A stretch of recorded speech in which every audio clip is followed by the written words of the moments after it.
Started off with I love y'all. Okay. I love y'all. All right. So the title of today's discussion is Reflections of Faith, the Mirror and the Moment. All right. So of course we're going to be talking about the mirror, which is reality, and the moment, which is now. There's only one moment. There's only one time that you can have what you want. There's only one moment where you can appreciate everything that's in front of you. There's only one moment where you can savor the deliciousness of life, and it is right now. Okay? So here we go.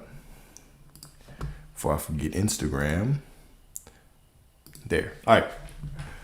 Life reflects what you worship, and time bends to what you believe. All right? Late night with Big Papa, you know what I'm saying? Here we go. Reality kneels before your awareness. Reality kneels before your awareness. The world does not attack you. The world does not attack you. The world does not test you. It reflects you. Okay? Whatever you secretly revere, you recreate. When fear is the hidden God, life multiplies reasons to be afraid. When love becomes your altar, everything bends towards grace. Most people wait for the mirror to change before they smile. They wait for proof of blessing before praising. But the mirror only shows what already is. The mirror only shows what already is, right? Waiting becomes a subtle violence against faith. For to wait is to imply that God has not yet moved, right? You have only ever met God right here in this moment. When I say met God, I mean meet yourself, right? Because you are God. It's all God. You stand in the middle of yourself, right? So let's talk about reality. Everything is God. God is pure spirit. All that there is, right? The one. God is the fabric of reality. Omnipresent, omnipotent, right? Meaning, I cannot say God is over there and not within me, because that's not omnipresent, all right? So God is everything. Okay.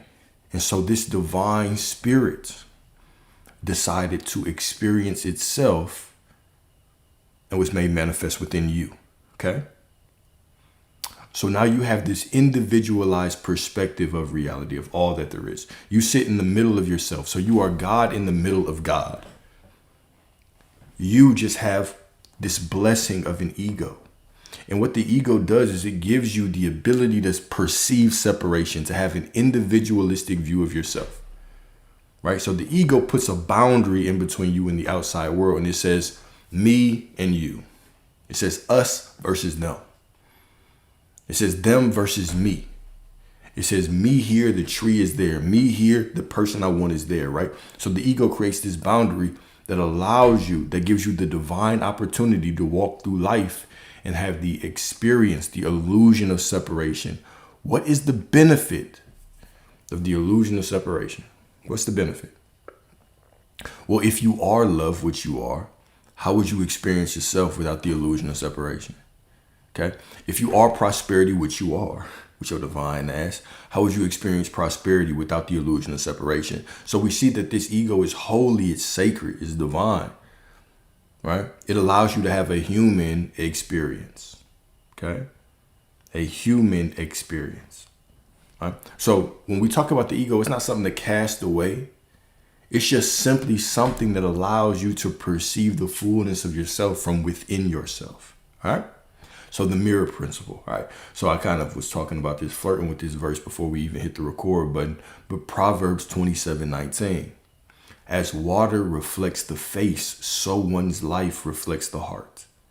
I love how scripture always talks about heart, right? As water reflects the face, someone's life reflects the heart, not the mind. We even go to the other verse, right? As a man thinketh in his heart, so is he. Not as a man thinketh in his mind, thinketh in his brain, right? Because you're not your thoughts. But what does thinking your heart imply? It applies I am. It applies my awareness of being, my quote unquote knowing of who I am, right? Because thoughts aren't you. They pass, they flow. Thoughts are a manifestation.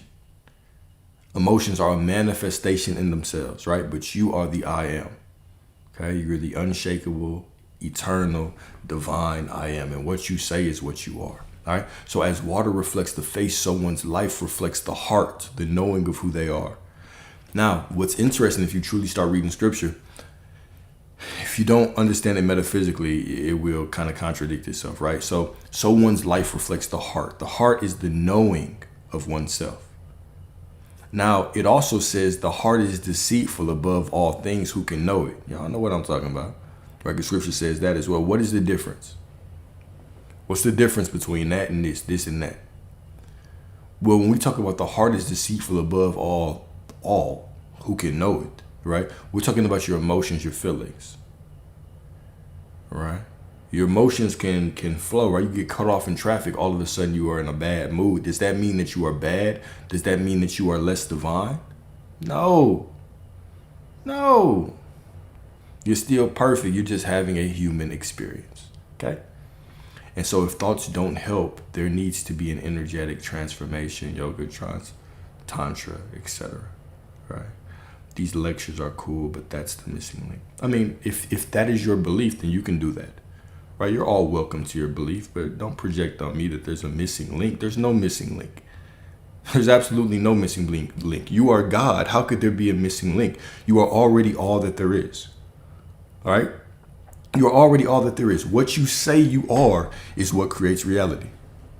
What is missing from that, right? You are going to have passing thoughts. They're going to flow through you. They're going to flow through you.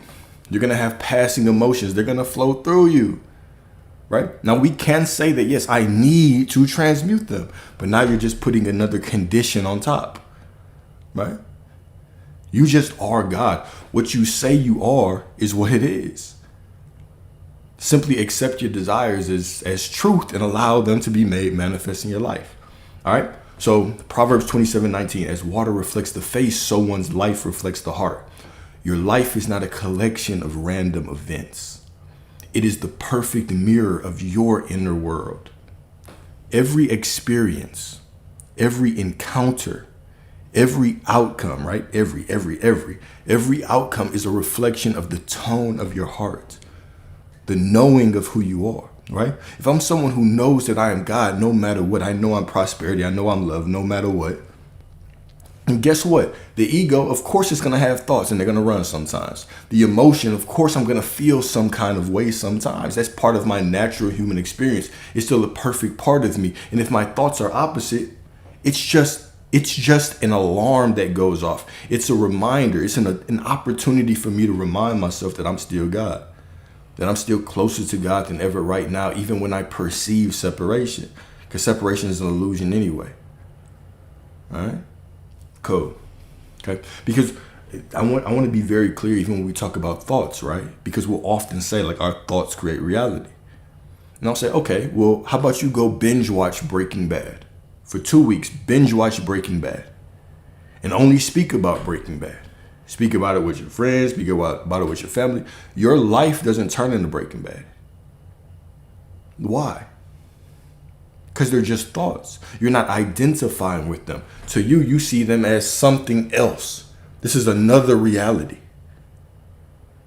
The same way a lot of your thoughts that pass you by, you heard them in music lyrics. You saw them in memes on the phone screen, on social media.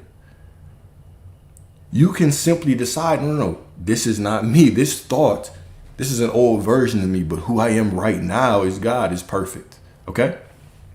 When fear clouds your heart, the surface ripples with distortion, showing only fragments of what could be whole.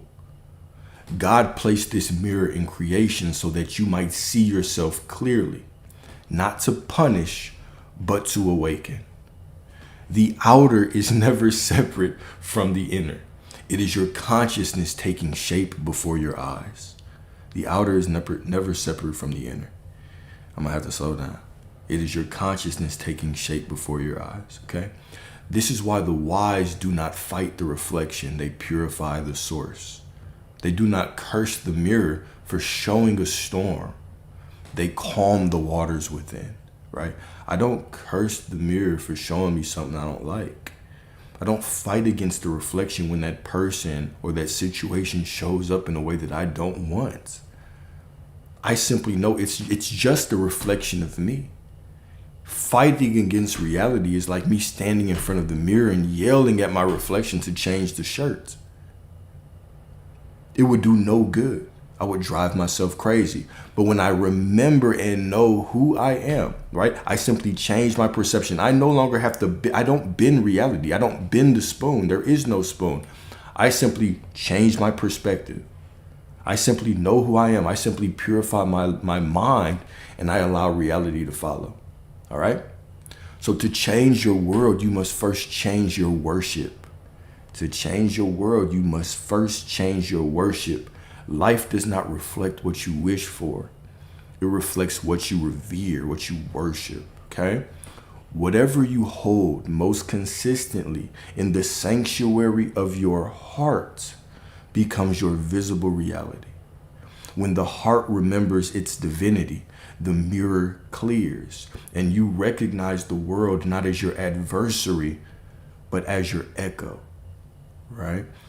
So often we would treat the physical reality like it's something that we just have to endure and survive to get to what we want. We'll say, oh, I just have to go through time. Why isn't it here yet? How do I handle the situation that doesn't look ideal? This is just an opportunity for you to purify yourself, but it's still perfect. It's not showing you what you want, but it's still perfect. It's simply reflecting a part of your consciousness. Simply accept the truth. Reality just is what it is. But I am that I am. And because I am that I am, reality must what? Change. Allow life to handle itself. Allow the reflection to handle itself. You just handle your job, which is you. Allow reality to handle itself. You just handle your job, which is you. Okay? The outer world is the echo of an inner confession. The outer world is an echo of an inner confession. Faith is not about hoping something will happen later. Okay? You hear that? Faith is not about hoping something will happen later. It is about knowing it has already occurred in the unseen. You are not tested by circumstance. You are revealed by it. Change the cause and the reflection must obey, right? We're getting back to the roots. We're getting back to the roots with this discussion. I know we've been deep off in fairyland recently, but now we're getting back to the roots. Change your state of being and you change reality, right? I want the nuts and bolts of how to change reality. Here it is, all right? The idol of fear. Fear is devotion to absence. Fear is devotion to absence. Every anxious thought is a bowed head before a false god. The I am knows no lack, no distance, no delay. When you worship fear, you declare a power greater than God. When you rest in truth, fear dissolves like mist before sunrise. Okay? I'm not saying that you won't feel fear on this journey. That's a natural part of your human experience.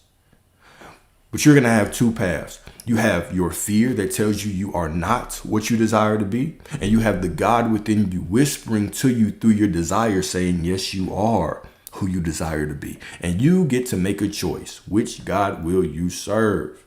This is the real idolatry right here. We're not talking about worshiping a golden statue or pulling out a crystal, right? And worshiping that. That's not the idolatry that we're talking about metaphysically. We're talking about you have the choice to know that you are God. And if God is within you and every version of you is within you, then God gives you a promise of who you are by giving you a desire. So to accept your desire is to accept the promise of God. But to reject it and worship fear, confusion, lack, that is idolatry. You're saying this situation, this feeling is greater than the God that I am. It's greater than the God within me. This is the true idolatry. All right. So the next part, the violence of waiting. Hebrews 11:1. Now faith is the substance of things hoped for, right? Faith is the substance, meaning faith is the building block of reality. Beautiful. Waiting is not faith. Waiting is not faith. It is separation disguised as patience. That's all it is. We think of waiting for something, right? I'll feel better once they come through for me. Maybe I can have fun with my life whenever that person shows up. I can finally do what I need to do whenever the money shows up. That's not faith, y'all. Okay? That's just fear. That is just fear, all right? The soul that waits postpones its miracle because there's only now. You've never experienced life in any other moment but right now. The last time you got your heart broken, it was right now. The last time you fell in love, it was right now. The last time you heard a new song, it was right now. The last time you went on a night drive with that woman that smelled so goddamn good, it was right now. It's all right now. It's all right now. You've never experienced the past. You've never experienced the future. And even when you think of them right now. Okay? This is the beauty of the now moment. Okay? Let me break this down for your divine asses. Okay? Here's the beauty of the right now moment.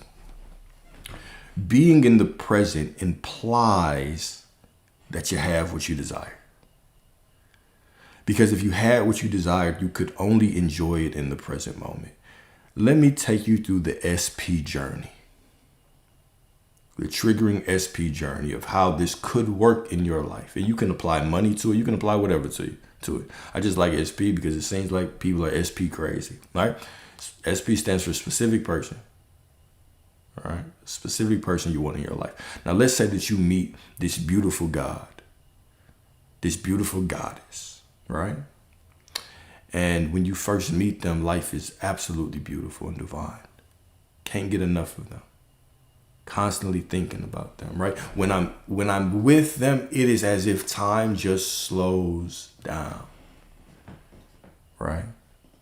I look at you and I say, you could be the one I spend the rest of my life with. And I look at you and I know you feel the same way. I just know it, okay? And so I'm constantly in the present moment with you. What could go wrong? People could tell you, well, you need to slow your ass down, and you say you don't know. I know. All right. Now, fast forward. You see something you don't like. It reminds you of your ex, the one that cheated. Okay. And so now, instead of you being present with this person, you are constantly drugged into the past. Right. You're constantly drugged into the past. You're with them and you're thinking about that thing that you used to see.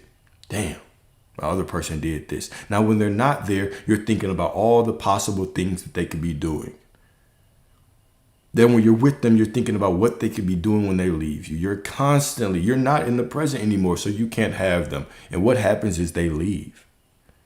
Because you constantly affirm that you don't have them by your lack of presence and awareness on this only moment that you can have them, things manifest, so they have to leave. Whether they leave you or you catch them or whatever the case may be, it dissolves.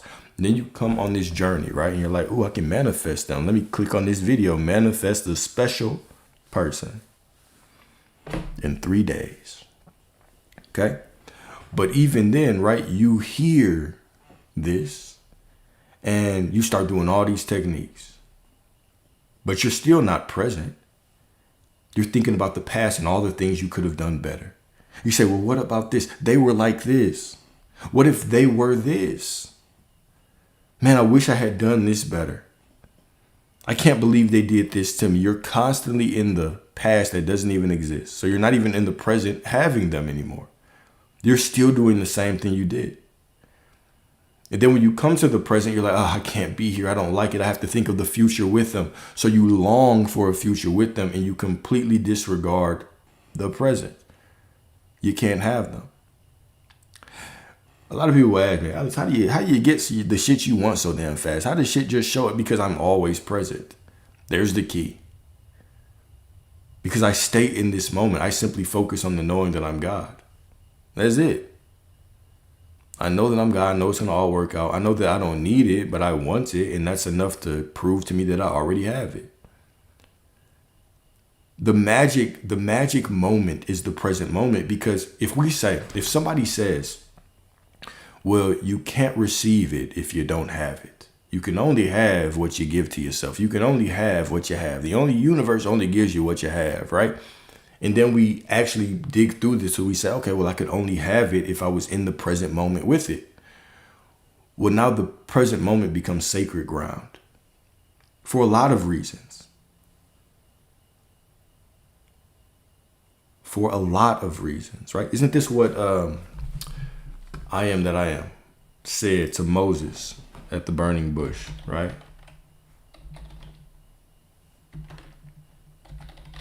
Matter of fact, I'm not going to derail my thought process to get there. But when you think of this sacred moment, okay, you can only have what you desire in this moment. And this moment is sacred. Why is this moment sacred? Because this is the only moment where you meet God.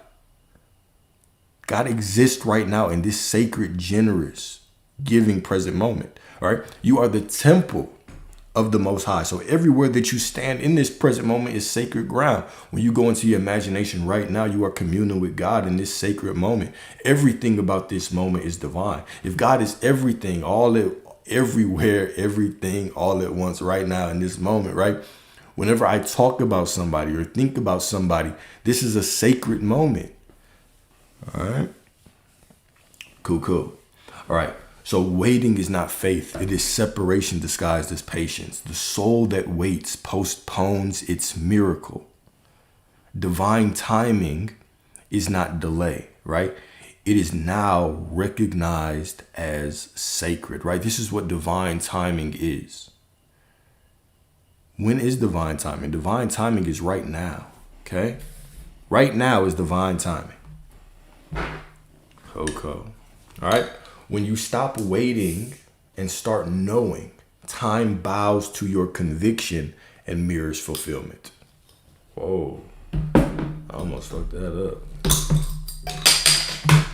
Cool. All right. So the mirror of now, right? God does not move towards you. God moves as you. The desires that you see, let me put this in a different way. The desires that you seek, right, do not move towards you from out there. They move through you, and then you walk through reality to experience yourself, right? Each declaration of I am redraws the world's reflection. The present is holy ground. Step into it as finished. The moment you embody wholeness, the mirror can show nothing else. So a couple reflection questions for you, right? And I got a love letter and quick affirmations. Then we're going to do some questions because I know it's late. All right. So number one, what have I unconsciously been worshiping through attention or fear? What have I been unconsciously worshiping through attention or fear? Okay.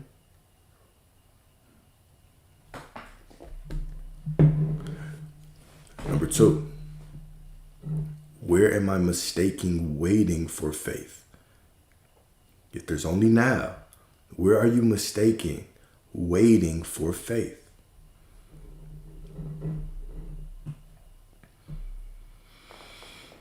Right? Be honest with yourself with these questions. Right? When you catch these things, right, this is where the growth is. Once you are aware of it, it's healed.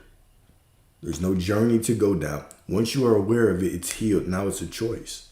Your awareness is on it now. The next time it comes up, I can choose to think differently, to tell a different story. Okay? Where am I mistaking waiting for faith? Okay? And then number three, how would I act today if I knew the reflection was already complete? How would I act right now? Let me change that. How would I act right now if I knew the reflection was already complete?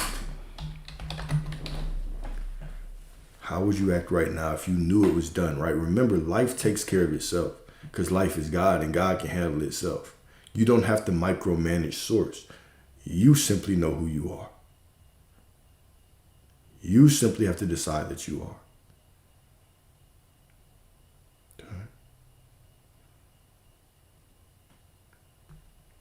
You simply decide who you are.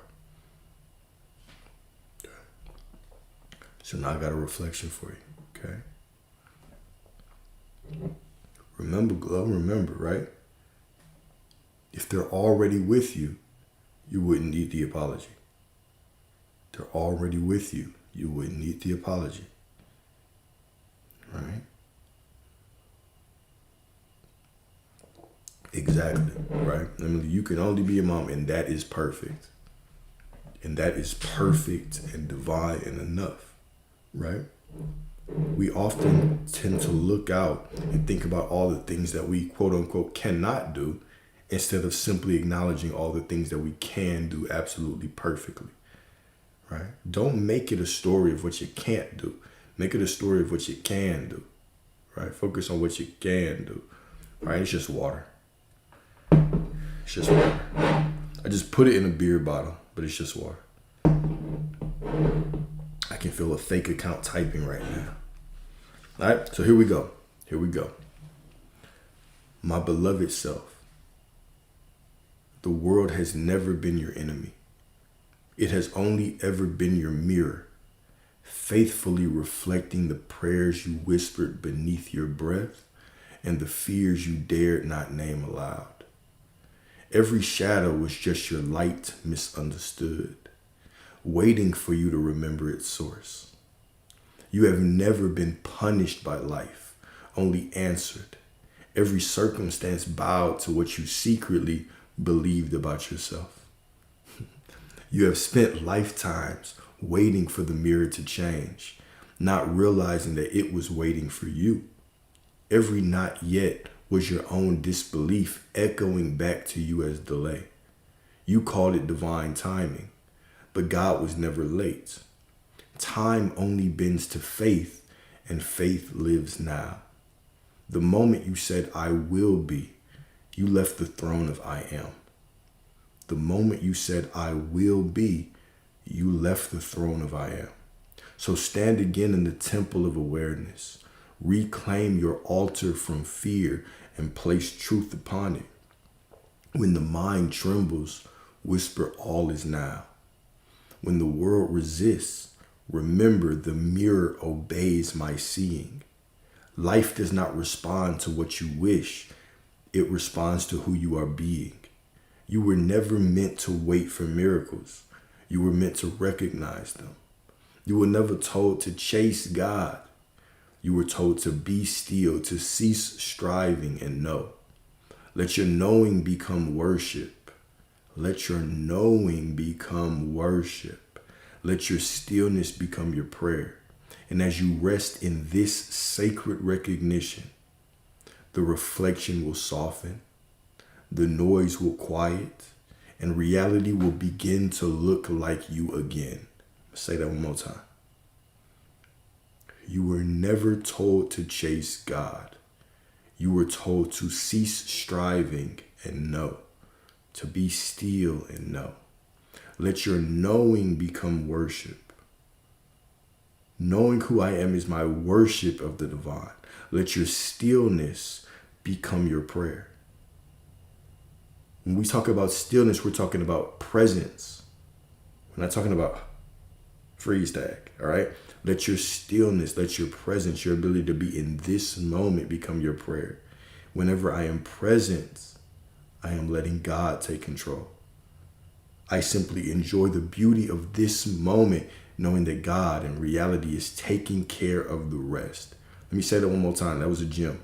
This was a gem.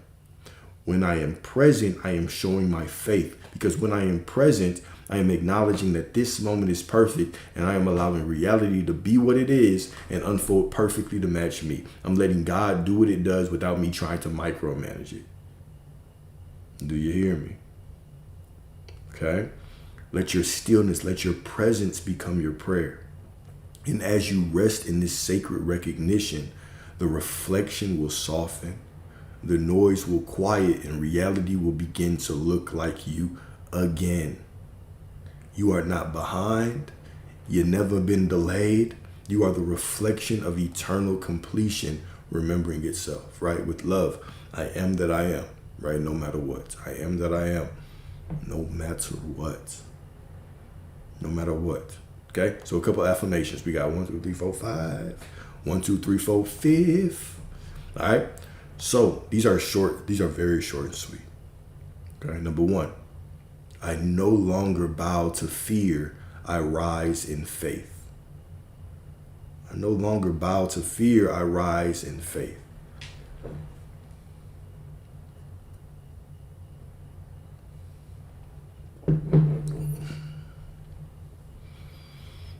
No longer bow to fear. I rise in faith.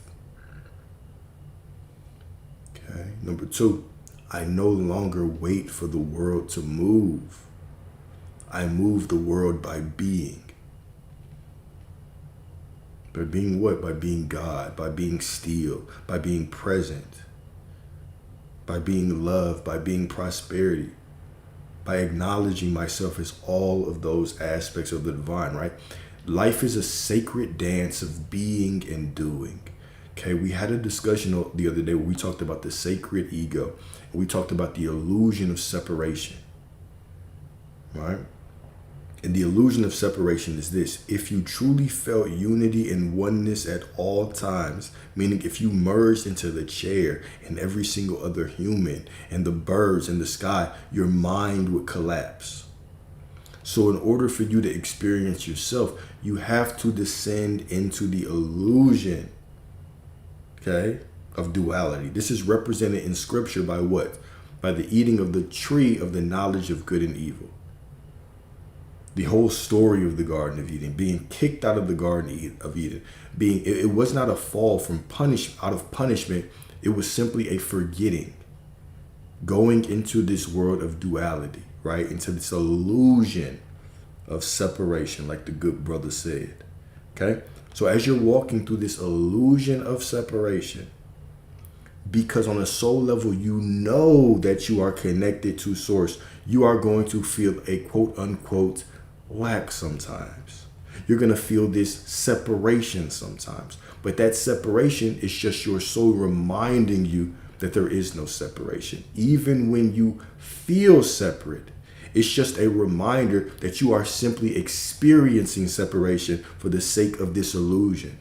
Because how else would you know the love that you are without the illusion of separation, so you could experience it within your reflection? This is the purpose of the illusion, right? And so there's infinite versions of you. And source wanting to know itself, source yearning to know itself.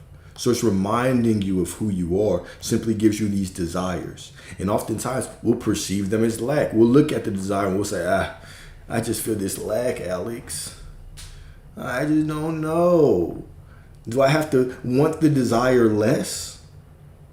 No, you simply need to reframe what you believe that desire means. If infinite versions are within you, and the version of you that has it already exists, okay? The desire is simply God yearning for God. God choosing a different version to experience through you. So you're desiring to experience a different version of you is the same as God desiring to experience a different version of God. God reminding God of who it is. Okay? There's no separation. It's all an illusion. All right? It's all an illusion. Okay? So number 3, divine timing is not apart from me. It unfolds through me. Divine timing is not apart from me. It unfolds through me.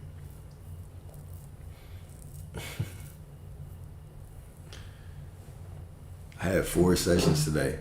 Ain't gonna lie, 2 of them were ass whoopings. 2 of them was like, two of them were actually really, really fun conversations. 2 of them was I felt like I was getting on y'all's ass every goddamn 3 minutes, arguing for your limitations, right? So I say that to remind y'all, okay, that if we sit and we start to tell the story of where we are in reality, right? Because I'll ask you, I'll be like, okay, tell me your story. What's going on with you? And you'll start telling your story, and the story has all the answers. It's interesting because once I start pointing them out in such a direct way, you're like, oh my God, you're right? But there's something about allowing other people to hear our story sometimes that helps us, right? And this is a side note, by the way. If you feel like you're having trouble in your life, what I would highly recommend you to do is pull out your phone, go to the video section, and record. Just tell your story about what's going on in your life right now. Record it. All right, I'm having this trouble with this and that, and this is how I feel, and I've been doing this, but nothing's been working, and yada, yada, and I've been doing it for X amount of time. Just spill your guts as if you're talking to a therapist. Just record it. And then I want you to play that shit back. Because there are no questions. There's only answers. And when you start listening to the story that you're telling, you'll be able to pinpoint exactly where you are on your journey. If you don't want to record it, write it down. I used to do this when I would take, certain clients to give me consent to provide like their email that they would send me. Because I'll ask y'all like, hey, give me a description of what's going on. And y'all would tell me, right? Or some of y'all just send me emails out the blue or long ass DMs, right? So I used to put them on these discussions and we would just go through it and we would break that shit down together. And I ask y'all questions about it. Why is that? Because all of the answers are right there. All the answers are right in front of you in the story. Your life is simply your story.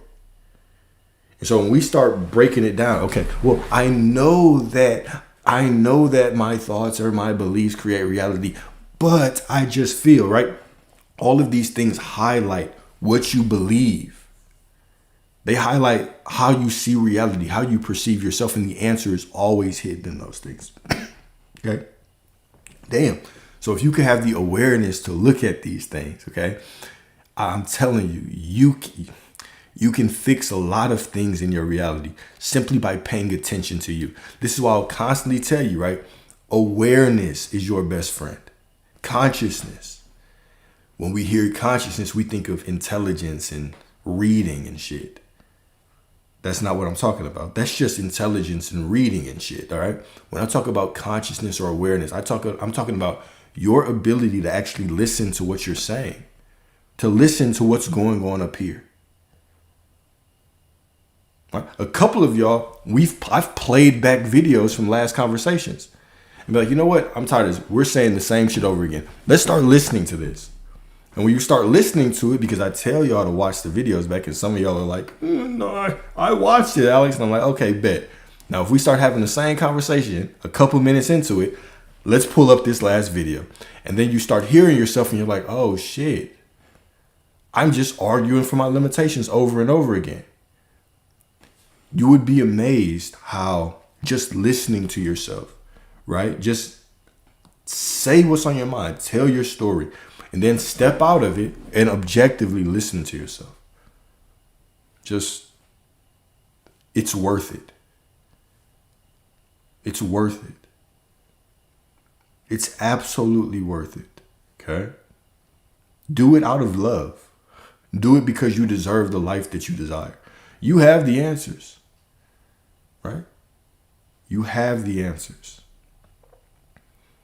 Whether it's just you're judging yourself, whether it's all of your focus is on the external world instead of it, the answers will stick out so clearly. Okay? So just a little tip, okay? Just a little tip. Cool. Just a little tip. All right, and then last but certainly not least, right? As I honor truth within, creation honors it without. As I honor my truth within, the truth of who I am within, creation honors it without. Beautiful, okay? Absolutely beautiful.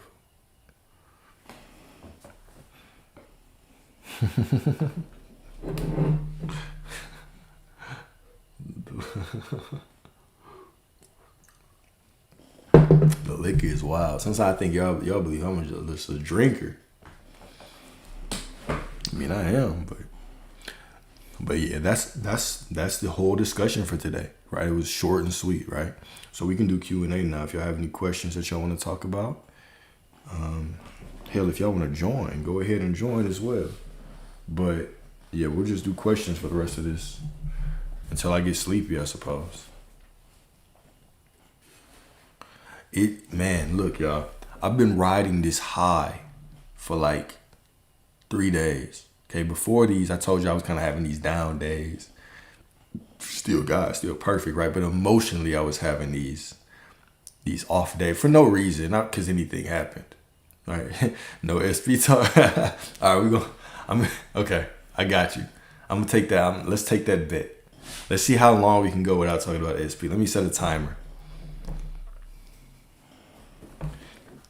If we are already everything we're meant to be, what else is there to achieve? Whatever you want. Whatever you want, right? There's infinite different versions of you within you. There's infinite things to do. Shit, you could be a pilot. Shit, you could be an astronaut. They could put you on a green screen and pretend you went to space, right? You can do all of those things. You can do whatever you want. You can decide to have, more experiences with women, or you can choose to become a writer. You can choose to go on a retreat or become one with nature, or you can do whatever. What isn't there to do? Right? What isn't there to do? This life, we set these goals as if, I reach enlightenment, and then all of a sudden I have to check out of reality. Right? And it's like, okay, how many have you experienced everything that you want to experience in this earth? And what else would be the purpose of this? Surely the purpose isn't to work a job until you retire and then enjoy a couple. It has to be a little bit more than that, right? What do you want this purpose to be? You are the purpose. Whatever you choose is the purpose. No, I'm just playing. Y'all can ask SP questions. I ain't sure. I'm here for whatever. And I'm in Dallas. Good old Dallas, Texas. Good old Dallas, Texas. I'm not going to judge you. Or will I? I don't judge y'all too quickly, right? Like, I let y'all ask the same question in a different way, thinking that you're slick and that I don't remember. I let you ask the same question about 5-6 times. But just know, y'all, I go through all of the comments. After these lives. And I use them to come up with different topics and things, like if there's questions. I'll be seeing y'all asking the same damn questions in all kinds of different ways. You know what's actually funny? Is y'all will ask the same question to me 5 different ways. All right? Hear me. Then I will see y'all other places asking the same question. I'll see y'all in comment sections asking the same questions. I'll be peeping y'all out. I'm like, oh, okay. Look at y'all. Get your answer, though. This isn't against asking the question. It's just, how many goddamn different opinions do you need before you make the decision? How many different opinions do you need before you realize what you want?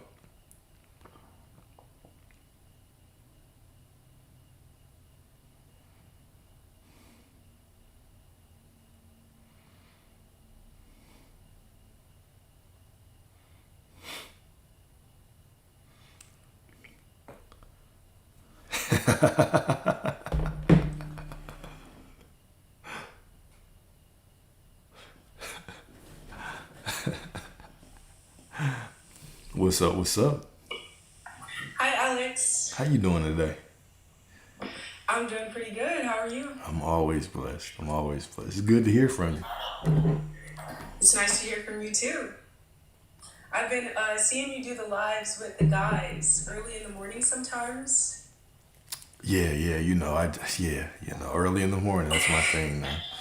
Yeah, with Ryan and Joseph. Yeah, you've been having fun with those? Yeah, absolutely. I think what's interesting is I don't really want to share that. But what I will say is I had a revelation a couple weeks ago, and since then things are taking a different direction with even my content. So, yeah, love it. I love it. I love the direction that there and how everything's been going lately. Yeah. Yeah? Do you want to share where you're taking your content? I knew you were gonna call me out.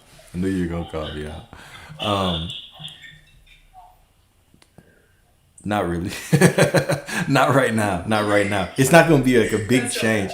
It's not gonna be a big change. It's more of a personal change. It's more of a personal change for me.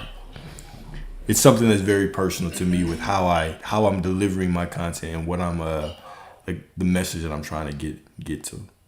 Yeah.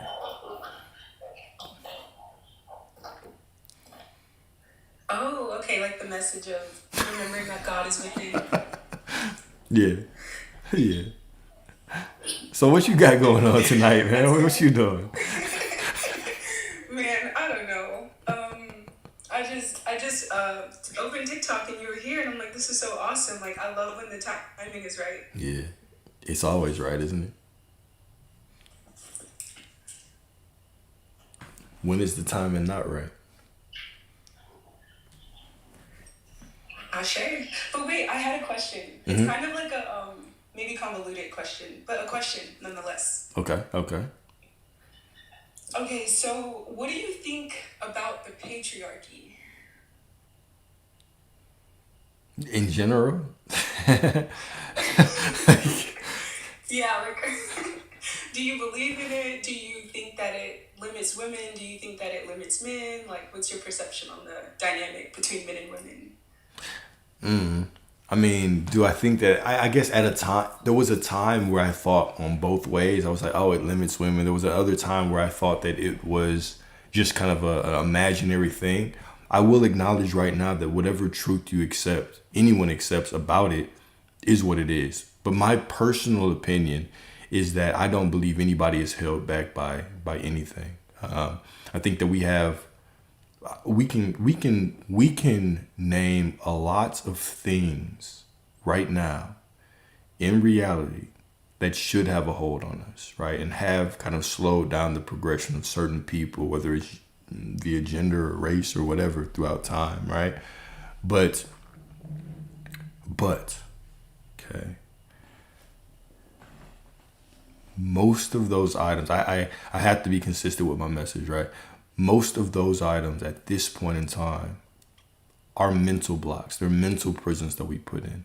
If I truly believe that something is holding me back outside of me, then that's what it is. It has to hold me back because my truth has to be proven to me.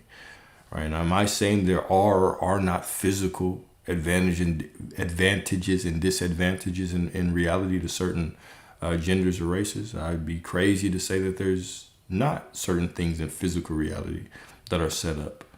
But what I allow in my reality is still up to me. I'm still sovereign in my reality.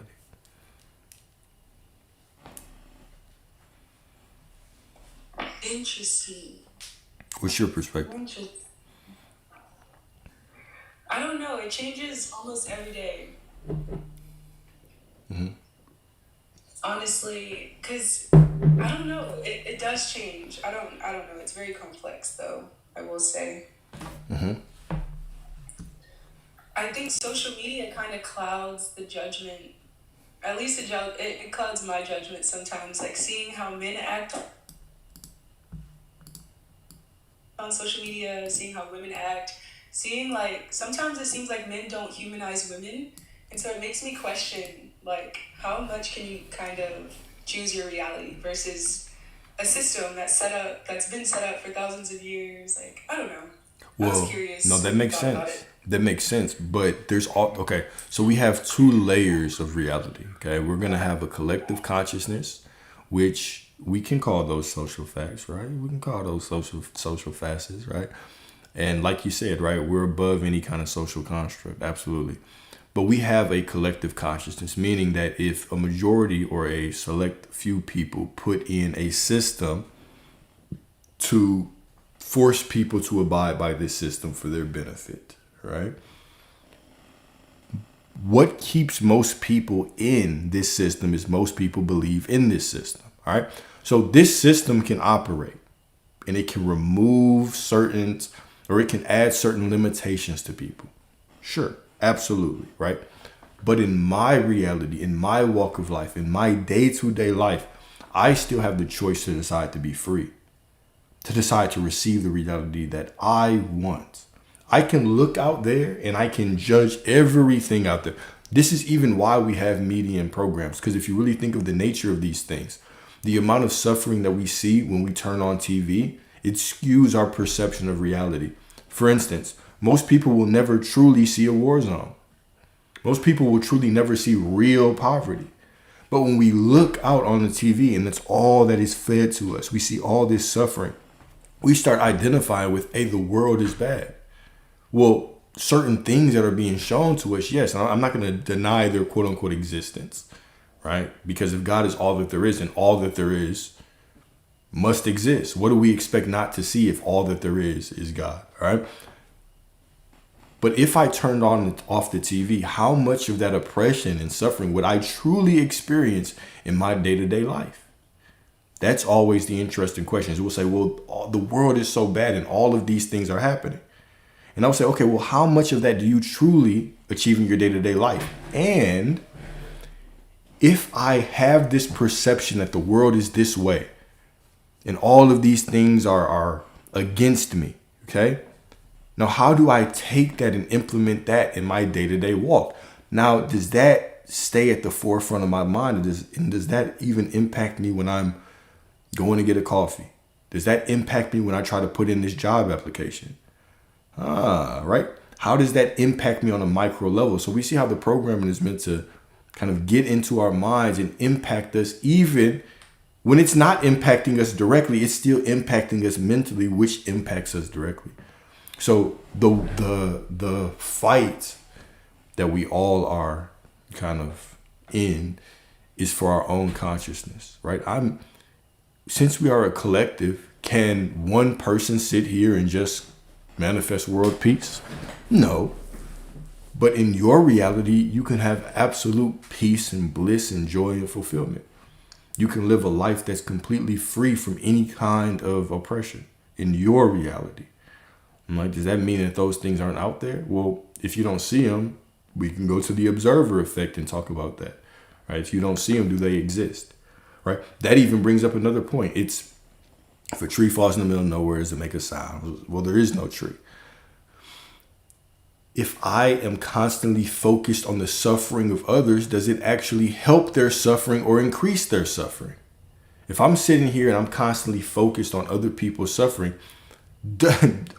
would they be suffering as much without my consciousness focused on how much they're suffering, since it's my reality?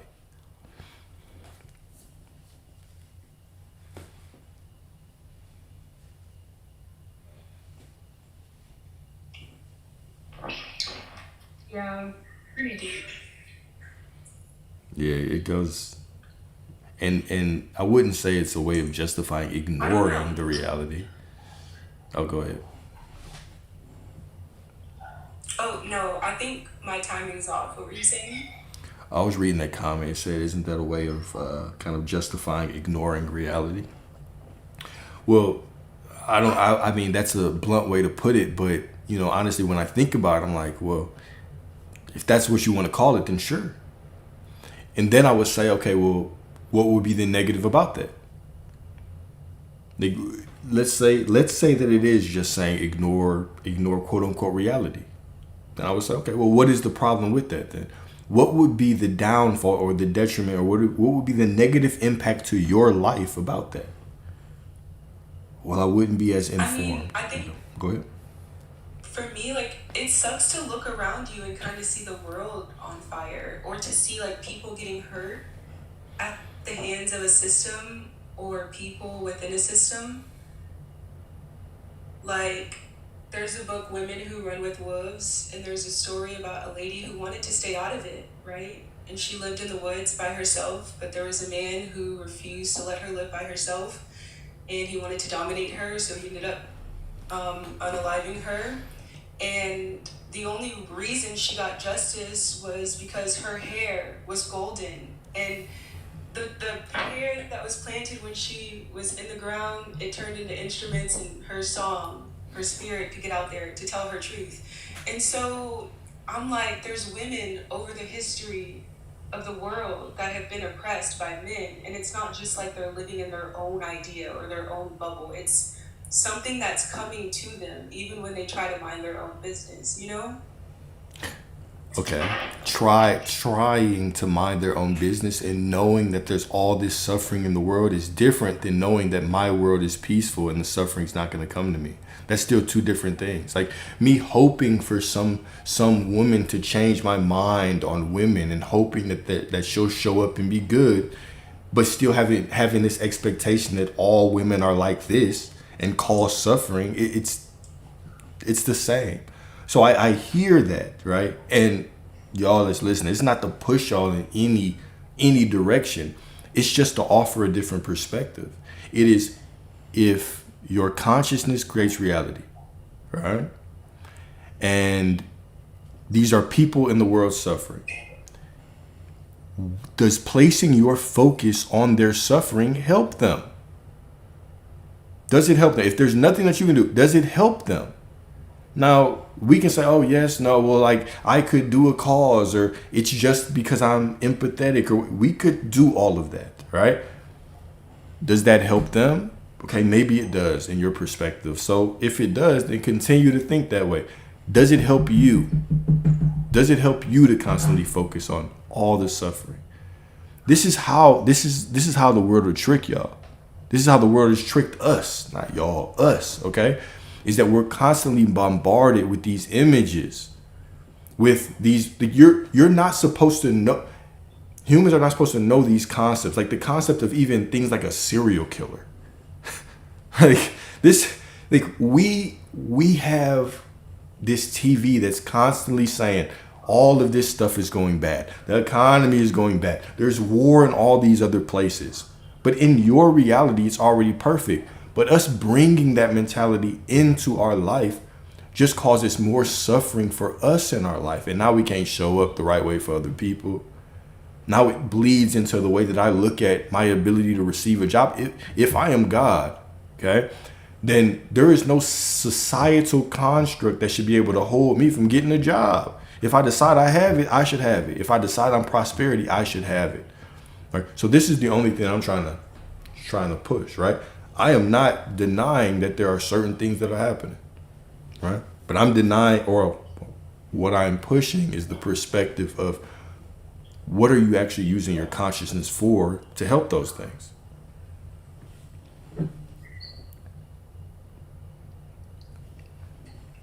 I mean, I think it kind of helps you form a perception when you're stable. Because if you don't think about it, then you're gonna basically be bossed around by it, right? Because you don't have the consciousness to override it or to get out of its way. That's what it seems like, Yeah. anyways. I mean, for instance, like this is a bad example, but maybe a good example about how, like, high school boys, middle school boys, college boys, they practice running game on women and girls just to get what they want. And girls are not aware of that, of the game that's being played. So it's kind of like asking, what do you get from being aware of the game being played on you? You get to learn how to not play it, right? Or to learn how to, like, see when people are playing it instead of just being unaware. Well, Can I wouldn't say it? something? Go ahead, brother. Go ahead. The problem with that, it, you've experienced that, and two, you're gonna do the opposite in order not to experience it. And what it does in turn is just recreates the loop. To go back, what Alex was saying on suffering, conversation with God. I don't know if you read that, but when he talks about suffering, we look at it from an ego standpoint. I look at suffering from a standpoint of it is not good or bad. It is a guiding post. It's a lamp to guide me to who I am. And so suffering is only good until it's not. It's necessary until it's not. And so when you recognize suffering is to point you back to who you truly are. And when you recognize that, you no longer suffer. So we keep suffering until we have the recognition, the remembrance of who we are. But when we accept that things are the way they are, and we try to adjust us to that, then all we're doing is replicating what we've experienced. Men run game on women. They don't really want anything. They're just trying to get some. And so I'm going to do this. And so what you do is prevent yourself from experiencing the love that you desire because you have told yourself this is the way it is. When in reality, the answer is to recognize that you are loved, that what you desire comes from you, and that you experience only you. And once you do that, the game no longer exists. So you're playing a game that you don't want, only to play the game. It's like perpetuating the same system. It's not, though, because what they're doing, and it's very clear what they're doing. Yeah, but there's many people not playing the game, and so you're gonna keep experiencing the ones playing the game because you're playing it. No, You're my saying no, my entire statement is about not playing the game anymore by being aware of people playing the game. Because Alex was saying, like, what do you gain from observing someone suffering or looking at someone suffering? And I'm saying you gain perspective and understanding of people playing the game, so that you're not bound within the ignorance of it. Now that you're wise and you know what you're doing, you can make better decisions. But I think that's exactly what Ryan was saying, though, is that if I'm simply accepting that this is how people are, and then I'm just trying to adjust my behavior, right, to deal with it, then I'm just going to create the same patterns in my life. Instead of allowing that to simply be a spark to show me, no, that's not what I want to experience. This is what I want to experience.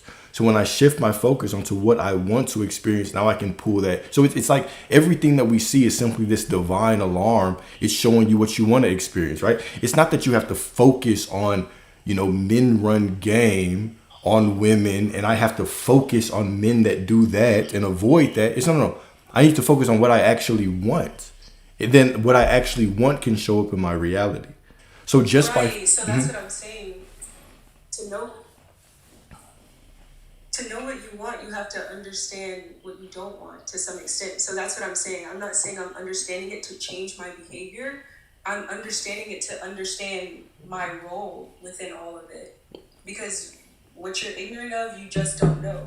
Like, what you're not aware of, you don't even know that you're in something. So that's my entire point, is like, you still got to become aware of it. You still got to get knowledge of it from observing it. You don't just magically escape it just because it just happens one day. Like, why not? that's not how that works. At least not for me. Why? Yeah, I mean, why not? Why do I have to experience what I don't like to know what I like? Why do I have to become a student of what I don't like to get to what I want? Why can't I just decide that I'm perfect and the only thing that happens to me are the things that I want, and simply keep my perspective off of those things that I don't want? But am I being misunderstood? Maybe. Yeah, I think so. Because I'm not even saying that you have to experience what you don't want. I'm saying specifically To be aware of you it, have right? to understand it. Yeah, you have to understand. You have to observe it. Like, you have to be aware of it. Right. Well, I'm saying that you don't have to be aware of what you don't want. So you don't. Okay, yeah, that's where you lost me then. No, okay. That's fair. That's fair. I don't think that I need to be aware of what I don't want. I think that if I see what I don't want, right, it simply can be an alarm that points me towards what I do want, but I don't have to sit around and study or become aware and just know that, oh, people are taking advantage of people for me to know that I don't want to get taken advantage of. Except if you don't know what it means to be taken advantage of, you literally will not even know that you're being taken advantage of, because you don't even know that that exists. That's my point. Fair. Like, you don't know what you don't know until you know it. Fair. Can I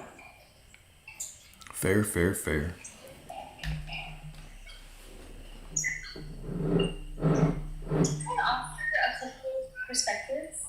Absolutely. So I'm trying to follow the conversation and let me know if I misunderstood it.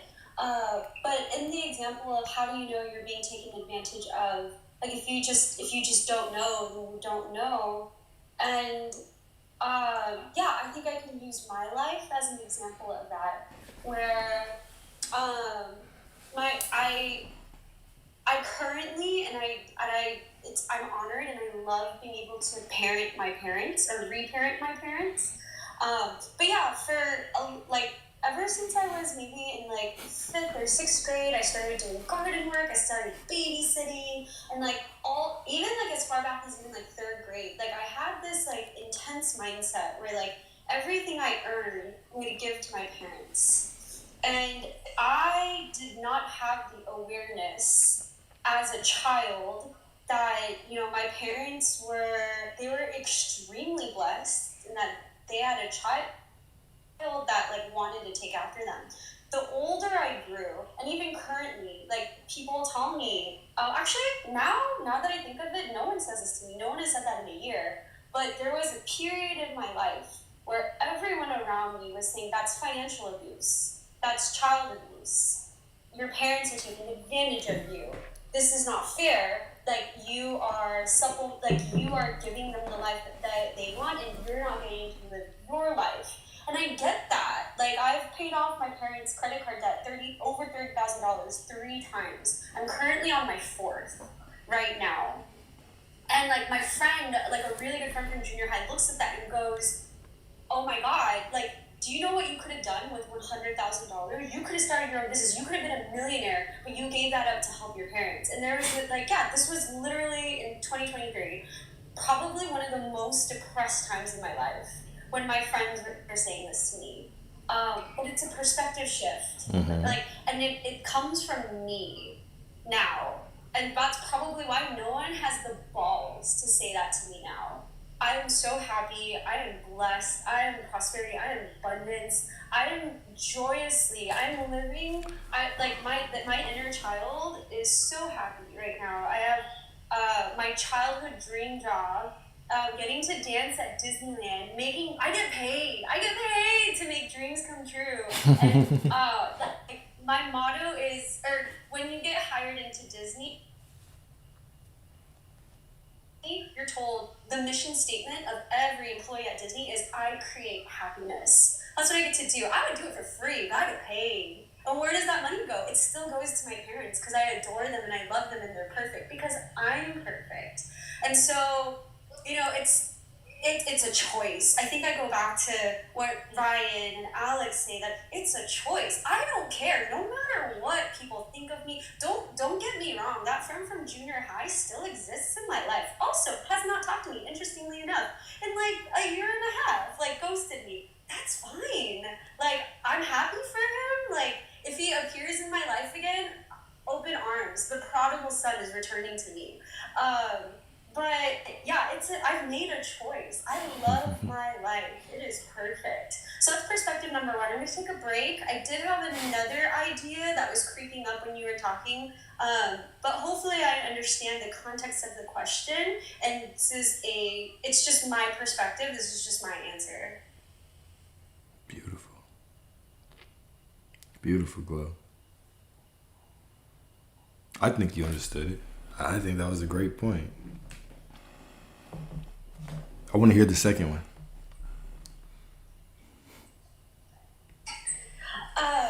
Okay, so again, just a perspective, just like a light bulb went on in my head. So with the example of warfare, like that came up, like, yeah, look, I am someone that has never been in a war territory. I've never seen a war zone. And I was listening to a podcast. I think it's the CEO or the founder of, gosh, I wish I remember the athleisure. I'll Google it in a second. The athleisure company, but yeah, a very fascinating person. And when he was listed on the 100 most influential people of the year, like the Forbes 100. He was livid. He was like, absolutely not. Like, I don't want to be on this list. Or millionaire? I don't remember. But, like, that's not what he stands for. And he's doing everything backwards, or quote-unquote backwards. So he actually gives his employees, like, unlimited PTO, ridiculous amounts of maternity leave. Like, everyone is paid exceptionally well. Again, I'll look it up. And yeah, he's one of like the billionaires in the world where he actually donates and gives away all his money.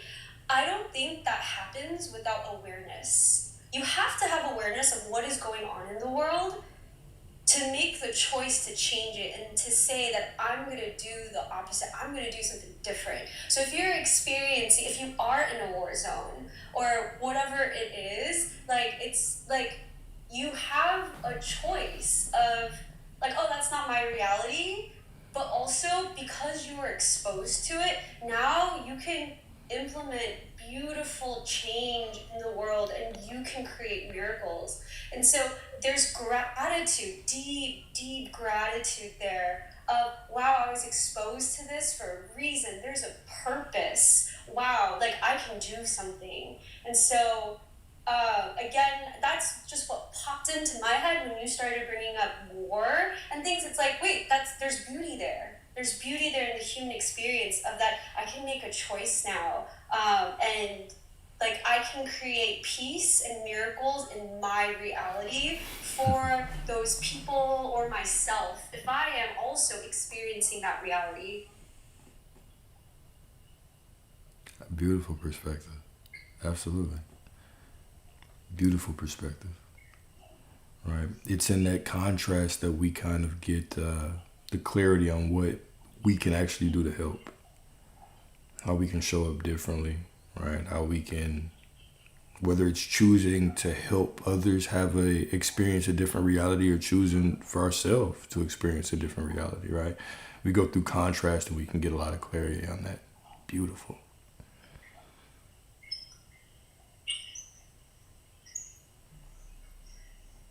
Y'all got anything?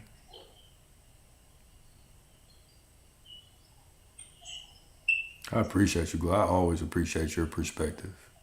You always give a very clear perspective. Thank you.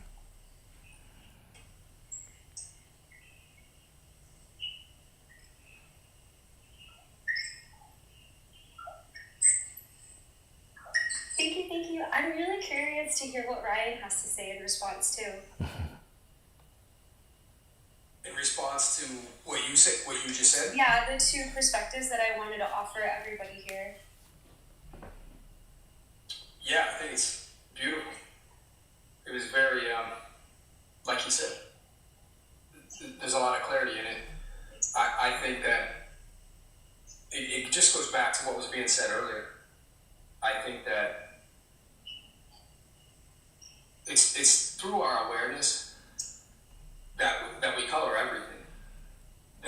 That's the lens through which we see life, through reality.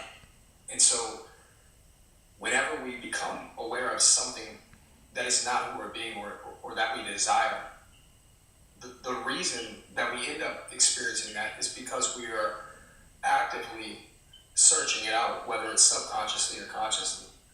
We're going to experience that because the subconscious is constantly filtering out whether it's threats or what we're focused on through intention. And so that becomes the focal point. And so what Alex, to touch on what he was saying earlier about not needing it, you don't have to experience something or be aware of something in order to be that. When I know for myself, everything I've experienced was first held in consciousness because I couldn't be aware of it if it was not. When Alex is always talking about perfection and seeing, that always hits home when I hear him say that, seeing the other as perfection.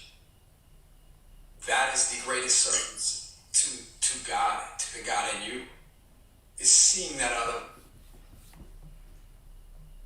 person as perfection. Every time in my life when I have not, I experience the exact opposite. Because I miss and I create and I select, I choose to see what I do not desire, and then that is experienced. Because my perspective is colored. And many times it was falsely colored. So when he says, see them as perfection, see the beauty in who they are, that is what you will experience. And so when you talk about looking at these countries going through war or whatever it is, it's a difficult topic to touch just on that because it gets into collective consciousness. But when you look at it from a singular perspective, that I can't judge because of what I mentioned earlier about the bridge of incidences. I think there's a lot of bridge of incidents that are created to experience what we desire, but we judge the experience based on the initial outcome or what it appears to look like. We can't see what is being built, and what is being built is based on our awareness and our consciousness. And so the moment we take that lens and shift it, then it alters the trajectory of what we experience. And so I look at it from a perspective of what you just said.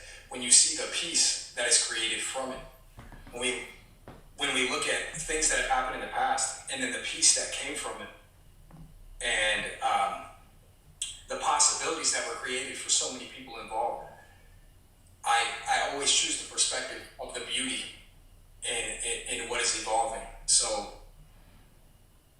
yeah, I constantly go back to what I hold in my consciousness is what I experience. Thank you so much, Ryan, and building on my example, because I put it in the chat, but you helped me remember that I can't make this point clear enough, in that my life has not changed. I changed. So my situation has not changed. Like, there are people that used to be in my life that used to say, oh, you're homeless. Like, oh, so you live in your car so that you don't have to pay rent, so you can give your parents like $6,000 a month. I'm like, and back then I was miserable because I believed them. I was miserable because I was like, yeah, I'm a loser. I live in my car. I work 9 jobs. I don't sleep. Like, yeah, this is a terrible life. Like, I'm not gonna accomplish anything in my 20s and 30s. I didn't accomplish anything. Has my quote unquote 3D changed right now? No. Some small things have changed. Like, right now, I'm in a 3-story house, and I get to sleep here, and I get paid to sleep here because now I'm a celebrity pet sitter. Do I still kind of live in my car? Yeah, but so circumstances have not changed, but I've changed. Like, I'm so much happier. Things just flow to me freely. And so I can't stress that enough, that my circumstances have not really changed, but I also just contradicted myself. But certain things in my life are constant, and that's okay, because I know this isn't forever either. And you helped me remember, Ryan, you weren't here, but I was in a different live with Alex, and I talked about how I can't stop seeing the laws of the universe and these principles in every movie, every book, everywhere these days. And so I apologize for those of you that are here that haven't seen Wonka yet. Oh, Smile, could you mute? We can hear you. Okay, they got 2. Thank you. So Wonka, such a fascinating movie to watch. By the way, technically it's not a spoiler, because if you haven't seen Willy Wonka and the Chocolate Factory by now, it's been 60 years. Please go watch it. It's a classic, it's iconic. But the new movie, Wonka, with Timothée Chalamet, so fascinating to watch that now, because we know how it ends. We know he gets his factory, right? And like Ryan, you were saying, bridge of events. I don't know how it's all going to unfold, but I can be still in the knowing, and that reality is created by my consciousness. And so in the movie, it's he, something bad happens to him, or actually a lot of bad things happen to him. And he gives up multiple times. He picks himself back up, and then more bad things happen. And then he faces death in that movie. I can count on my fingers twice, but yeah, if we broke down the entire movie, when things were not going his way, actually, when you get to the end, you realize everything was going his way, even in the darkest of times, when he was facing death twice, and all of his failures and blunders, even the way that he made friends was from a quote-unquote mistake. And so just fascinating. Yeah, Bridge of Events is so real, and if you don't think it's real, it's reflected to us in every single movie and story. Yeah, that's so beautiful, bro. And I've experienced that my entire life. So many things that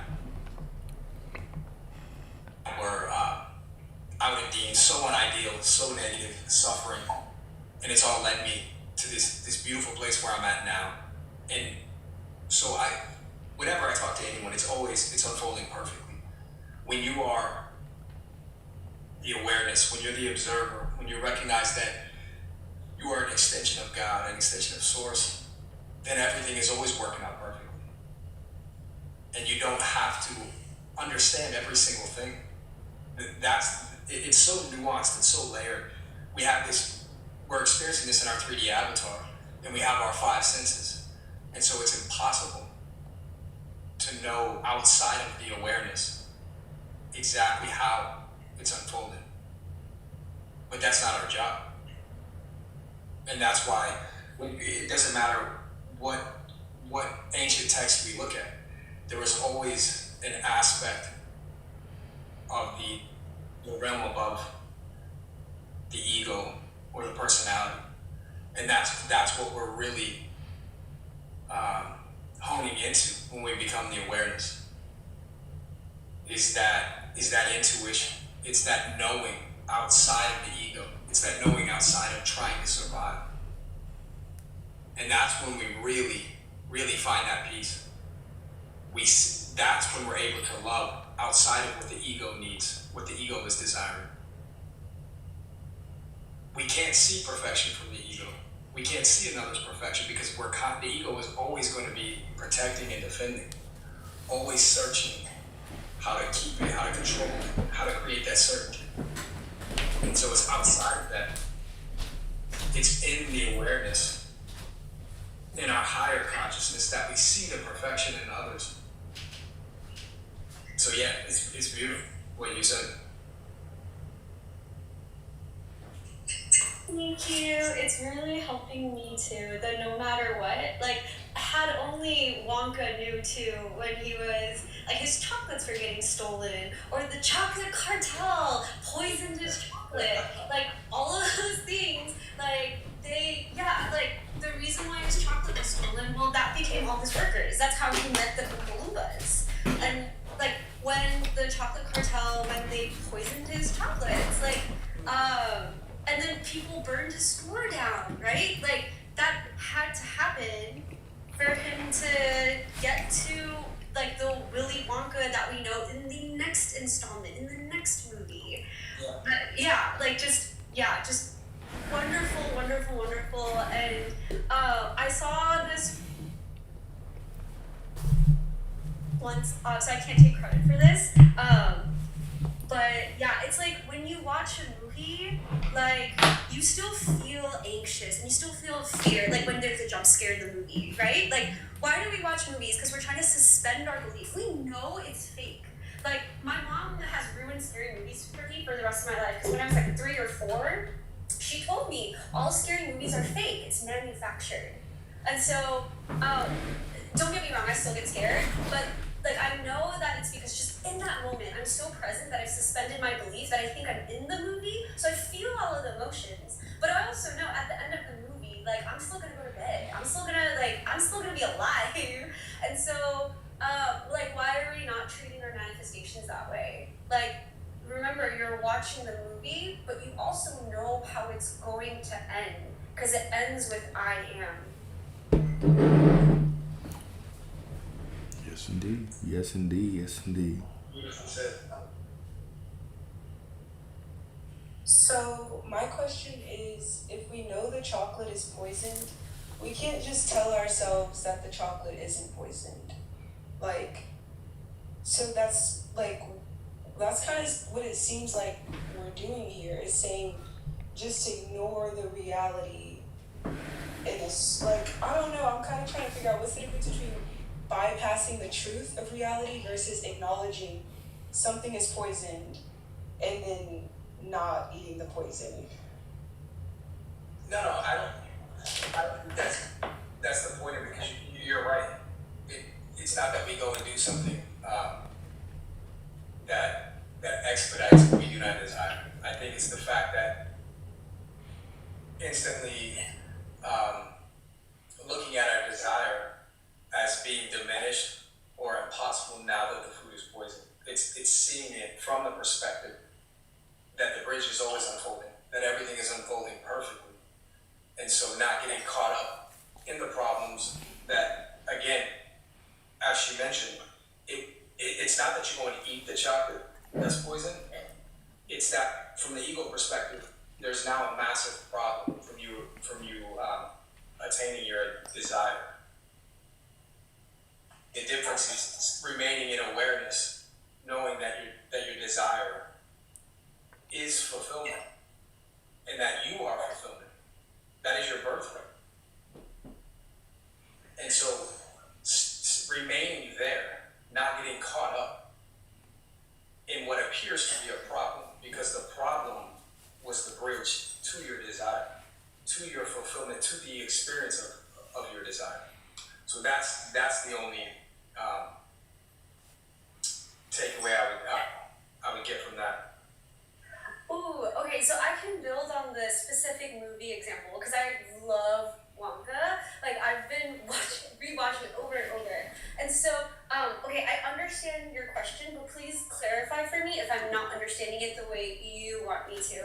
But, okay, so, he crashes out. So, one of the things that Alex has said every single night that he's on here is you can crash out, you can feel fear, you can feel doubt. It won't change you getting or not getting your manifestations.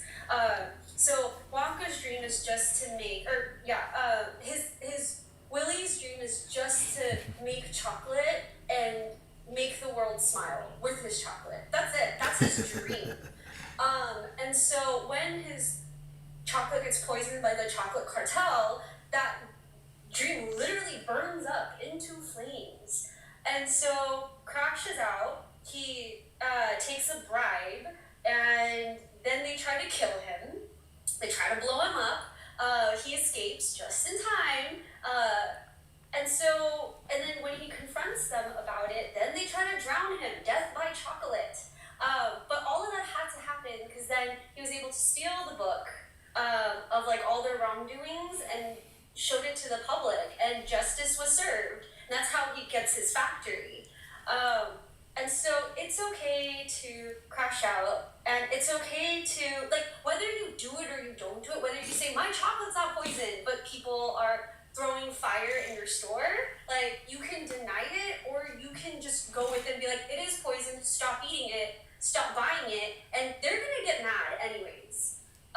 And so it's allowing, but no matter what you do, because your whole life purpose, like the desire, this burning desire that you have, that's the moving force in your life. You're going to get it, whichever way you go. And I think another, like, a life example for me that is parallel to the movie is, it took me, oh gosh. So, the seed was installed in me when my parents, so I was a very sick child, and, like, I had, just, like, some, like, medical things that came up, and so my parents had wanted to figure out a way to help me get active and feel better, and for me that was dance. And when I was 5 years old, I started dancing, and my ballet teacher, she danced in the Disneyland Parade. Boom, seed planted. She was my role model. I loved her. I still talk to her today,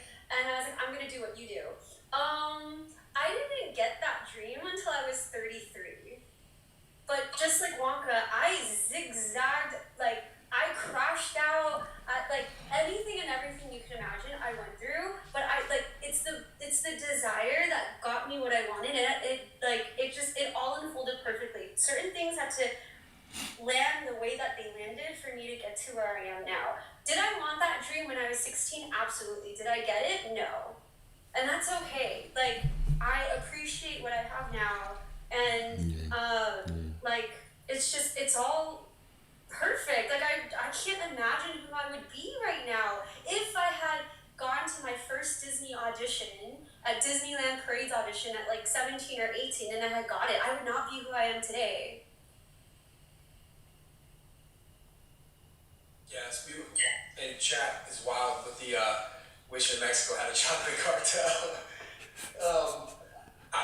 I'll let you take it, Alex, but I would just add this. I can't see your name. Is that Blood? Bodie, I man. would just say this: it's really difficult to. It's so nuanced and to address what someone experiences, because what you hold in consciousness, what you believe to be true, is ultimately going to be what you experience. So for me to tell you it is untrue to your reality would be impossible. And so I would just add that what we hold in consciousness, what we are aware of as being truth, what we hold in our subconscious, is ultimately how we are going to perceive the world and what we are going to experience. And I've coached a lot of people and talked to a lot of people where, including myself, when you look at your life, we keep repeating the same patterns. And it isn't the learning from that changes our life or changes our destination or our trajectory. It is learning from that we are awareness. It is learning that it is the awareness of who we are that changes our trajectory, not what we've learned. Everything is ultimately a guidepost to who we are. Because when we begin to change what we hold in our awareness is when life changes. It's not the learning and saying, okay, I'm going to avoid this, I'm going to avoid that. It's learning who we are, and that what we held in consciousness from childhood. We had an awesome talk today in school, and it was just so eye-opening for me that what we desire and what we have in our subconscious of what we truly want to experience. And someone was talking about how we desire to experience love and commitment and being cherished and adored in this amazing relationship. But at the same time, our subconscious is craving the chaos, because that's what we experienced when we were young, and that's what we hold in our awareness. That's what gives us our reward. That dopamine hit is being able to chase. So what we do is we self-sabotage. We're saying we want this loving relationship, but when we get that loving relationship, it feels uncomfortable. That's not what we're used to. And so what we end up perpetuating is this up and down roller coaster, because now I can chase, I get it back. I chase, I get it back. And so no matter how many times I learn of what to look for and not to look for, it is the awareness of what is happening in here, inside, and who I'm being that's creating a situation. It has nothing to do outside of me. I have been perpetuating the same cycle over and over. And you look at it, and I've coached several people where they've been in abusive relationships. And when you look at life, it would be almost impossible. How is it that you found 4 or 5 abusive partners? And it's because that is what you're seeking out subconsciously. You're dying inside more than anything to experience that love. But what you're aware of and what you're creating and what you're experiencing is the direct opposite, because that is what you know, that's who you're being. And so until that changes, it doesn't matter what you know. It doesn't matter how much you've learned. It will be the same cycle over and over. So that's where I disconnect, or that's where my mind stops understanding that. Because how do you know what you want until you get it, but you don't get it until you become that person? It's kind of like a job. Like, you can't get the job till you have experience, but you can't get experience until you get the job. Like, yeah, I mean, you're right. But what I said, it's the understanding. You're not wrong in what you're saying. It's just the understanding of that. It's not what you learn in the process that's going to change your life or change the trajectory or change what you experience. It's what you've learned that points you back to who you are. Once you recognize who you are, and you recognize that reality is always what we hold in consciousness, and that our awareness of what is what produces what we experience, then you shift that. You recognize that what I've been holding in my consciousness and what I'm aware of is that this is the way love is, because when in my family life, I saw this. And so that's what love is. I became aware of what I was holding in consciousness. I didn't need to experience it, but it was through prior programming that I did. So I guess what I would say to you is, going forward, it's not that I've learned what to avoid. It's I've learned what I hold in consciousness. It's what I'm aware of. So I don't need to avoid this particular partner. I need to get out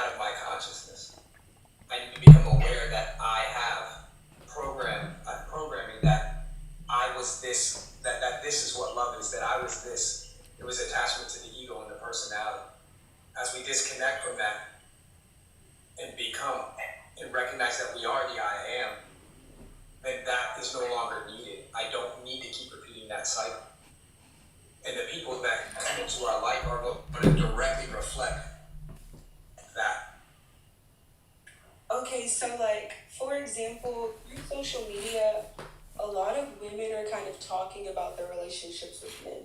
And a lot of women are saying that men change after pregnancy or directly after marriage or things like that. You see men all the time leave women, and it's just such an important thing, like such a big choice that you don't know until you make it. So in the frame of something like that, like where a lot of women in society are dealing with that, like I guess that's where I'm kind of not stuck, but I guess you could say stuck on. Like it's like there's no moving forward. The only right choice is to not choose, because once you make the choice is made. Like Yeah, but the choice is going to be directly parallel or correlated to who you're being. And I can give you a perfect, for instance, what you were saying, how men react. Women do the same thing. Like there was a huge study that women who get off birth control completely do a 180 on what they find attractive. And so there was a huge, I was watching a psychologist on a podcast talking about that's a massive problem in the divorce rate, is that throughout the majority of the relationship, these women were on birth control, and they found their husband extremely attractive. As soon as they got off, it was an entirely different male figure that they found attractive.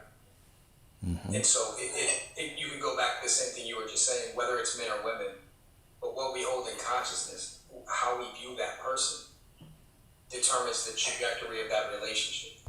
Are they perfect as they are? Do you allow it to unfold perfectly as you know you are and they are?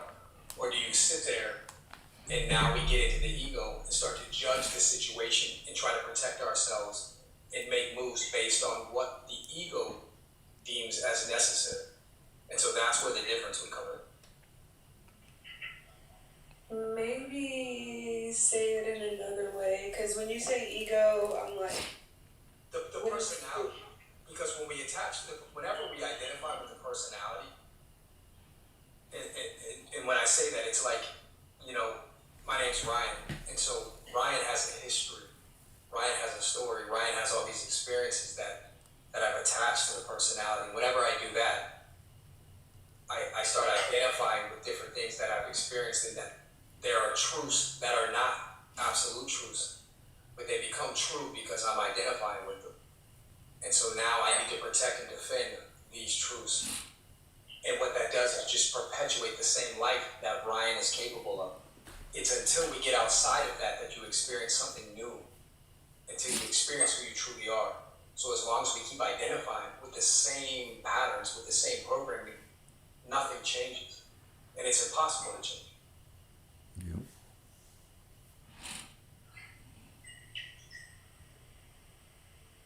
How would you relate that back to what I said? Well, ask the question, what is confusing? Like, in the context of, you're not a woman, so you wouldn't even know pregnancy.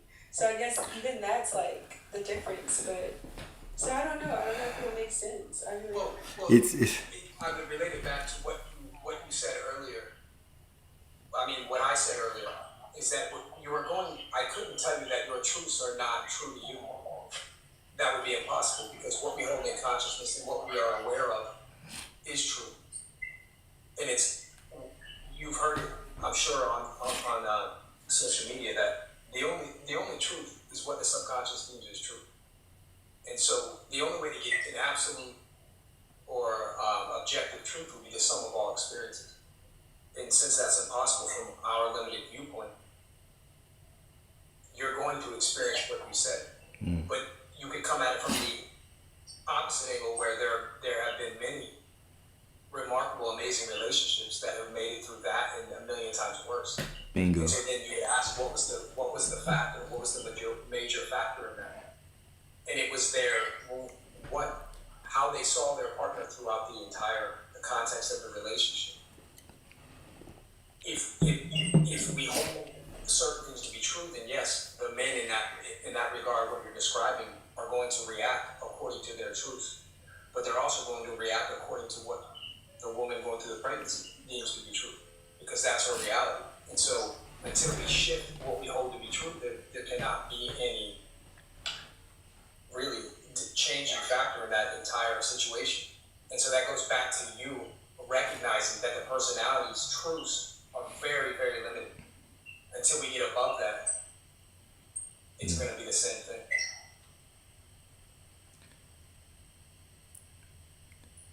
I just wanted to say that it feels like a lot of confirmation bias, like on a 3D level. Like if you are reading a lot of things about these men who shift after pregnancy, you know, that might be what you think is true for a lot of men, but there's millions and millions of men who don't do this. So it's on the 3D level, it's confirmation bias, but then if we're talking about it on like a 4D, you know, God thing, there's so many different facets of God, like we're just experiencing different things, different perspectives. Which perspective are you choosing? You know what I mean? Like, do you want to experience a perspective where men change after pregnancy? I mean, of course it exists, but how do you let it affect your own perspective and your own reality?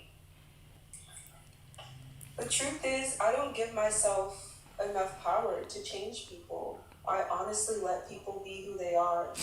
Because to me, it exerts too much energy to try to change them. I'd rather just let them be and I just be who I am. So people are going to be who they're going to be. I think it's about choosing the right person, but then even that's, you don't know if you choose right until you see things as wrong, right? Can I just jump in? I've been working with Ryan for quite some time, and I go through moments of like, holy shit, I just figured out I've been living my life really dull, and then I go through moments where I feel defeated because I forget this simple fact that you, to your point, like you can make a choice and you can say, well, you know, you don't know if you choose right.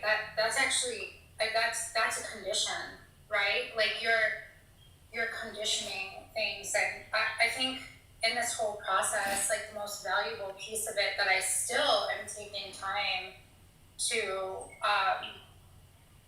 really stay in is that above everything you're talking about is a product of the personality or an identity. Above that is just straight up consciousness, awareness. And if there's a belief tied to men leave after being pregnant, that is an identity that almost comes like beneath consciousness, right? So imagine like all encompassing. These are beliefs, and these studies, even with the stuff that Ryan's reading, like all this research and things like that, it's great knowledge to have, but what do you attach yourself to? And then from there, how do you take that and then condition your partner? That's what we do in all relationships. And so just jumping into the conversation, I feel like that's the piece that's just missing. Like, you're right, you let people be as they are. The people, but they're not doing anything wrong. They're always reflecting your current state. Subconsciously, you don't even know your state unless you're aware, and you'll know real quick because you'll get a belief that'll come up and you'll feel it in your body. Like you'll have a thought and it's gonna hurt. You'll feel it in the chest or the throat or the gut, like if you don't like someone. And so then you know there's a belief tied to somewhere in your subconscious, and then you kind of observe that and decide, am I gonna still choose that or not? I just wanted to jump in because I felt like as I'm listening to all this, that main point is not being grasped. I mean, sorry, I just had to jump in. Does that help clear some of that up? Can you explain what you said about the belief part? Yeah. So I'm happy. I'm actually going to use an example. I understand this stuff. I like to think pretty well. Ryan will jump in and know I'm not on Ryan's level with that, but I don't even think of it that way. I'm on my own journey. Ryan is a gift to me and a reflection of everything I'm learning. But I'll give a recent example. and I said to Ryan, I haven't heard from my boyfriend in this long, right? It doesn't bother me, but I haven't heard from him in this long. And he's like, but you have an awareness to the fact, like you're in the state of awareness that says I haven't heard from him. And when I talked to Ryan, I heard that, but as often our conversations go, like 2 days later, I'm a slow bloomer sometimes, but 2 days later, I thought about this further, and it did kind of keep up with me. Like, what? It is a fact that I didn't hear from him, but that thought came from somebody in the state that doesn't have the boyfriend contacting them. The thought alone came from the person that, like, you can't, and so the belief that came up was, I actually think someone could go this long without talking to me. And it was like, whoa, holy shit. Like, the person that has it isn't going, I haven't heard from my boyfriend in this long, right? That's something that would only come out of the mouth of a person that isn't hearing from their boyfriend. And so the belief tied into that is that I actually believe that's possible for me. Instead of just looking at the current circumstances, I don't care, that has nothing to do with my reality. And this kind of shit happens in everything we do. Like, everything we do. Making quesadillas, I mean, you name it, right? Like, it doesn't even matter. I'm just laughing because of the conversation earlier. But it comes out in everything that we do. Does that help? I mean, it does, but at the end of the day, like, that's also saying, do you want to be the kind of person that sits there and tells yourself that you're not the kind of person who doesn't get a text from their boyfriend? Like, that mind game to me is just so much that it's like, Okay. Whatever's not showing up, it's just not showing up because it doesn't want to. Like, What's your actual, do you mind if I ask, like, what your actual name is? You can give me any name, but what's your actual name? My real name's Soul. But this screen, Soul, but this screen name is Bodhi. Like, No, Bodhi that's Sattva. That's okay, Soul. You know what? Your name is Jennifer. Your name is Jennifer. It's Jennifer. It could be in some reality, probably.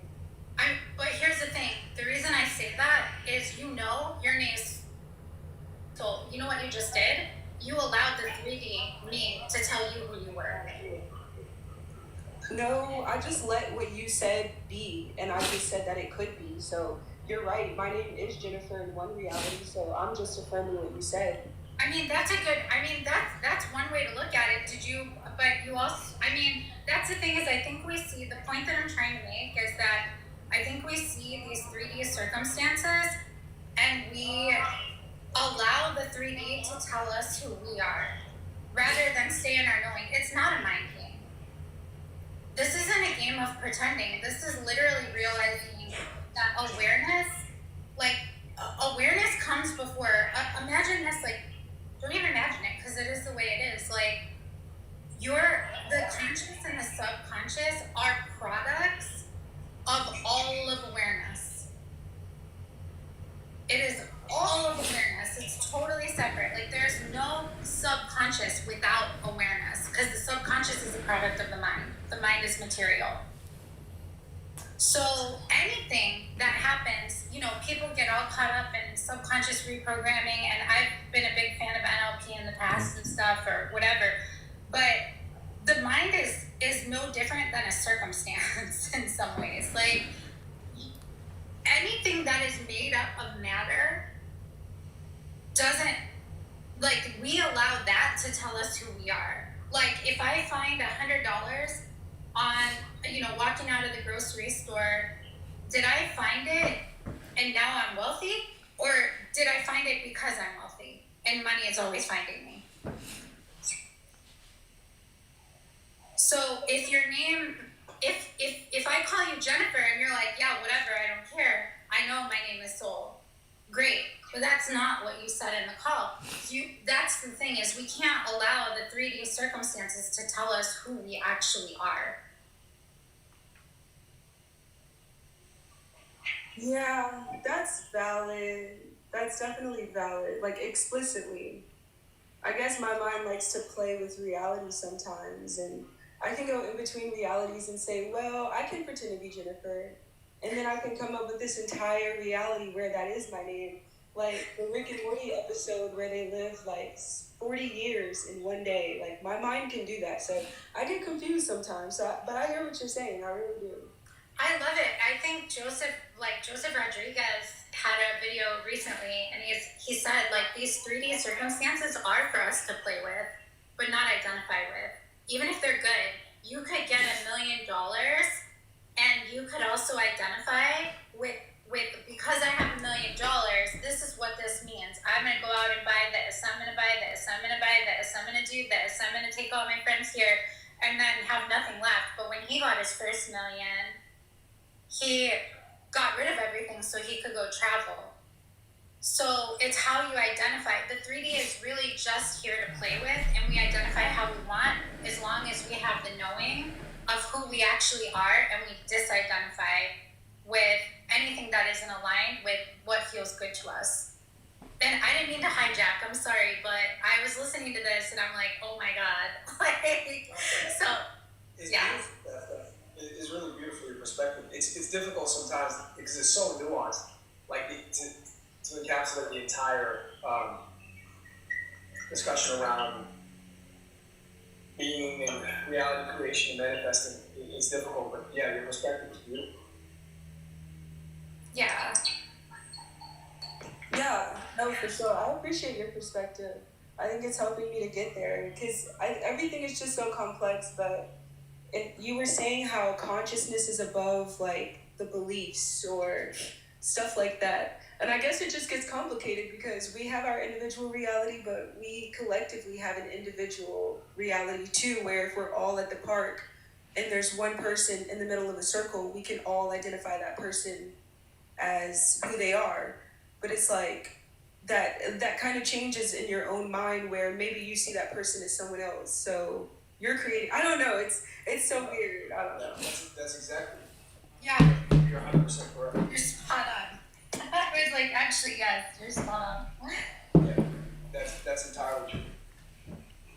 But I just, that's all I wanted to say. I was just like, I'm like, oh my God, I have so much to say on this. I can't contain myself. And there's quesadillas, and now I want quesadillas. Okay. Anyway, sorry guys. Thank you.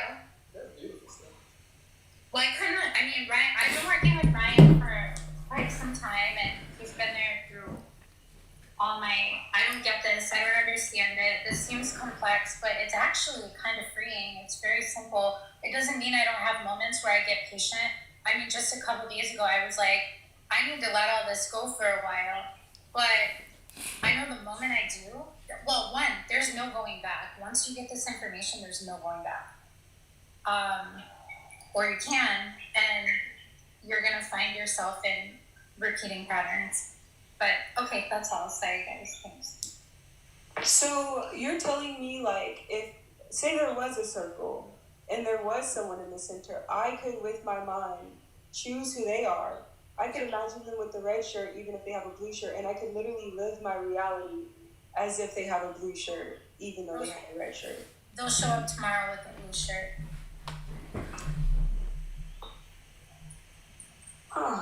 And you know what? Test this out. This is my favorite example. Somebody in the school community brought it up, and I have said it myself. It was actually I heard it the same day that I brought it up to someone else. All right. Even if you don't get too specific, tell yourself you're having a bad day. You're having a bad day. Feel it. You know what? Everything just freaking blows today. Like, my cat ate my plant and threw up on the carpet. I hit the tree on the way out, backing out of my driveway. There's new shopping carts at the store, so I gotta take this basket and overfill it. And watch how people interact with you at the grocery store. Tell yourself you're having a great day and people are amazing to you. And gosh, you just love how people are considerate and all these other things, and I'm just having the best day. You'll have a totally different experience at the grocery store. Oh yeah. Oh yeah, for sure. And you can do it with a specific, like a really funny thing like that happened today, and it's effortless, and I manifest like stupid stuff like this all the time. It's not stupid, it's actually beautiful. But my daughter is playing basketball, and my favorite number is 3.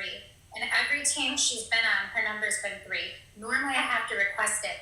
This time around, I've been too busy, I didn't request it. So today they hand out her jerseys. I'm not even out in practice, but I was like, how funny would it be if her number was 3? Her number's gotta be 3. And I let it go, I just let it go. I was like, it'll probably be fine, whatever. Her number's 3. Her jersey is 3. But like that's a circumstance.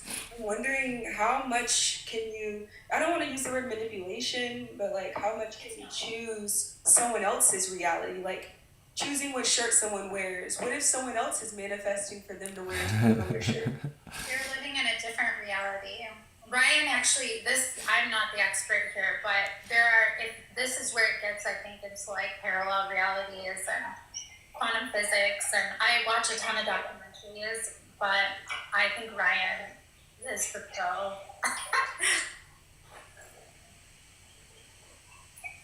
I didn't want to hijack Alex. You want to say No, go ahead. Everybody here has heard me speak all day, so go ahead. I'm following you now, Alex. I'm excited, so. Alex is amazing. Yeah. Wait, can I say something real quick? Because I kind of like think like this a bit. So like, I'm not gonna lie, everything actually does make sense. But you said something that was like, Bodhi baby.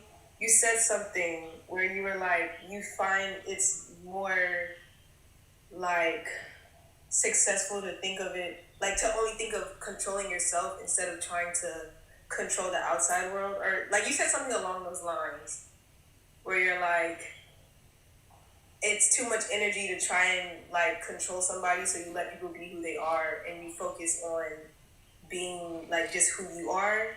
And I think like if you stop right there, you'd actually be good, because like if you're saying like the situation with like the circle, right? And instead of you being,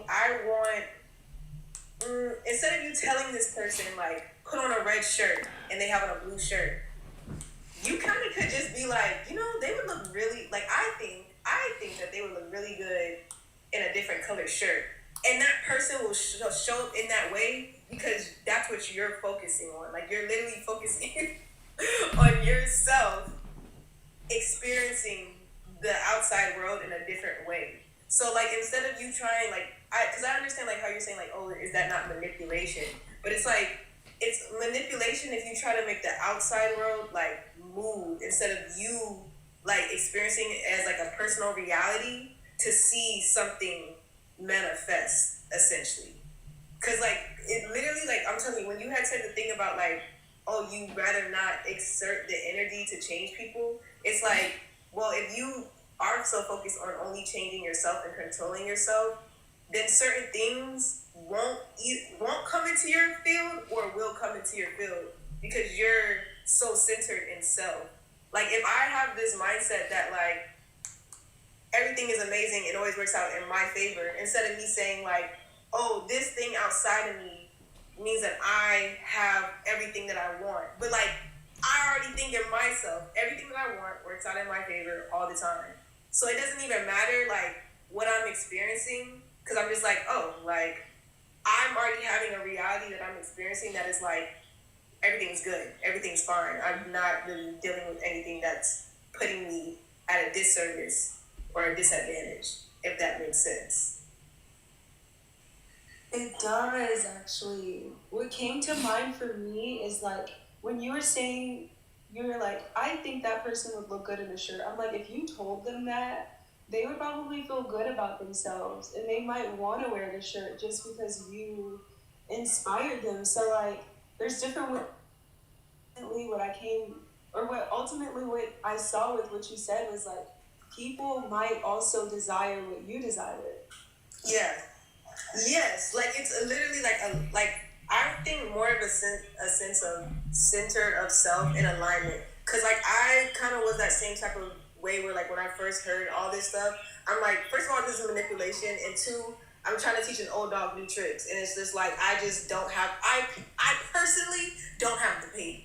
I personally don't have the patience. So I'm like, I don't want to manipulate my outside reality. I don't want to try and think it into existence for real. I just started to think about, okay, what do I actually want for myself, or what do I want to experience? And then I started to like put that out when I'm experiencing with certain people. So I'm like, when I'm around this person, what do I want to experience? Well, I already know what I want for myself as me being the I am, having a personal experience of God, manifestation of God. Like, I already know what I want. So there's always certain things that come into my reality that manifest like in that way. Like, I'll have like a boss sometimes who like will give me pushback, but like in my way of thinking, I'm just like, oh, this person's just, you know, like they're just keeping it fun. Like, I'm not thinking of it as like, oh, my boss is giving me a hard day. Like, no, I'm just like, oh no, you're just keeping this. I would be bored. I would be bored because I know that much of myself, of how I experience the world. So I think like sometimes like having the centeredness of who you are and who you want to be does honestly make everything else around you fall into place, because you're not really thinking about like, oh, like the outside world has to tell me who I am. Like, no, I know who I am. So everything that I'm experiencing, like that I'm watching, like is a good movie. I know I'm a person, I'm a great star. So I'm having a great movie. Like, that's kind of how I like to like center myself. Beautiful.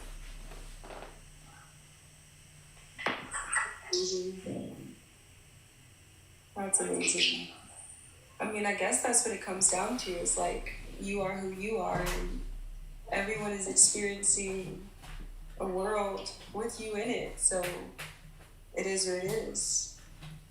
Yeah, it's definitely like different ways. It's like, what do you want it to be? Because I kind of like, I'm not really a big specific person type of manifester. I don't really care, because I always get what I want. Like, when it comes to people, I be thinking about money.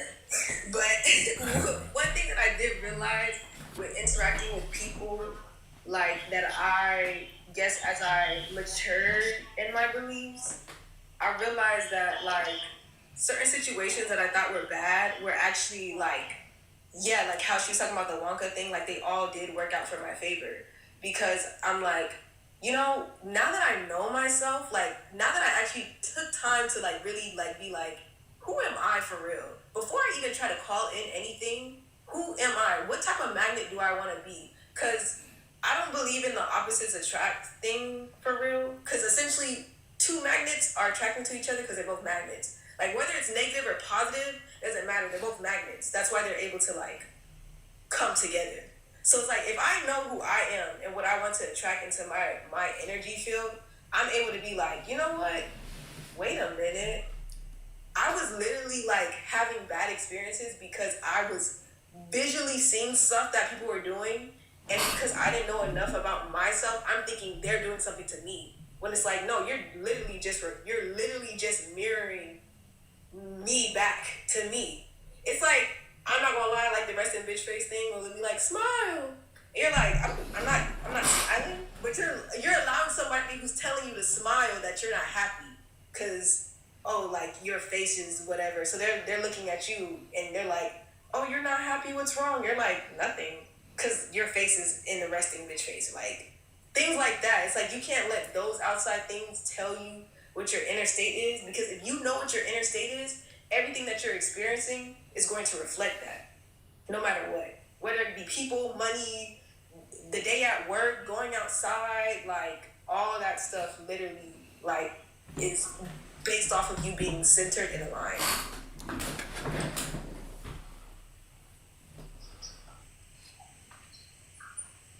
Alex, let Chris and Wax up in here too. They want to yap with all of us. Please. There's no more spots. There's no more spots. There's no more spots. Okay, fair enough. Okay. Oh, there's one more spot over there. Yeah, Raw. Is your name Raw? My name is Jakara. Oh, Jakara, yeah, you're so fascinating. I love it. I love listening to you talk because the pieces, they just connect. I just get it. And now I just found a cat outside. I don't know what's going on. Anyways, thank you.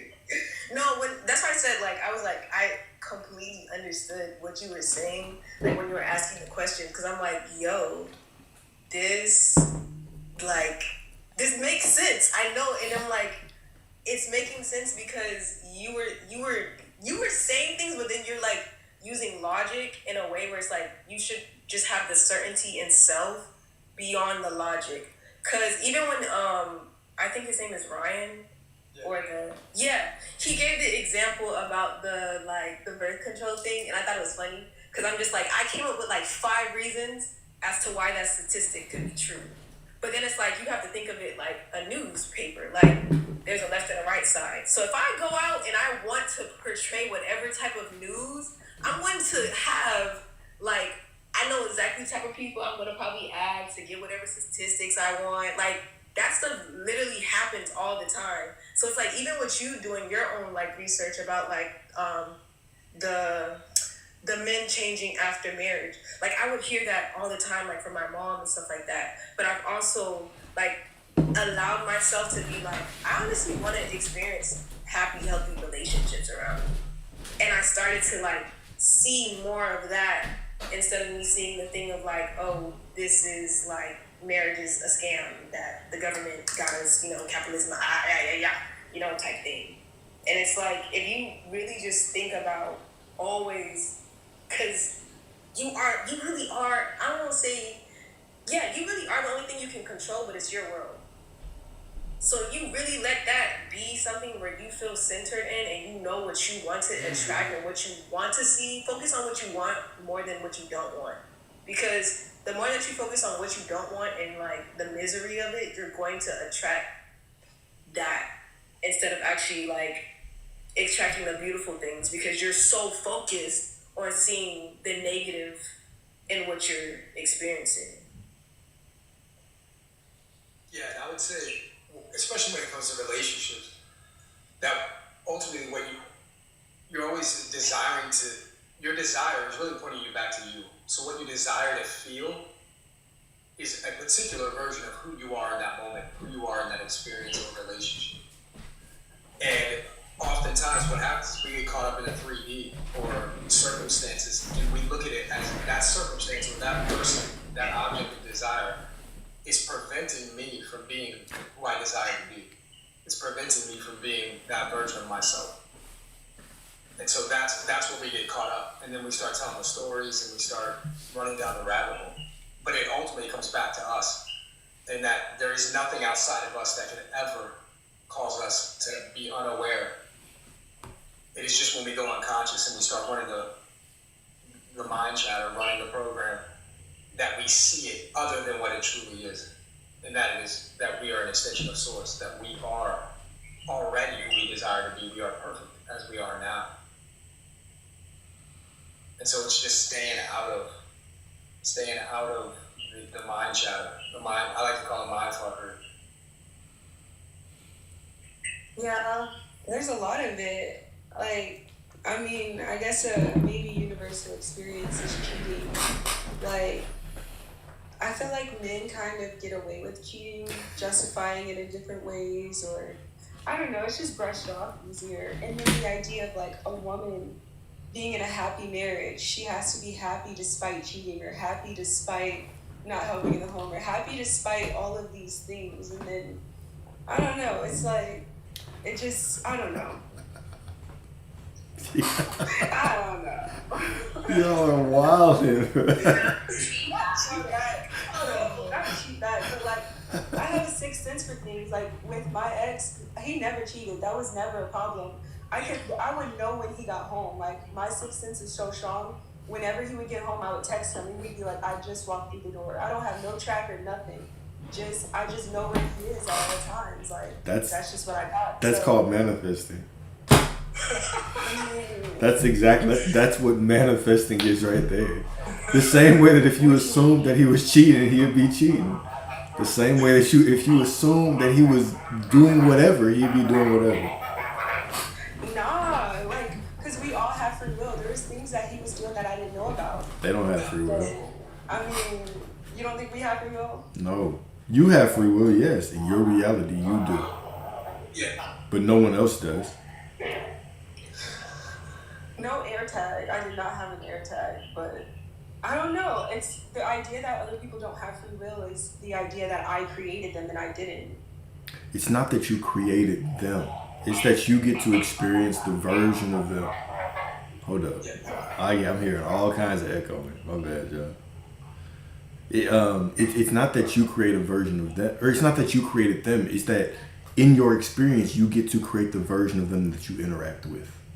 That's what it is, right? So, for instance, right now within you, you are this infinite being. There's infinite versions of you within yourself, all right?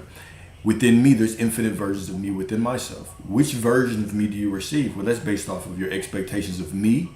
It's also based on your expectations of men in general. It's based on your expectations of how relationships play out. All of those things are wrapped up into one human called Alexander, or whoever you're dealing with. So you're constantly being faced with your expectations and your beliefs. So sometimes we'll say things like, yeah, I knew this. Yeah, of course you did. But then we'll say, well, there's other things that passed by my awareness that showed up that I didn't know. And so I always like, okay, well, let's talk about your general beliefs about people that you date, or about people in the world. Or if it's men, let's talk about general beliefs about women. If it's women, let's talk about general beliefs about men, right? And we will always find that your consciousness does not betray you. Reality always perfectly reflects what you expect and your beliefs about it. So if you want to say that no one has free will, okay, cool, that's fine. You will only receive in your life people whose free will is in alignment with your expectations.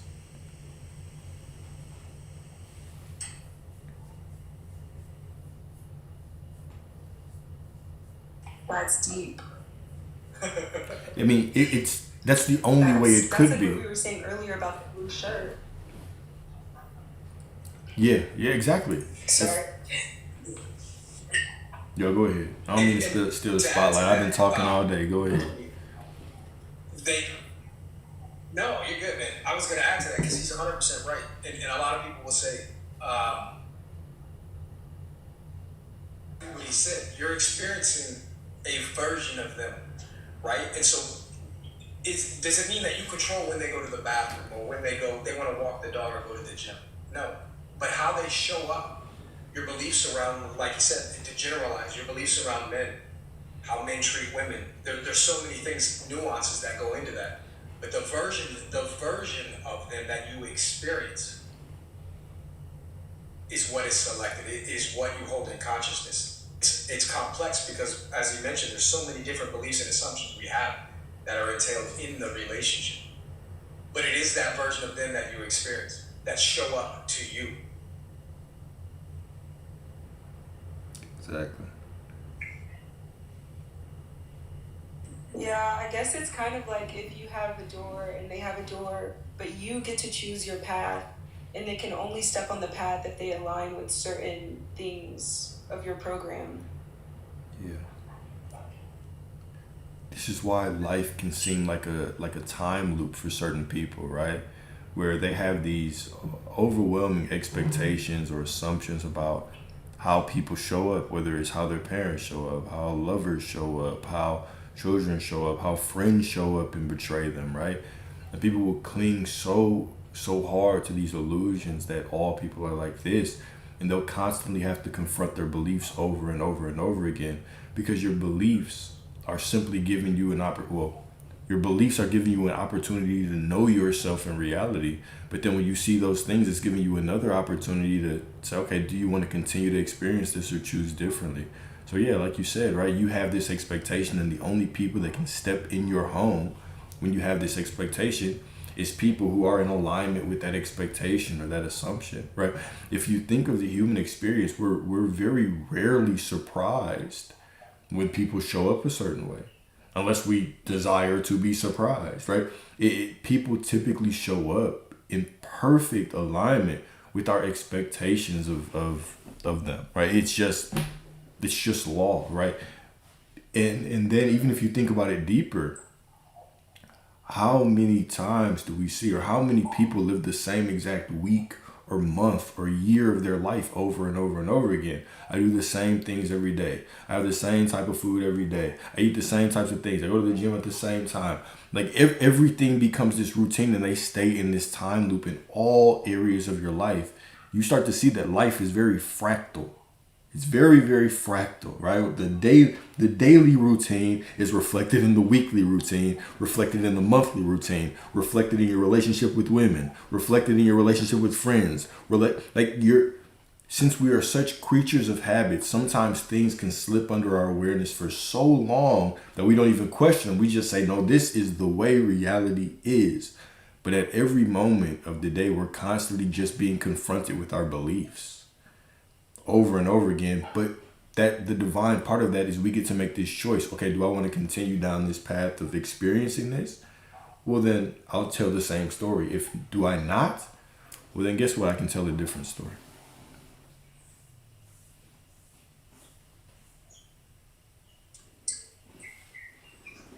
I'm gonna drop down so someone could drop back up. But Alex, I always appreciate you, man. I appreciate you too. I appreciate you jumping on here today too, man.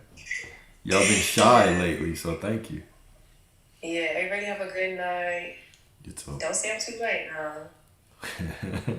We'll see. We'll see. We'll see.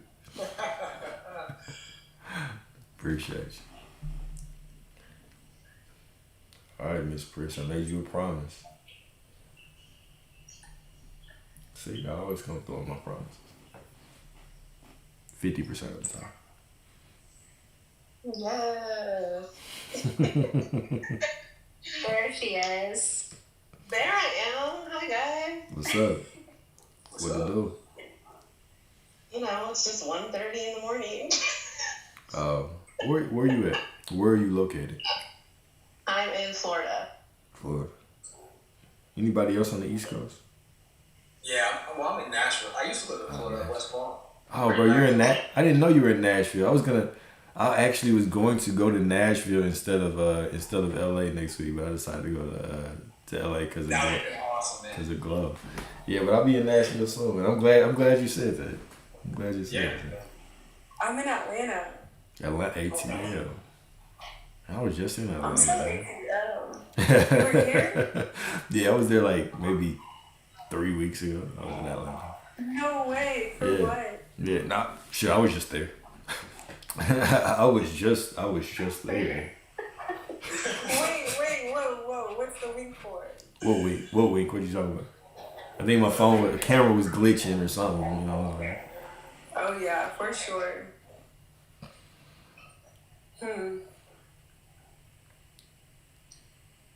Sauce is in New York. Sauce, you act like you type like somebody from New York. I ain't gonna lie to you. Miss Lex, Miss Sierra, and Miss Pris. What? Yeah, it's Sierra. Sierra. Hi, Oh, really? my bad. Yeah. My bad, Sierra. What do y'all have in your mind today? Lots of things. Mhm. I actually have a question for you. Personal question. Cowboys or Lions? Do I have to pick? Well, we'll either pick other options, but you mentioned Texas and you mentioned Michigan, so inquiring minds want to know. I see. Or Bills. You also have the third option of the Bills. Oh, God. Go Bills. So I don't really have a team. I like seeing good players, and right now, if I had to choose between watching a game with one of those three, I would choose the Bills because of Josh Allen. But I don't really. I know that's right, boss man. Yeah, but like I don't. It depends because the Bills play the Vikings, I'd probably go for the Vikings because of Justin Jefferson. Because I just want to see him. So I wouldn't even vote for a team. I just like to see certain players play because I like I like good players. Hell yeah. No, Cowboys for all of it. Pris, get the fuck out of here. You're done. I've seen enough.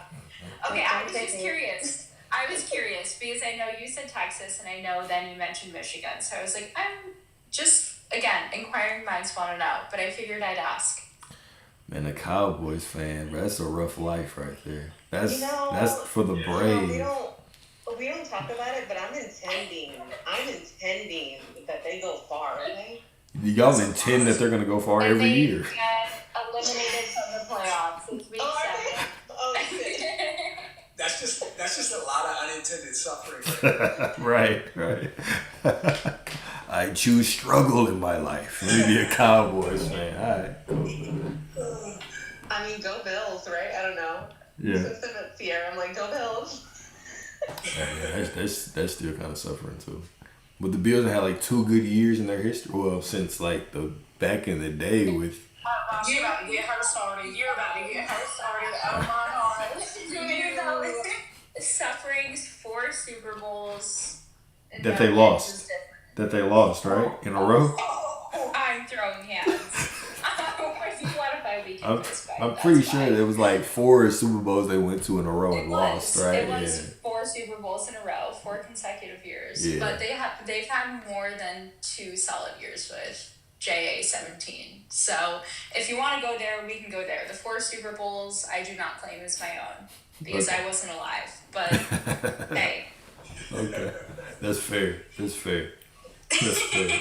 I'm not here to judge, right? I'm not here to judge.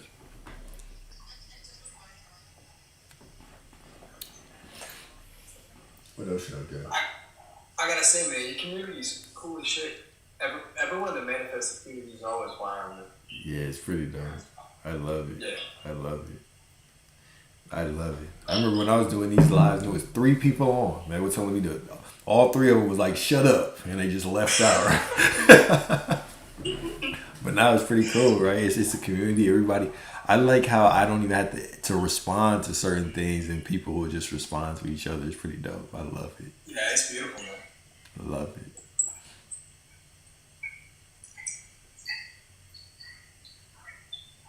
Okay, I have a question. Mhm. I know, Alex, you talk about a lot about like the unfolding portion of just like you say it once, it's done. You're in the knowing. That's just like you say you having the desire is God's promise, like that embodying that whole kind of thing, right? How do you feel like the lingo and the vocab about like saying the unfolding? Do you think that the word unfolding keeps you stuck in a hamster wheel of it just simply unfolding? What are your thoughts on that? To me, no. No, it doesn't. Because what the unfolding means is I've already become it. So the unfolding does not refer to me. The moment I make a decision or I accept the desire as mine, it's done. I have already transformed into that person. So it's an instant acceptance. The manifestation is instant because my manifestation, the manifestation of me, has already happened. Now, the unfolding is simply reality becoming me, because reality is just an extension of me. There's no out there, right? So reality just matches me. That unfolding could take a day, it could take an hour, it could take a minute, it could take a week.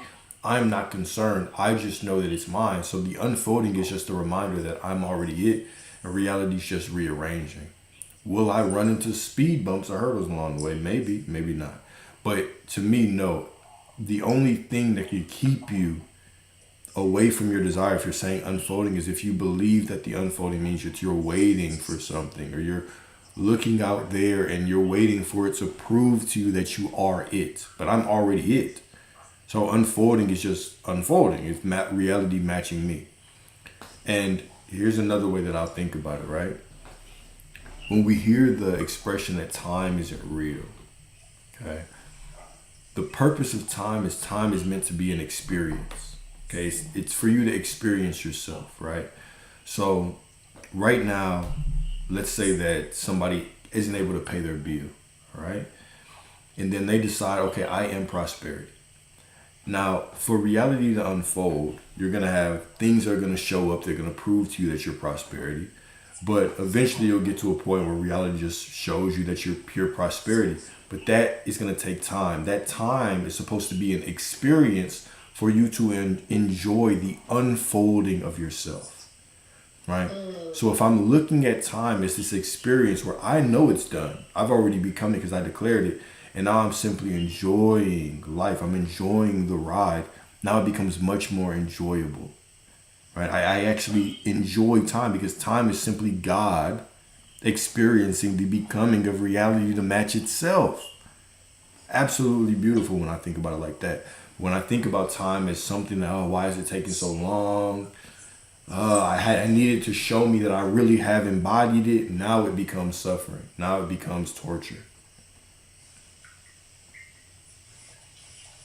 Makes sense? Okay, I love that. I love I mean, I know there is a really, really large community of people who go back and forth on the really like the specifics of all of it. And it's like you've said before, it's not like you were never supposed to know about like these frequencies or what this means. And I think like to certain extents, like yes, 100%, and it just overcomplicates it. But if you Right. know that it is done and you are it, then it's like when you look at the outside, your external, your 3D, like the shit you go through every day, then it's like if you're just like sitting there and being like it's done, then the whole it's unfolding does not matter. Essentially, is what you're saying. Yeah, the unfolding is just part of the game. It's the linear time that I go through to experience the becoming or the unfolding of myself, right? So however you want to look at it, it's just you going through the experience of linear time to know yourself as God because you've chosen this thing and now you get to watch it unfold. You get to watch the world blossom, bloom into you, right? So absolutely, right? You don't have to do all of those things. It's done the moment that you say it's done. Yeah. I love that. Thank you for sharing your insight and your perspective on that.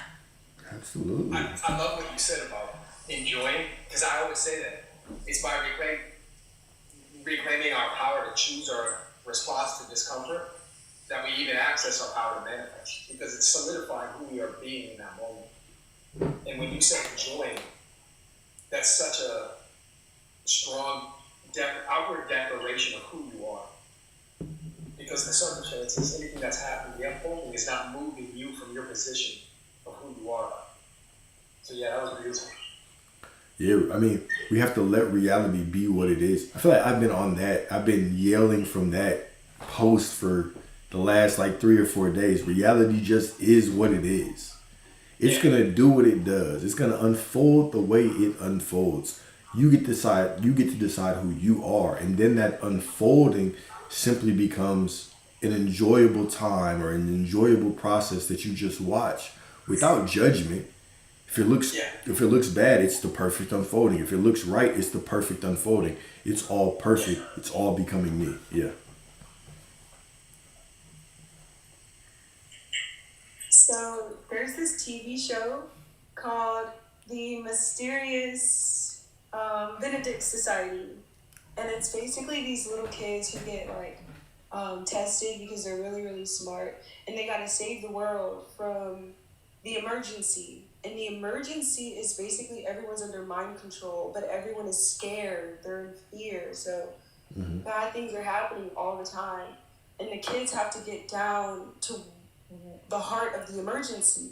And like, not to spoil it, but I guess I will. Basically, like, it's mind control, and the kids at this specific school, which it's I'm not gonna get into it, but yeah, these kids at this specific school, they basically have this helmet, and this helmet has connections to this tower, and the tower has connections to everywhere in the country they're in, and it sends out these programs from the kids' minds. So the kids' mission was to destroy the tower to stop the emergency.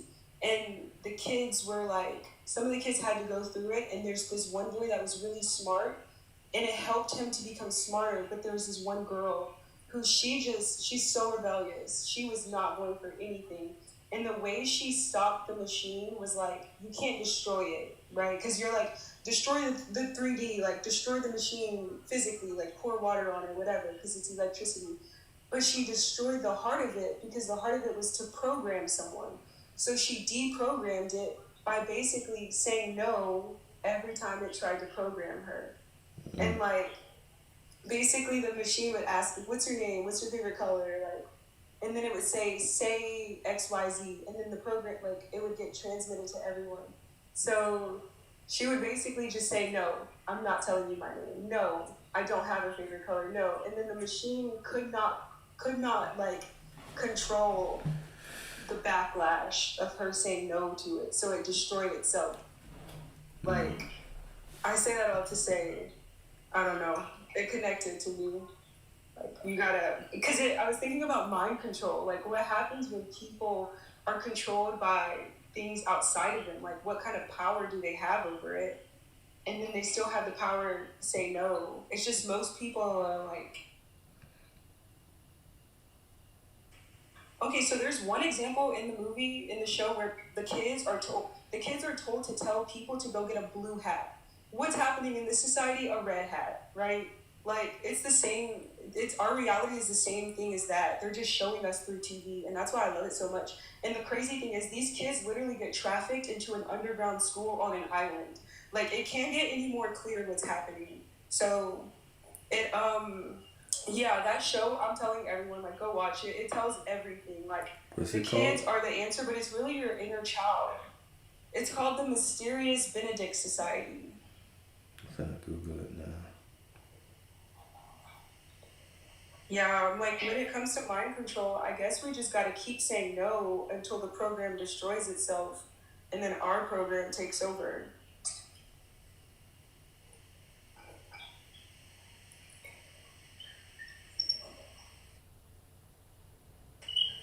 Hmm. Okay,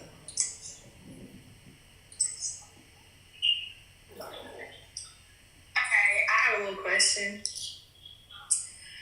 So in one of your videos, well, a few of them, I could be lying. I'm probably lying. I don't know.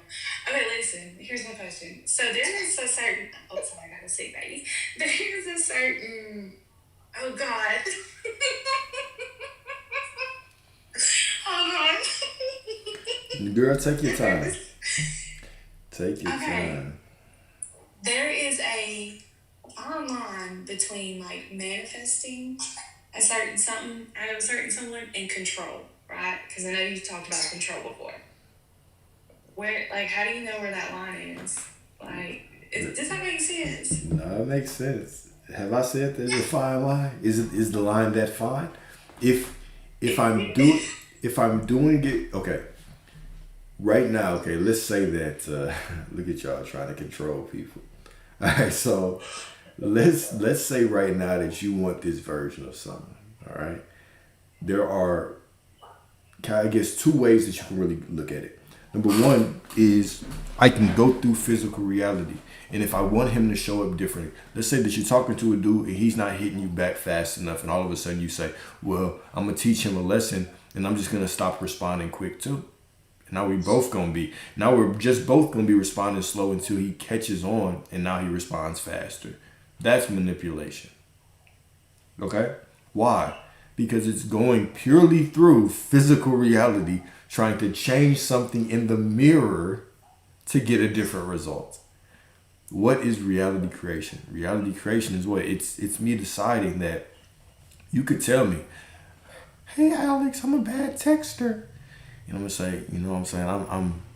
I'm so grateful that you told me that, but you are healed now. You're no longer a bad texter in my reality, right? You show up perfectly for me because you are nothing but God, right? And God always shows up perfectly for me, right? And so I make that decision, and now you must show up. Now, what do I do in physical reality as that's happening? Whatever. If I want to reach out quicker, cool. If I don't, that's cool as well. I simply exist. I simply am. I simply be. I'm in my being, right? But I do everything from that knowing. That is reality creation. That's the only difference, is that from one you're going through consciousness, through another you're trying to go through physical reality. That makes sense. Okay, thank you. Absolutely. I got you.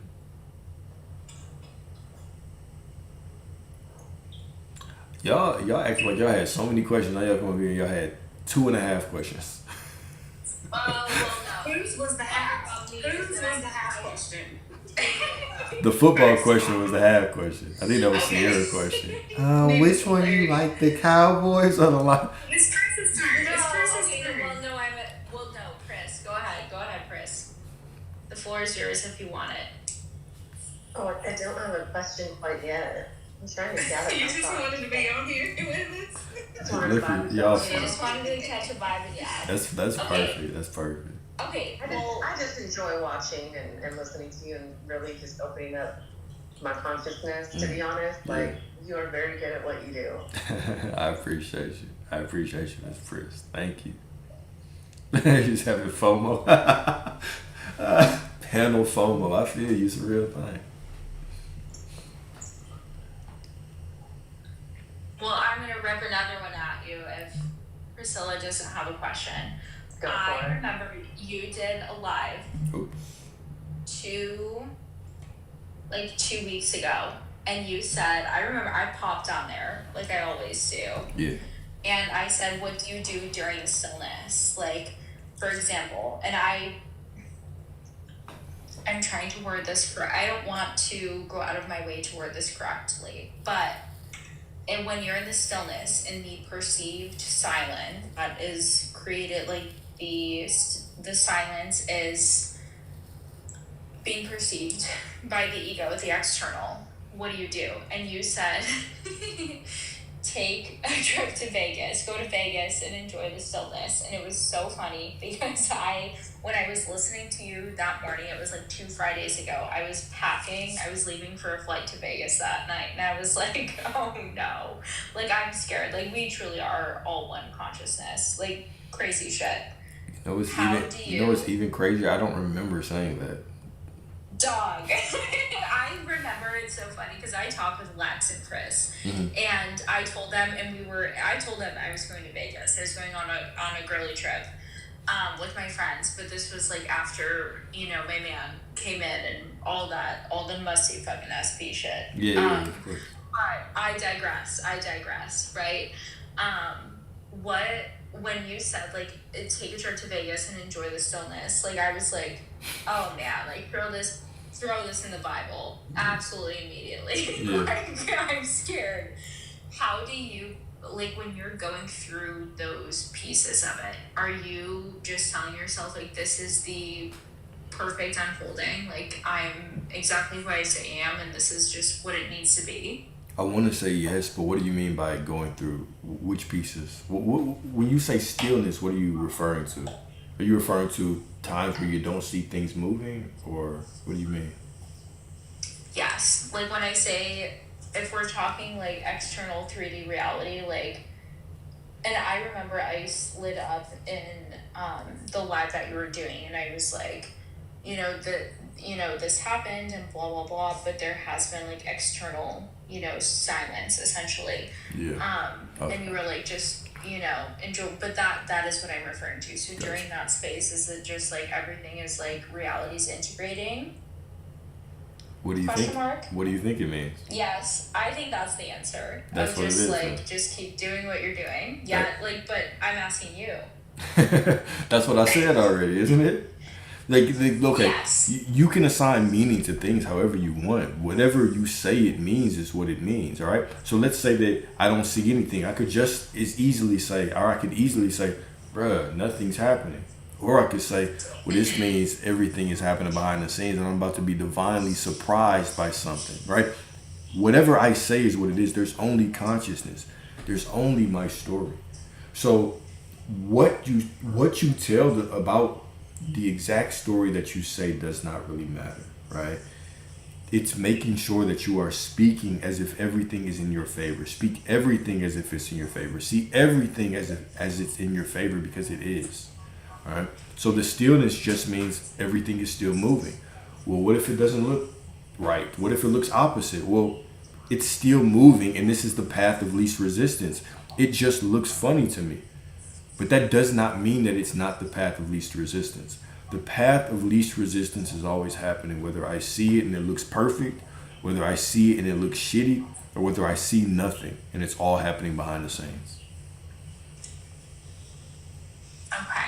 No, I love that because it really does come down to what meaning you give it, and that's really if you are God, and if you are the creator essentially, and you're dictating your reality, that's exactly what it means. Exactly. Like whatever meaning you give it is exactly what it means. You're like Steph just said in the chat, right? You're already it. So since you're already it, reality's just scrambling to catch up.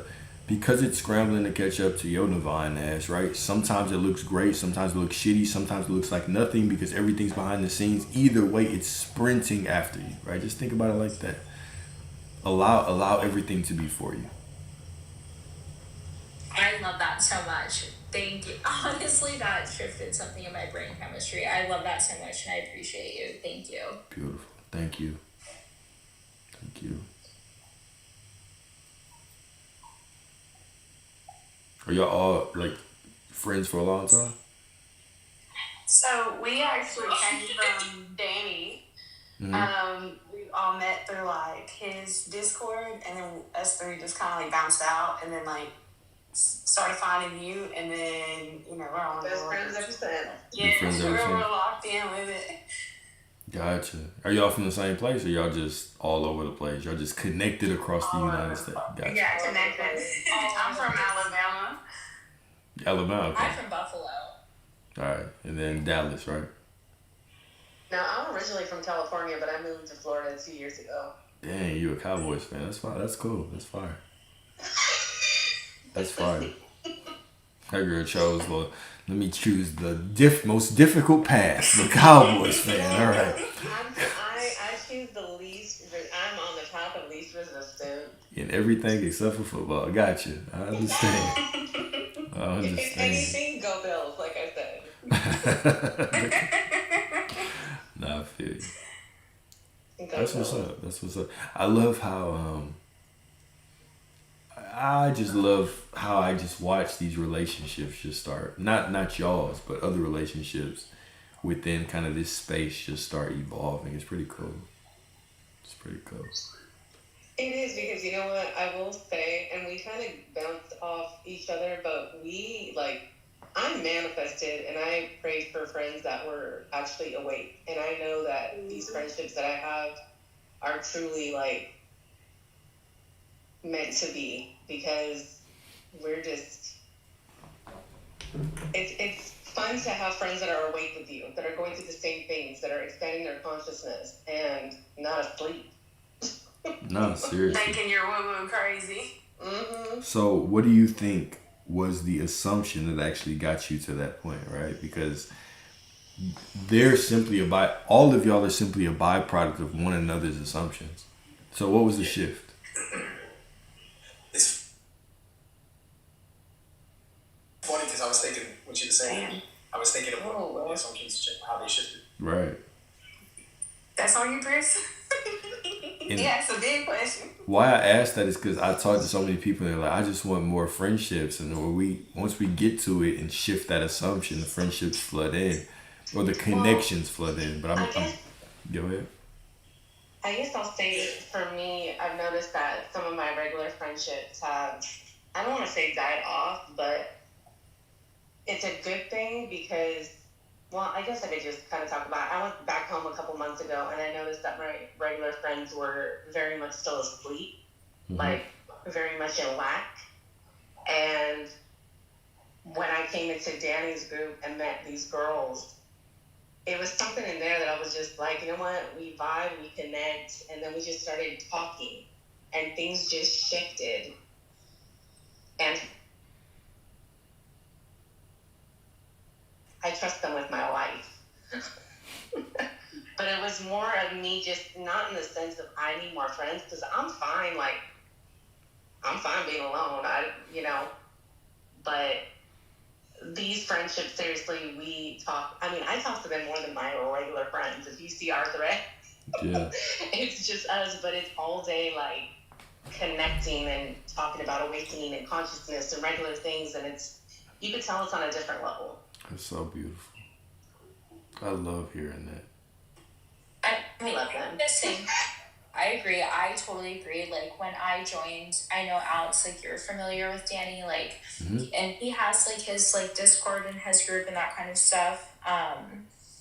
But I remember like just talking to the people in his community specifically, and I'm just like, dang, like, I mean, I appreciate the people in my life, like friends that are like close in like geographical distance and, my friends that are not. But I know it was like, I just like intend that I, you know, have friends that are consciously like awake to all of this kind of stuff. Whether that means like these people like waking up, or I meet new people, like whatever that is. Like I feel like it was like pretty broad. And then it was just like, but I didn't like cling on to it. Like ego didn't cling on to the fact that like, oh well, you need these friends to support you. Like I'm comfortable doing my own thing. Like Chris said, I'm chilling. Like it's obviously like a very personal journey, and we're all at our own states of like consciousness, and we all have our own like kind of stuff going on. But I think it's really, really profound that I'm just like, I will literally sit here and like giggle, and I'm like, my internet friends, but also at the same time, it's like, it's so funny because I'm like, but they don't feel like that.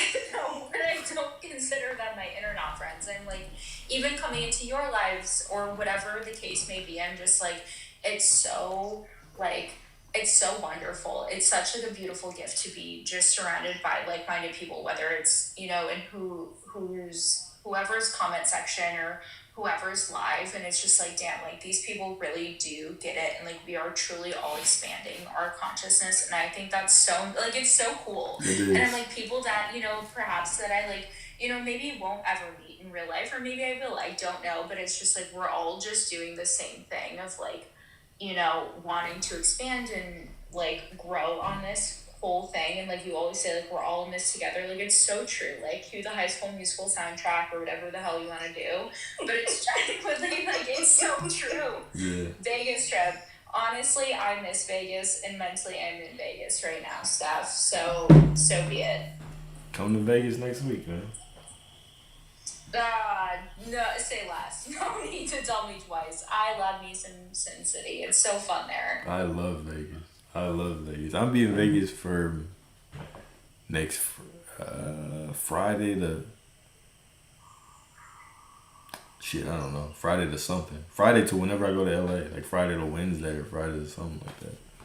Do you personal like what do you don't obviously need to give your geographical coordinates by any means because this is a public space, but what's your vibe in Vegas? Like what's your thing? What's your vibe? Everything. Well, walk me through what you're gonna do. Okay. Walk us all through like walk y'all through what I'm gonna do. I ain't finna snitch on myself, so y'all not finna catch me. I'm not finna snitch on myself. But all right, a day in Vegas. I'm going to get there.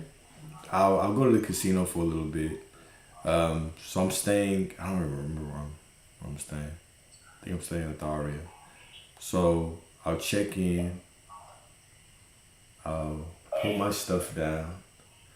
I'll go to a nice Bible study class. Watch out. Watch out. He's just on here. That's very What do y'all think I'm gonna do? I know you're doing that. Okay, a Bible study class can mean many things. Yeah. In Sin City. Yeah, Bible study. So you're leaving it up to the imagination. I'm leaving for the it viewers. up. I'm leaving it up. Okay, fair. No, I'm gonna do whatever I feel like doing. I'm gonna turn up. I'll probably end up at a couple places. I know I'll end up at like Jewel or Hakkasan or something. I know that I'll end up in several casinos. I know that I'll just walk around and talk to people. I know that I'm gonna be probably drunk most of the time. So I just kind of go with the flow in Vegas. I'm probably also gonna go to the to go ride the ATVs. I'll probably get a tour and do that for a day as well. Hell yeah. Absolutely. I mean, what other vibe would there be in Vegas? Damn.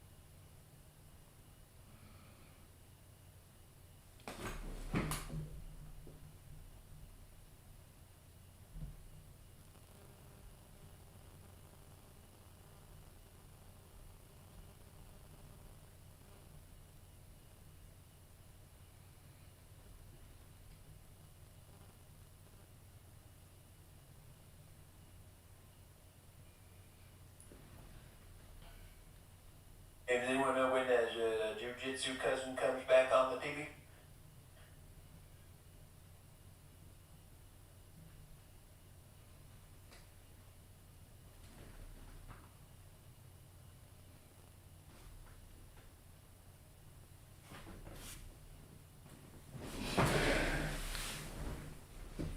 Oh no, he's Don Preston. He's SP back. He's back. My bad, y'all. My phone died.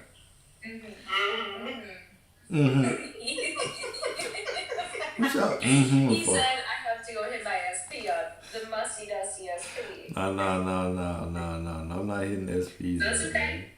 I respect the hustle. That's your business, not mine, brother. Okay, all right. I hear you. I hear you. Now, that's not my cup of tea, man. The whole SP journey, that's not for your boy. Why? Have you, okay, question for you. Have you done it on this whole discovery? I know I asked you earlier, like, what was the moment that clicked? And you were like, it wasn't a specific moment, yada, yada, yada, whatever. Yeah. But was SP I literally hate that term, but was that ever a catalyst for you? Or did you ever have one on this whole journey? Yeah, I've had several. But at any time, so my whole thing is by the time I got to the point where they showed up, which was typically once I came to the realization that I already had them, there was also the realization that I can choose an infinite version of anyone, and so I wasn't really interested in it, right? I think, I wasn't really interested in it. But also, the woman that I thought I was going to marry passed away, right? So that in itself kind of changed the way that I view relationships also. So it wasn't really, so there hasn't really been since then there hasn't really been something serious that I've really thought, okay, yeah, this is where I'm gonna sit down. Could that happen? Sure, but it hasn't happened yet. Okay. Mm-hmm. That's fair. Yeah. That's totally fair. So I think me talking about an SP wouldn't be fair because I don't have the same experience with a specific person that most people have, right? Most people are thinking specific person in terms of this is the person that I want to spend the rest of my life with, right? I haven't been in that area. It's mostly been, there's somebody that'd be cool if they hit me back. All right, boom, here we go. All right, and I don't want it anymore. So. You're like, well, never mind then. Yeah. Because I'm you, and I don't want your musty ass. I get that for sure. Musty dusty. No, I love that. Thank you for sharing that. I was honestly just super curious of like what was the catalyst, what was this, what was that, but yeah, I've had women that I really liked, but I just haven't seen I just haven't seen a woman in the light of how I could potentially marry her since then. It's been that one, right? Like I thought that was the one. That was it for me. So I experienced that already. So, yeah. So yeah, I have been on that journey though, for sure. It's a crazy one. I'm like, do I check myself in or do I just go with the flow? We don't know. But it's usually the latter. You just go with the flow and you expand your consciousness, of course. But at first you're questioning everything. But that's honestly the whole beauty of it. I think of learning of like, is this me or is this, and then you learn. And I think that's really cool that we're all just kind of, I know there are a lot of people on this because, the SP is the catalyst and that kind of thing. And I don't know. It's a cool journey that somehow, like, regardless of, like, what that thing is that brings you here, it's like, damn, like, we're all trying to get the same thing. We're just all trying to enjoy life. Exactly. Whatever brings you into this space is perfect, right? Because, you went through this perfect unfolding of events for you to recognize your divinity. And yeah, absolutely. We're all on this journey together. Amen. Mm-hmm. Yeah, I think someone said she'll be at Bible study in Vegas, probably. Are all three of y'all specific person addicted? Well, yes. See, It just always like start up. In our defense. I think it's like, but it's not a defense though. Like it's just like there's always something that leads you to it, and that's just my kind of thing. Like I'm a firm believer, and there's a reason why you get led here. But yes, the three of us are all like, our men. But I get it, and I feel for all of it. Gotcha. Have any of y'all gotten back? Yes. All three? Okay, so one thing about me, period. Well, one thing about me is that my ass speech, I literally, the term. How the hell did my phone just die again? How the hell did it just die again?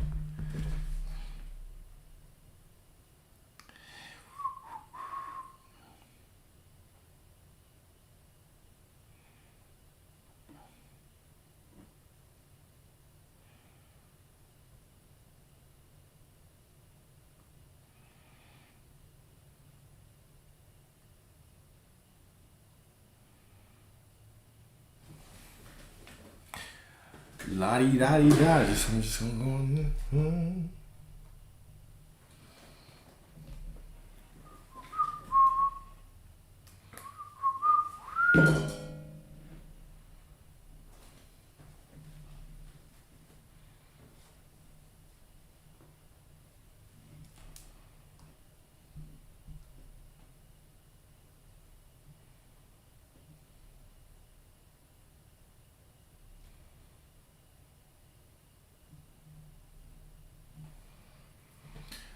From what I can see, I always, thank you, Mara.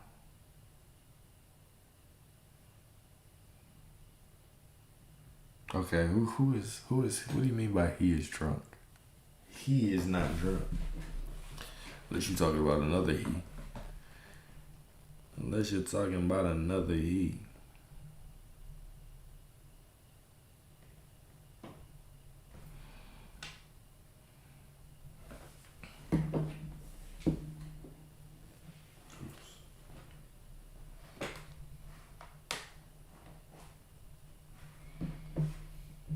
Jahar, my friend.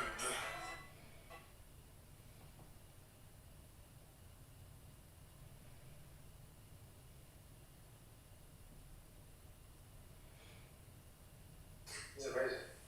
I said, oh, sounds scared. Y'all over here talking shit, huh? No, I'm just playing. I'm just playing. That was ego. That was some ego talk. No, I'm watching it anyway. I was on the other phone anyway, so. How many screens do you have, Alex? Do you do a dual screen, like when you do YouTube and like when you go live from one to the other? Yeah, I do. And all that stuff. I feel like you have a gamer setup. Something like that. So on my phone I do TikTok. Okay. On my computer I do Instagram and YouTube. But yeah, they're all like merged together. Dang. Yeah, Instagram and YouTube are merged together. So I kind of want to go back to like what you were saying earlier. I don't want to get too sensitive, but when it comes to like people that are gone, how do you like come to terms with loving them but not having like that access to them anymore? Like, does that change your attachment style to people in the real world, knowing what you know now?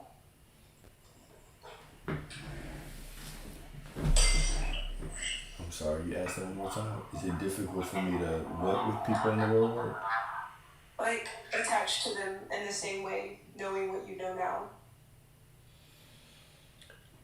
Ah, man, that's such a good question. I don't think that I have trouble connecting with people, but when it comes to attaching, I'm not really attached to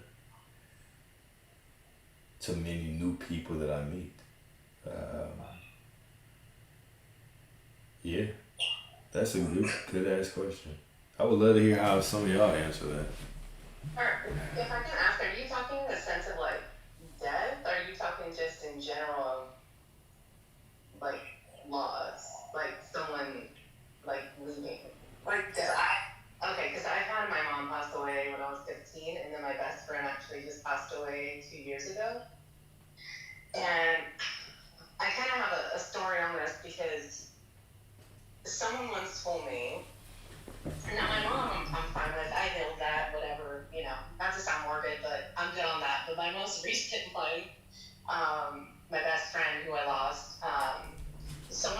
honestly that they are a reflection of me because I'm used to having lost in my life, right?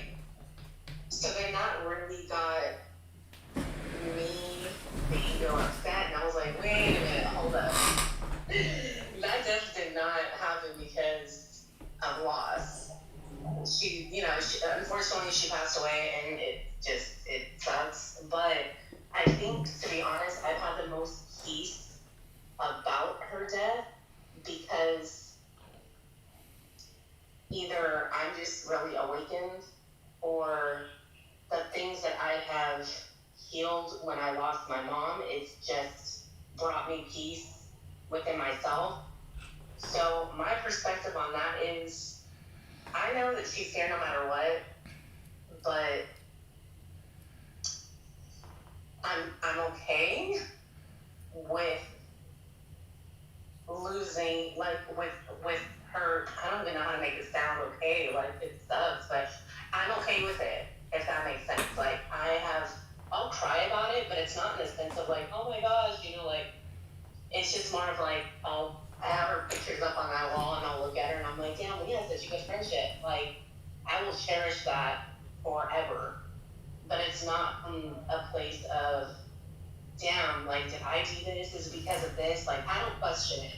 And I think the person that told me that was very wrong. But that's just my perspective on it. I have peace about it, and I don't feel lost in it, if that makes sense. I have a lot of peace over that situation. What do you think helped patch it up?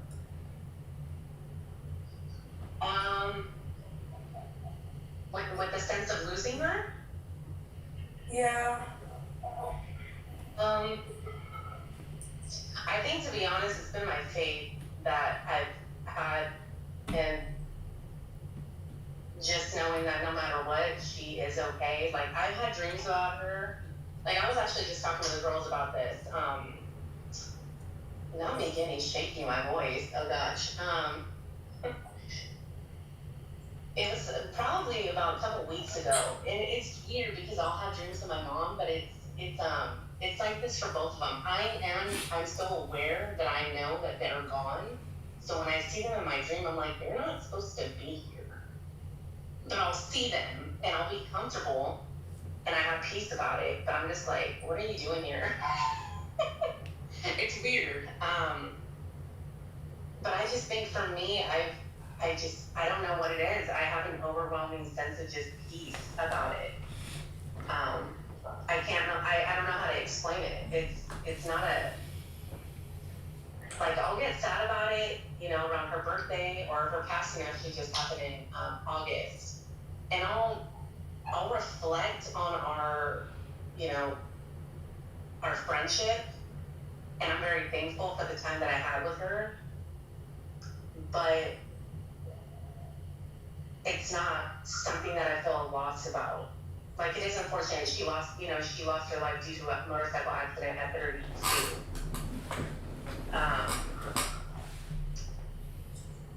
Was it a bad decision? Yes. It was, she was drinking and driving. But I can't be angry at it, but it's just more of like, I have to have peace about it, because if I hold I let myself feel, of course, those feelings, but if I harbor anything, like anger and all that against it, it's just like, what's the point? I can't do that to myself. True. So that's just me on it. I don't know if anybody else has lost. Well, I know, Alex, you said you lost somebody, so but that's just my take on it. Everybody's going to be different, though. Yeah. I think going through that situation, right, was or going through that loss. Let me be very honest, right? Going through that loss taught me a lot about myself. It taught me about where my mind was at that time, because after she passed, right, I was simply looking. All right, I went down the manifestation space, and I was so intensely looking for, okay, if I'm God and I can create whatever, then if there is no death, then I should be able to have this person. That should have never happened, right? So I was going down that path. What I received from that was, so I had several profound dreams of her. I still have dreams where she's there, right? But it reminded me of the absolute purpose that event served in my life at that time. Because if I don't go through that, I'm not who I am right now. That really pushed me off of an edge when it came to my spiritual development. Second of all, it really taught me of the nature of, it cleared up my beliefs or my thoughts about what happened after death. Then also the interconnectedness between me and every version of me, and then my quote unquote higher self or God self, which is illuminated or is moving through all of these versions of me, and it's still connected to every single person. So, for example, right? Let's say right now I'm in this physical reality. And let's say that I had family. Let's say I had children. Let's say that I had a wife. Now, when I pass, right, they still have memories of me. So they're, I don't want to, okay. If I pass in this reality that I'm in would cease to exist. But there are other realities where these other individualized people exist in, okay? And so each of them have this memory or this view of me, this version of me. Have you ever had a dream with somebody who has passed away and they advise you on something that's going on in your life at this moment? But if you have, you'll know that the concept of time, the concept of them not being here anymore, or you losing them at a specific point in time, that is an illusion, all right? So if I passed right now, every single person who has a connection to me, who has a memory of me, who in their consciousness has perceived me, I would still be available to them. They could still call on me. There is no death per se, right? There's a physical transition where this physical body passes on, but my energy still exists. It lives on through everybody. The same way that when anyone passes in my life, I carry their memory with me. I carry their essence with me. I become a better person because of them, right? So if I dream a year after they pass, 5 years after they pass, I can still access them because they still live within me, because this entire reality is mine, right? So if you are in a reality and this entire reality is you, and everything outside of you is the outpicturing of you, even your mother is you. So now, even if your mother physically transitions, her spirit still lives within you, still dwells within you. You still have access to her. She never leaves you. You're just as connected to her right now as you were then. There's no death, right? So it gave me a different perspective of loss, dealing with pain, all those things, right? So, yeah, stop right there.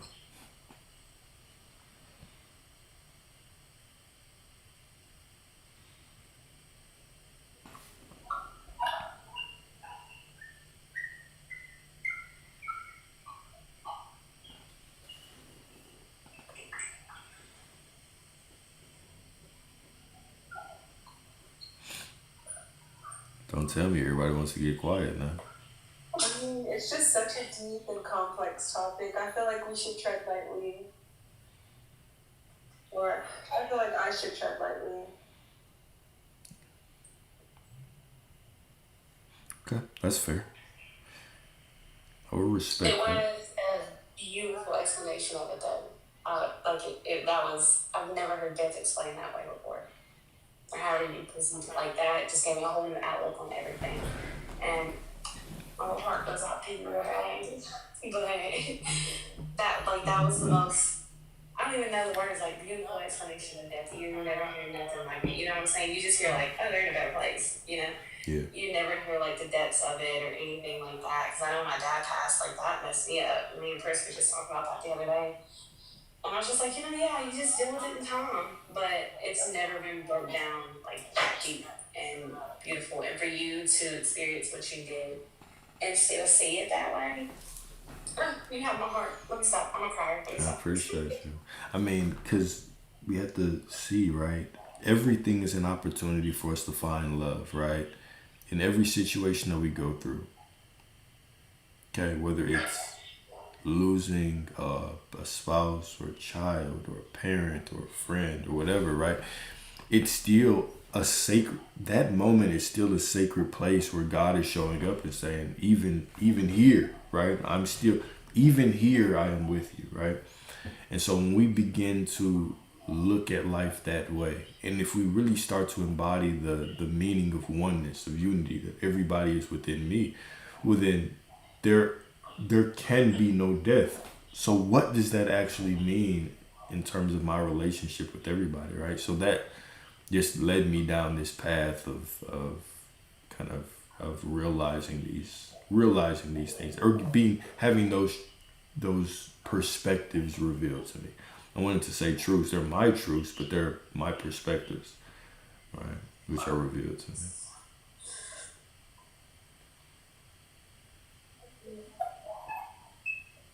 And it also kind of, no, I want to keep going a little bit. So it also, you should continue. it also helps you to carry on the memory of, people, right? The idea of, and I always go back to this, the idea of if a tree falls in the middle of the forest and nobody is around, does it make a sound? The answer being no, because there's no consciousness there to observe it. I always like to expand that analogy to your reality and say, all right, let's say that right now you are the center of your reality. Okay, so you are God right here, surrounded by yourself. If you cease to exist, does this reality exist? Or are you simply carrying the memory of everybody through this one reality, right? Now, if I cease to exist, my sister's reality, where she's the primary point of consciousness, it continues to go on, and whatever version of me that she perceives lives within her, so she carries my memory with her. But in this reality, where I'm the primary point of consciousness, this reality that I am in ceases to exist. Now, if you want to take that figuratively or literally, both are correct, right? So anyone who passes in my reality, right, they live through me because they were just a reflection of me anyway. God flowed through me and animated the vessel that I called them and pulled forward this beautiful version of them. So at that point of physical transition, I'm the one who's carrying their memory. So how do I honor them? I honor them by continuing to go down this path, still seeing them as beautiful, taking the best parts of them, seeing them as that, taking the lessons that I've learned from them and carrying them on so I can be a better version of myself, right? It's you're always doing this honor to the people that you lose simply by walking in your divinity. Right?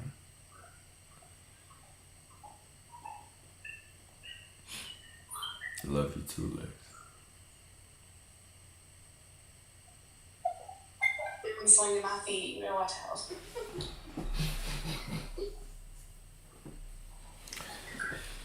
So basically, since the story, because everyone has their time, right? Yeah.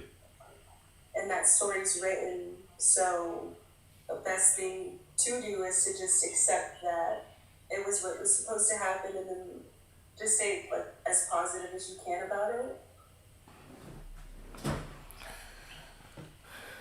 As positive as you can about it is difficult, right? Because I truly believe that I don't care how conscious you are, I think that grief is a part of the human experience.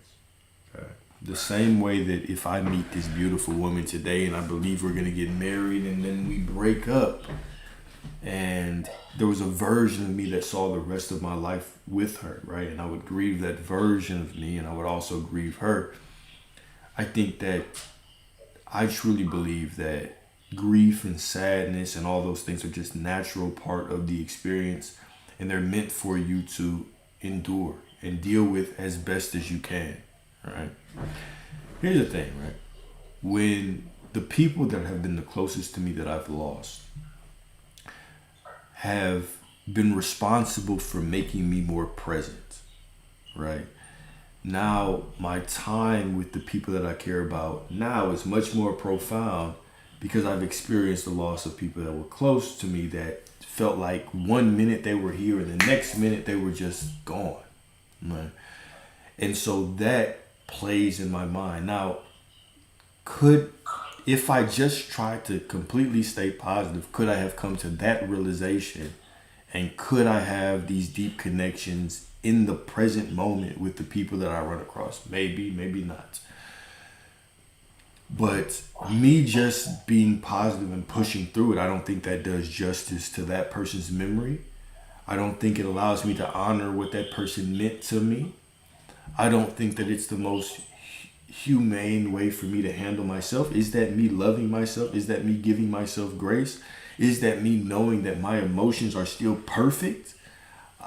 I don't believe so. So, and that might not have been what you meant by positive. I'm just kind of filtering it through my own translation, right?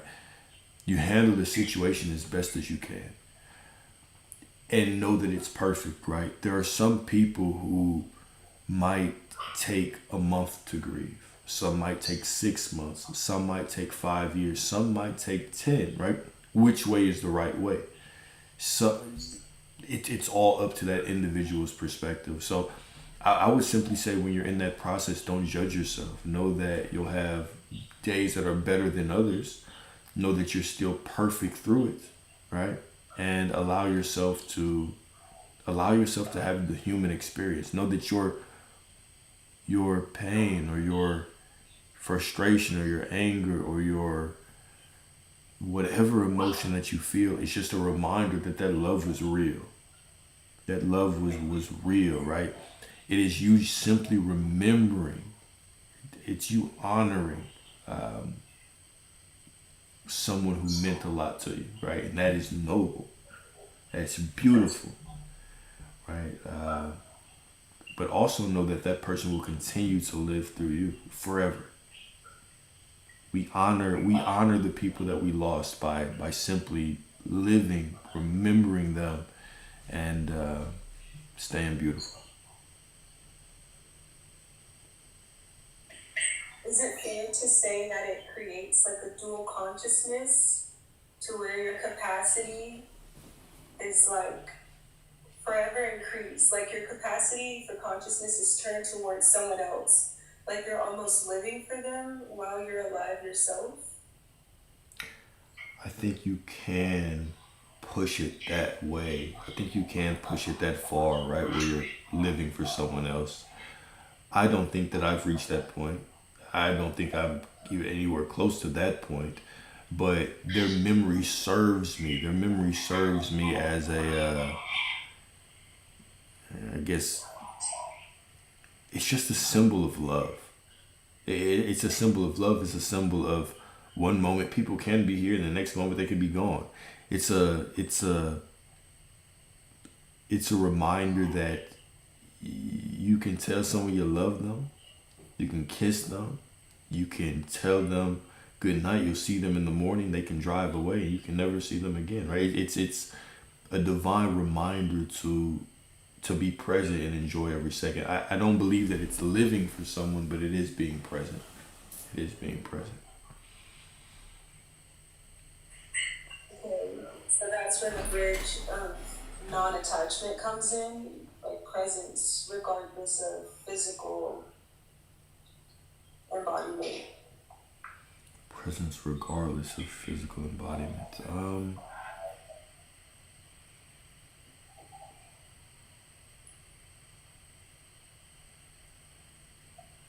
Yes. Yeah. Yeah. Because I guess in my mind, attachment is kind of like living for that person. as much as you're living for yourself, as if your lives were connected. But I'm like, your perspective kind of sounds like not attachment, but connection is just being present in the moment and not necessarily focusing on Yeah. the dynamics. I don't know. Well, Like, it's because I can't live for anyone. I wouldn't live for anyone else, whether they were passed away or here, right? But the same way that life has taught me lessons that I carry, and I'm a better person because I carry them, is the same way that because this person was in my life and they presented me lessons, I'm a better person because of it. So my presence, my awareness of them, I'm hearing hella echo. My presence of them when I'm walking through life allows me just to be a better person. So yeah, it's consciousness, it's awareness, it's presence, it's knowing that version of them as love, and allowing myself to just honor that version of them by moving forward as a beautiful version of myself.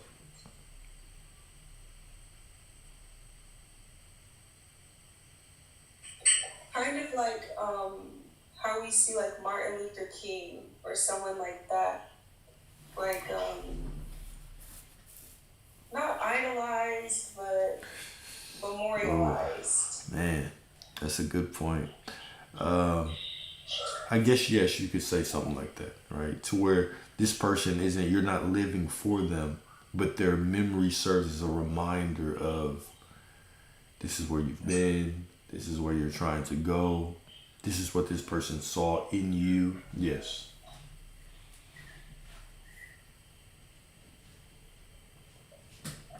Oh wow. Okay, that's pretty profound. I think to some extent that's probably how we all want to live. We all want to be memorialized. Like maybe we hope our face can be on the side of a building or something special. Yeah. What is a greater honor than your memory serving to help someone, be a better version of themselves or remind someone of the divinity that they are? What greater honor is there? Exactly. Like there's this quick idea that I have where like I want to take videos of as many people as possible to kind of have like a video yearbook so we can all be memorialized. Like just go to this website and you just see people. You can search them and maybe they've passed, but you have something to keep up in. Yeah. Yeah. A video or write a note, whatever the case might be, right? But yeah, for sure. Something. It's just humans. There's so many of us at all times and we have books to remember each other by. And if not for other people's memory of us, we wouldn't live, Yeah. We'd get lost in time. So it's like, how can you bring as many people to the forefront as possible? Social media is kind of doing that. Some people say you shouldn't even meet these people. Like, if it wasn't for social media, you would never even know these people existed. That's And cool. that could be a beautiful thing. Like, it is kind of overwhelming, but I mean, what if we do increase our capacity for being present with others? And really knowing them, though. Like, we have celebrities that can go on stage in front of hundreds of thousands of people, but, like, to actually know the people that are sitting in the room with you, that's different. Yeah. Y'all making me get emotional right here, man. Trying to stay composed as hell.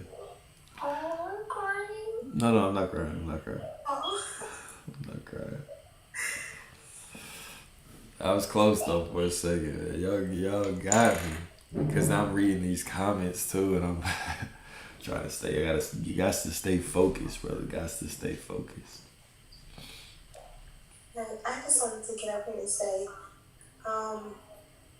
your way of thinking has really shifted something in me. Like, I don't know. It's something I can't explain it, but I love it. you've simplified a lot of things for me, and I'm so grateful for your content, the energy that you put into your content. I can tell it's from such a pure and genuine place that it has shifted a lot within me in this short period of time. And I just wanted to give you your flowers so that you know that it's not in vain. Thank you It so was something much. that I needed. I appreciate you so much. Like truly, truly. You know, we're all in this journey together, right? So I'm grateful that you're here, and I'm grateful to hear that. Right? I'm truly grateful. Thank you. Thank you. No problem. Hey, Chloe. Rainbow sunshine.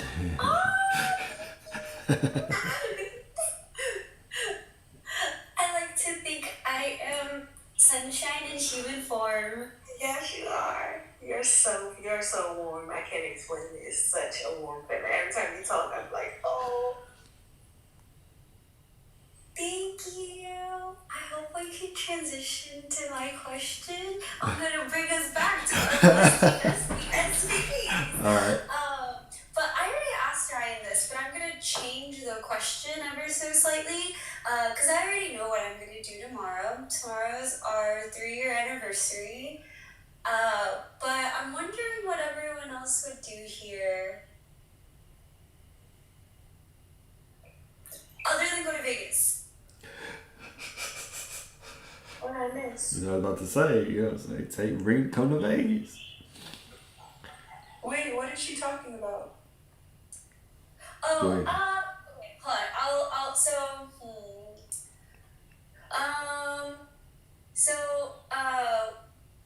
My SP and I are together in my mind and in my reality, and no matter what the 3D says, what the circumstances are, I heard Joseph's answer.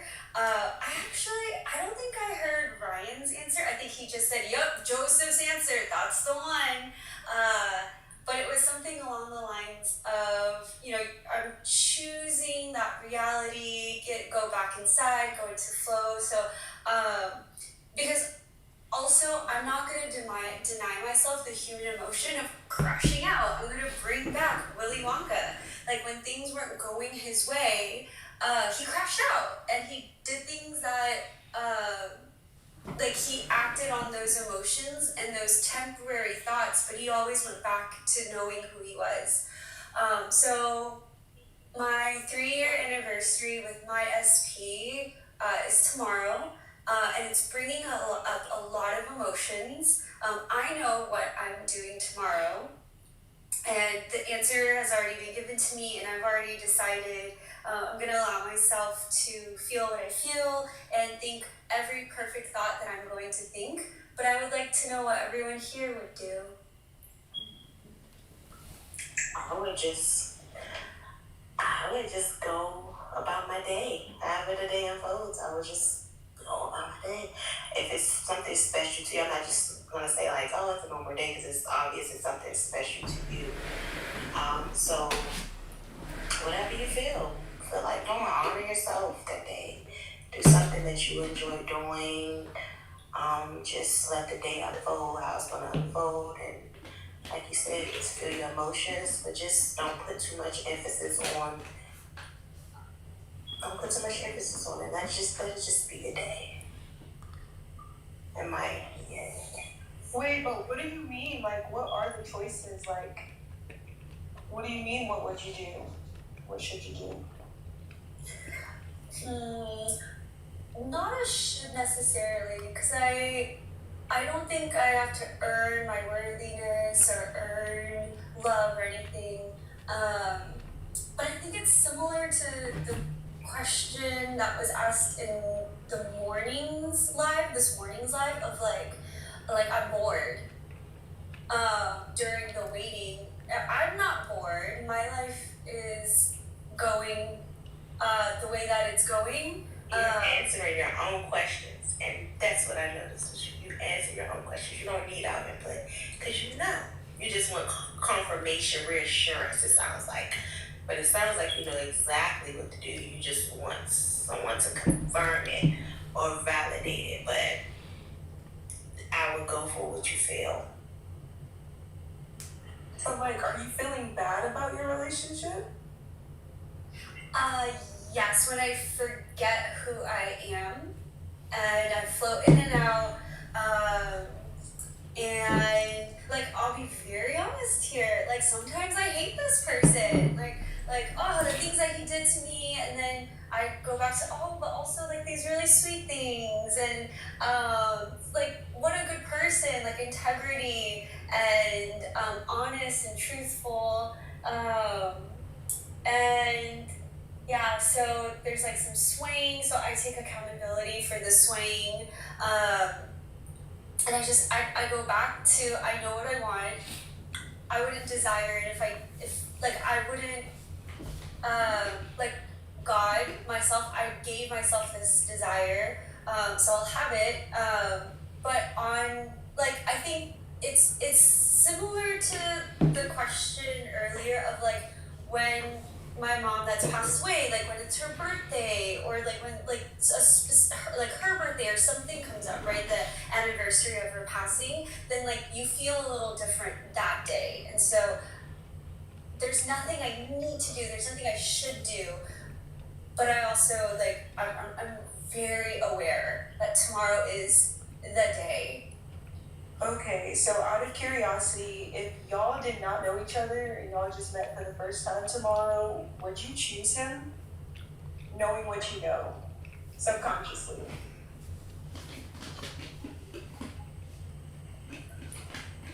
So is the question if I didn't know anything about my SP and I met him tomorrow, would I still choose him?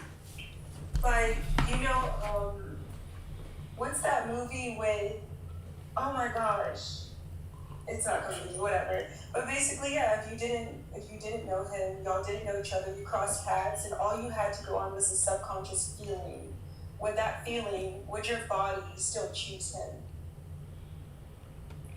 Probably. He swept me away the first time I met him. He was perfect. No, but like with your emotions now. Oh, I think so. I've been having perfect days without him in my life. And I don't need external validation, but it's been wonderful. Like even today, like at work, someone was like, "You were working your heart out," and we all noticed. Like you were so happy. And I'm like, I know because I am. Like you don't have to tell me this. And so he would add to that, and that's just an echo of what we've been saying. Like everything comes from me. I don't get these compliments because I'm like yearning for them and I'm working hard to get them. No, like I'm just being me. Yeah, I wouldn't put too much. I think you already know the answer. I honestly do. I think you know it's like exactly what it is that you should do, that you want to do. I don't think you should put too much emphasis on trying. Just like I said, just let the day be. Like if you wake up tomorrow and you feel like sad and you know what I'm saying, you just not having a good day, you just allow yourself to feel that. If you're feeling like you want to go out with some friends, do that. Like just allow the day to be what it's gonna be. And if it's something, you know, that's really near and dear to you, whatever, however you want to hold space with that day, I feel like you can, you should. You can, don't overly analyze it like, oh, should I be? Because you're asking the question, so I think the intentions of going in tomorrow are already set for you to have a day of feeling something. So whatever that something is, just allow yourself to feel what that something is. You may not know what it is today. Tomorrow you'll know what it is. So just allow yourself to feel it. Thank you. It's tomorrow in 9 minutes. So the intentions are set. So, Glow, are you going to stop crying? Need some tissues or something? Some chocolate? yeah, I haven't cried yet, but I did accidentally set plans with friends. So, but yeah, we'll see. And these are like amazing friends that love me so. Beautiful. And so, yeah, okay, now I'm crying. Because now now I'm crying. I was gonna It's okay. Let me ask you this, Glow. Do you feel that you have to honor him in order to experience it? Do you honor that anniversary? No. It can, because like I've done a lot of thinking on this, and it wouldn't matter if we weren't together tomorrow. Like, it's just the knowing of like, yeah, like I'm craving the acknowledgement, but I don't need a gift. I don't need presents. Like, presents spelled Presence. But like, acknowledgement would be nice. Yeah. I would get it somewhere. Yeah. Yeah, that's what it sounds like. I understand that. It sounds like she wants words of affirmation, and he doesn't give you that. Like, he doesn't. It's like he's probably not as present in the relationship as you, right? Hold up now. Hold up, y'all. Hold up. Let's get out. Let's get out of 3D right now, all right? Let's just pull ourselves up out of there. That part of it. To be fair, that's what it sounds like, though. I want to let Ryan cook this one. Alex always says, the greatest honor is to see them as perfection, as they truly are. So even getting into the 3D that he was there that way, that is the opposite of that. And so I don't think the anniversary even, to be honest with you, I wouldn't even address it, because it's more of a 3D circumstance. So it truly is you seeing yourself as perfect and seeing him the same, and not needing to condition it with a date in the 3D, with it being any different. Yeah. Because the mind wants, as soon as we do that, we go to the personality, and we want to, it really pulls us back into a state of lack, of what we're missing, of what we need. But it's that seeing them as perfection, seeing us as perfection, that nothing needs to be added on. And that you can't see it, that something needs to change, because it is as you desire it to be. But I kind of feel like that's not really fair, because if you desire something and your special person doesn't naturally, or even with added pressure or encouragement, if they don't give that to you, it's time to refocus. There's that show where it was someone's anniversary, and he thought his partner forgot his anniversary, and he was really sad. He was like, just come have a drink, and he went to the bar, and everyone in his family surprised him. That's what it means for your desires to be fulfilled. Not to say, well, this person is still perfect, even though they forgot our anniversary. No. You don't want to live your entire life not being fulfilled with the person that you feel the best about. No way. Yeah, but you're assuming that your desire will be fulfilled from something outside of you. It's not about what's outside of you. At the end of the day, you eat food because that's what your body needs. Your human body needs that love that comes with being with the person that you're closest to. And if that person can't even acknowledge your anniversary, you should be able to acknowledge that that's not perfect for you. Even if they are perfect outside of you, that may not be perfect for you. No, but that version you're experiencing is the version that you hold in consciousness. I've done the SP journey, and so I can tell you, they show completely and constantly be let down your entire life. No, I'll tell you what, there's nothing outside of you. No one ever made you feel anything. Everything you felt your entire life was from you. If you are a source, then there is nothing that can ever be added on. Not a single thing. So what you are experiencing, we go through this life so we can experience who we are being. Everything just a symbol of who we are. So when we're in a loving relationship, that's a symbol of who you're being in that moment. They cannot make you feel anything. They only reflect who you're being.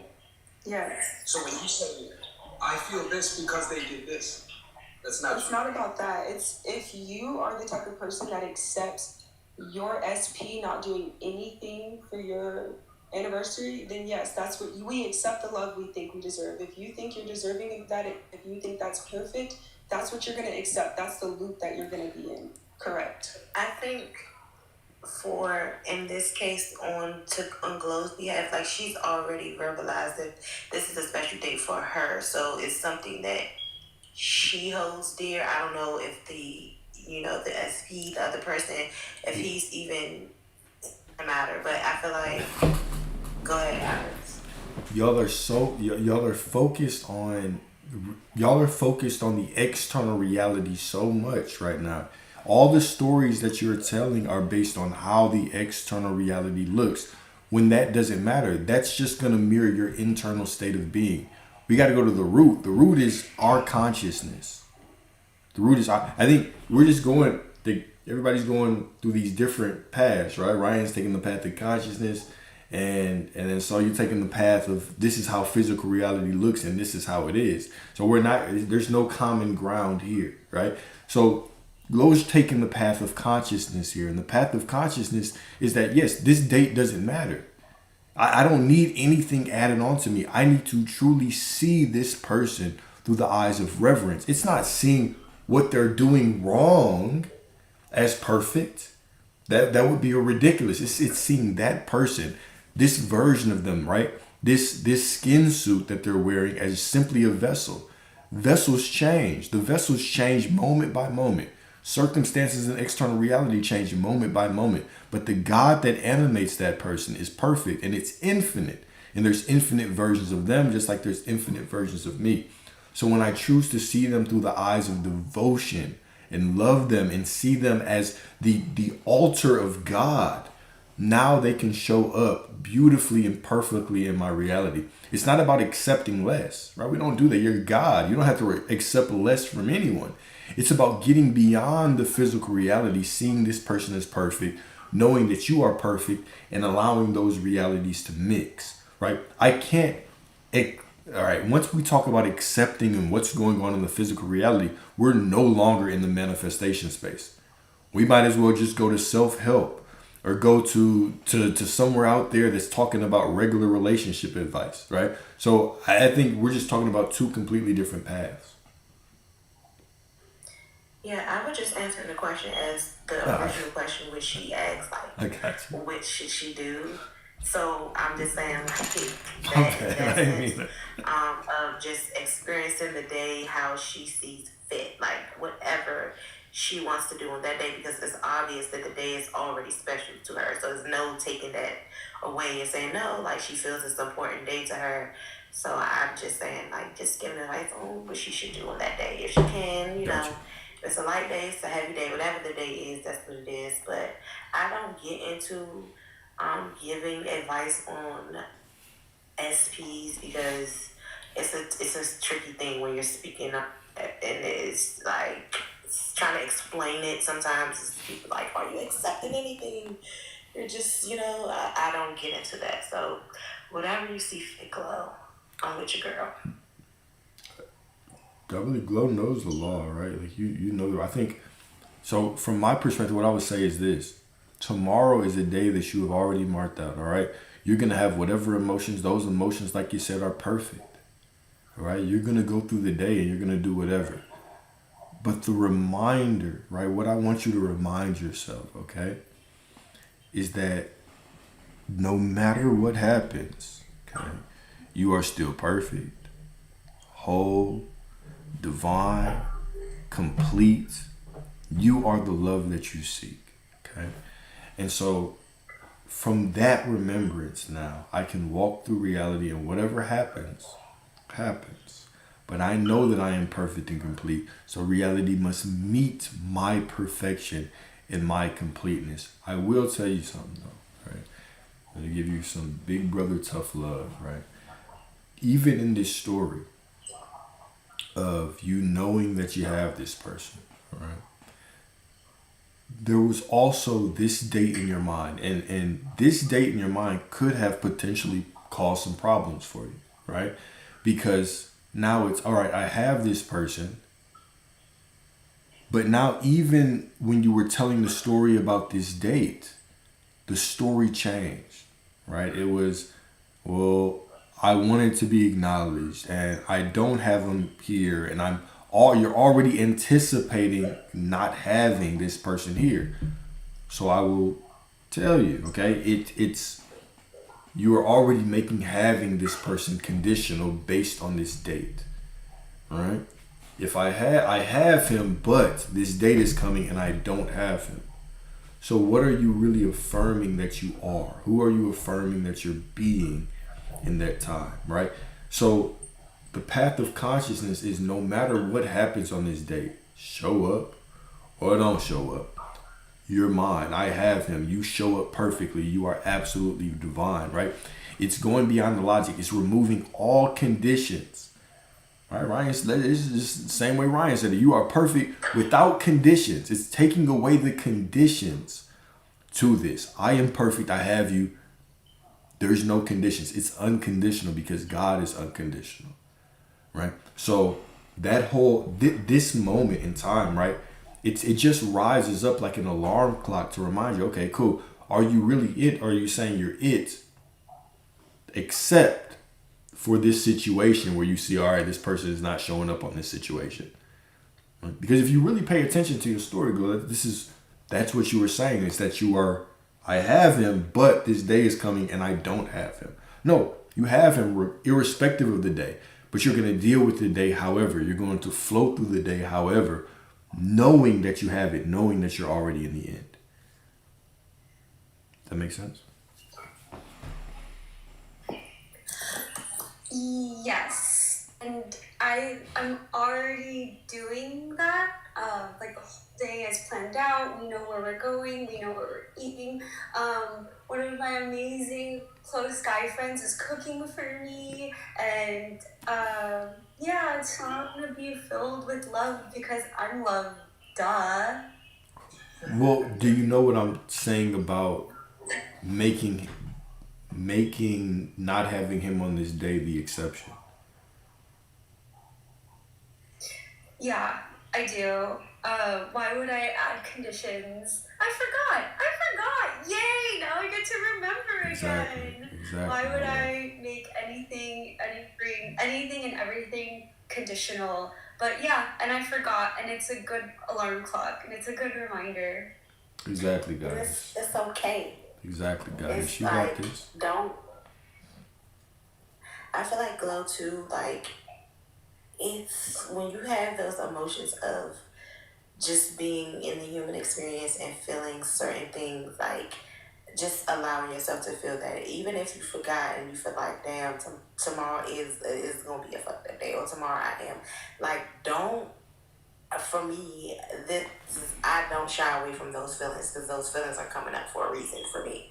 So whatever you choose to do, whatever way you choose to feel, like if you feel like, this is just my thought. If I feel like I'm gonna miss somebody, if I feel like I will want somebody here, if I feel that, I'm gonna feel that. I'm not gonna force myself to say, oh, I don't feel that way, and I truly feel that way, because that's been not been authentic to your experience and to yourself.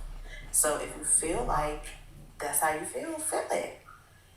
But don't feel a way and then try to trick your brain and say, oh, no, I don't feel that way. I just don't. That's not how I do things. I allow myself to feel whatever emotion, but I don't know. That's just me. Hey, Glow, I wanted to jump in on this because I coincidentally just also had a 3-year anniversary. And even at that, I realized not on the day, but on the day I was like, you know what? I'm gonna celebrate everything that I've decided this person means, cause that's really what your person is. They're in your awareness. They wouldn't exist in your reality if you weren't aware of them, and that itself is goddamn right. That's so awesome, right? I mean, not just for the person you love, but for the people you interact with. Like you right now wouldn't exist for me if I wasn't aware of you. You'd be no one to me, right? But you're somebody. I'm listening to you right now. So when you think about that in terms of your person, it's really easy to dissolve. Like, it naturally dissolves anything, any story you have about them, and leaves it to just love it. Like, just naturally gets away, removes the labels. And so on our 3-way, or on our 3-year anniversary, I was like, what came to me naturally was, I'm gonna celebrate what I've decided this person means to me. And I went to our place, and I let myself feel things. And then it wasn't until literally a couple weeks later now that I'm like, well, holy shit, like, was I there from the person that had it, or did I tell myself that I had it? Because I think when we go on this journey, and I don't want to project, but I think when we go on this journey, we conceptualize everything because we're learning about it, right? We're learning it as a concept, and then we're applying it, and we're basically, in another way, I heard somebody from our school community say, it's like you're taking this big I am and trying to shove it into a character, right? And into this identity. Or like Alex, in one of his videos, I peeked on them because I was like, I'm gonna go to bed, and then I'm like, no, I'm gonna check out this dude's content. And he said something really, really dope. Like, it's like taking all of the ocean and putting it into a cup, right? It doesn't work. The freaking cup breaks. And it's the same thing. And so we tell ourselves, I'm fine, I have it. Yeah, okay, like, that's true. But when you really look at it, is the question that you're asking, what should I do? Are you the person that has it? Or are you the person that wants to believe you have it? Because I'll tell you, whatever side you identify with is your choice. There's no wrong answer, right? The only wrong answer is what's not aligned with what it is you desire, right? So that right there is going to tell you what you should do with your time. No one can give you that answer.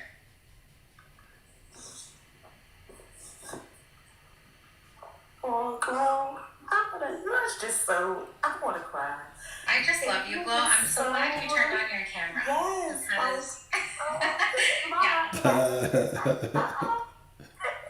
Did any of that kind of like resonate? Because I feel like I just went through a little bit of that.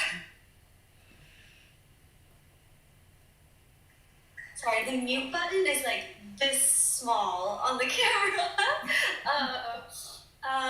It did, and I think, like, I even wondered, like, did you go through it so that you can be here to tell me this? Because it was also your 3rd anniversary, so I was like, of course, like, I put it in the chat, like, of course it was, because we're all connected. Like, you're me, I am you. But yeah, and I wrote down, Karen's here, so shout out to Karen. She's in the chat. She's literally watching it now. But I texted her. I was like, am I the person that has it, or am I the person that wants to believe I have it? Whichever side I identify with, there is not a right or wrong answer, but I have to choose. Ooh, I love that. Yeah, like, that's like, I'm telling you, Alex, like, this is the first time I'm interacting with you. But like, even when I was gonna go to bed, you know, like, TikTok will leave the live up, and I was like, I heard the whole death conversation, and I'm like, I can't go to bed now. Like, and then as soon as I heard Glow, I came right back in because because I'm like, I want to listen to what she's going through. And, you know, Ryan has kind of, I joke, like, Ryan's become my bestie in this. And it really, like, I think, you know, we look at people like Alex or Ryan or Joseph Rodriguez or, you know, even some of the, like, spiritual greats who are much older than them and have been around. And we think, like, they were living every moment of their day, like, not having a ditch with humanity, like, with what it is to be human. And, like, that video that Alex touched on about, like, contrast, I've heard Joseph and Ryan talk about it so many times, but, like, that is, like, we're never, I won't say never, because people like Eckhart Tolle exist, but, like, I think it's really uncommon for us to not forget who we are and identify with the personality. And, like, when you slow down and just ask yourself, like, who's asking this question? That it's game changer. Do you think that the feminine aspect experiences things a little bit different in these dynamics, or is it just like just a conscious mind regardless of the energy? So the feminine, do you think that like the feminine experiences a little bit differently in the approach? Because the more I normally see more feminine energies like with these questions about an SP. So do you think we're just experiencing it a lot different than the masculine, or it's just in general? What are you asking as far as men? I'm asking as far as like, And was it specific to men seeking and desiring an SP? I'm talking about being more expressive about the desire and the questions, like the constant questions and the you know, I see a lot of feminine women. I see a lot of women that are on the panels more so in their head about the SP situation. So I'm just trying to understand, is it more of the feminine nature to be kind of disconnected from intuition, or what is it? Because I'm noticing that I see more of the feminine here with these questions. I answered really quickly in the chat. I said it might be confirmation bias because I see more males. I talk to more males. I DM more males. I do not like. I see more men being more like being more of the teacher in this dynamic. It's so weird. I think it's. I'm not gonna say weird, but I don't know. I just think. I see more women, and I connect with a lot of divine feminines or feminine women who are like trying to figure ways how to get over their SP or do this or do that. So I'm really new to seeing men touch on this topic. Actually, it's new for me. Well, I can address that. I would say any of the men doing it, even for myself, we're way too much in the feminine energy. So it would be very similar. So for any woman in that space, I would say it's the lack of masculine energy. So instead of chasing, which is generally considered feminine energy, but it's more of going to be in pursuit.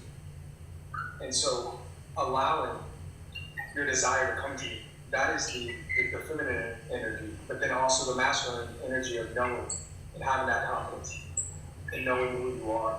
So it just depends on, I think it's very unique to each individual going through it. But anyone who's in that space of desiring SP is probably heavily into their feminine energy. I agree.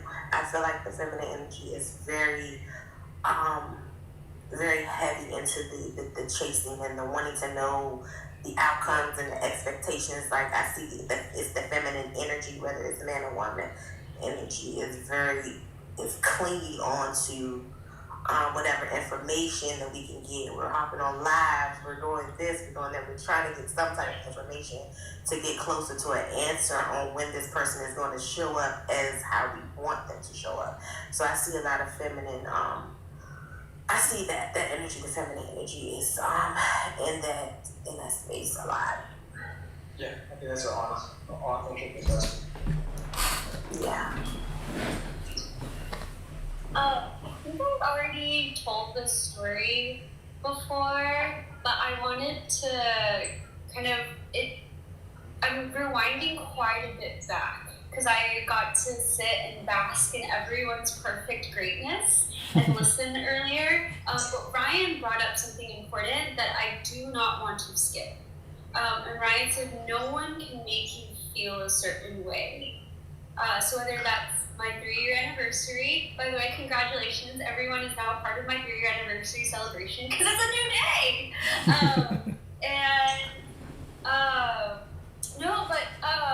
I could not explain this better in this specific example.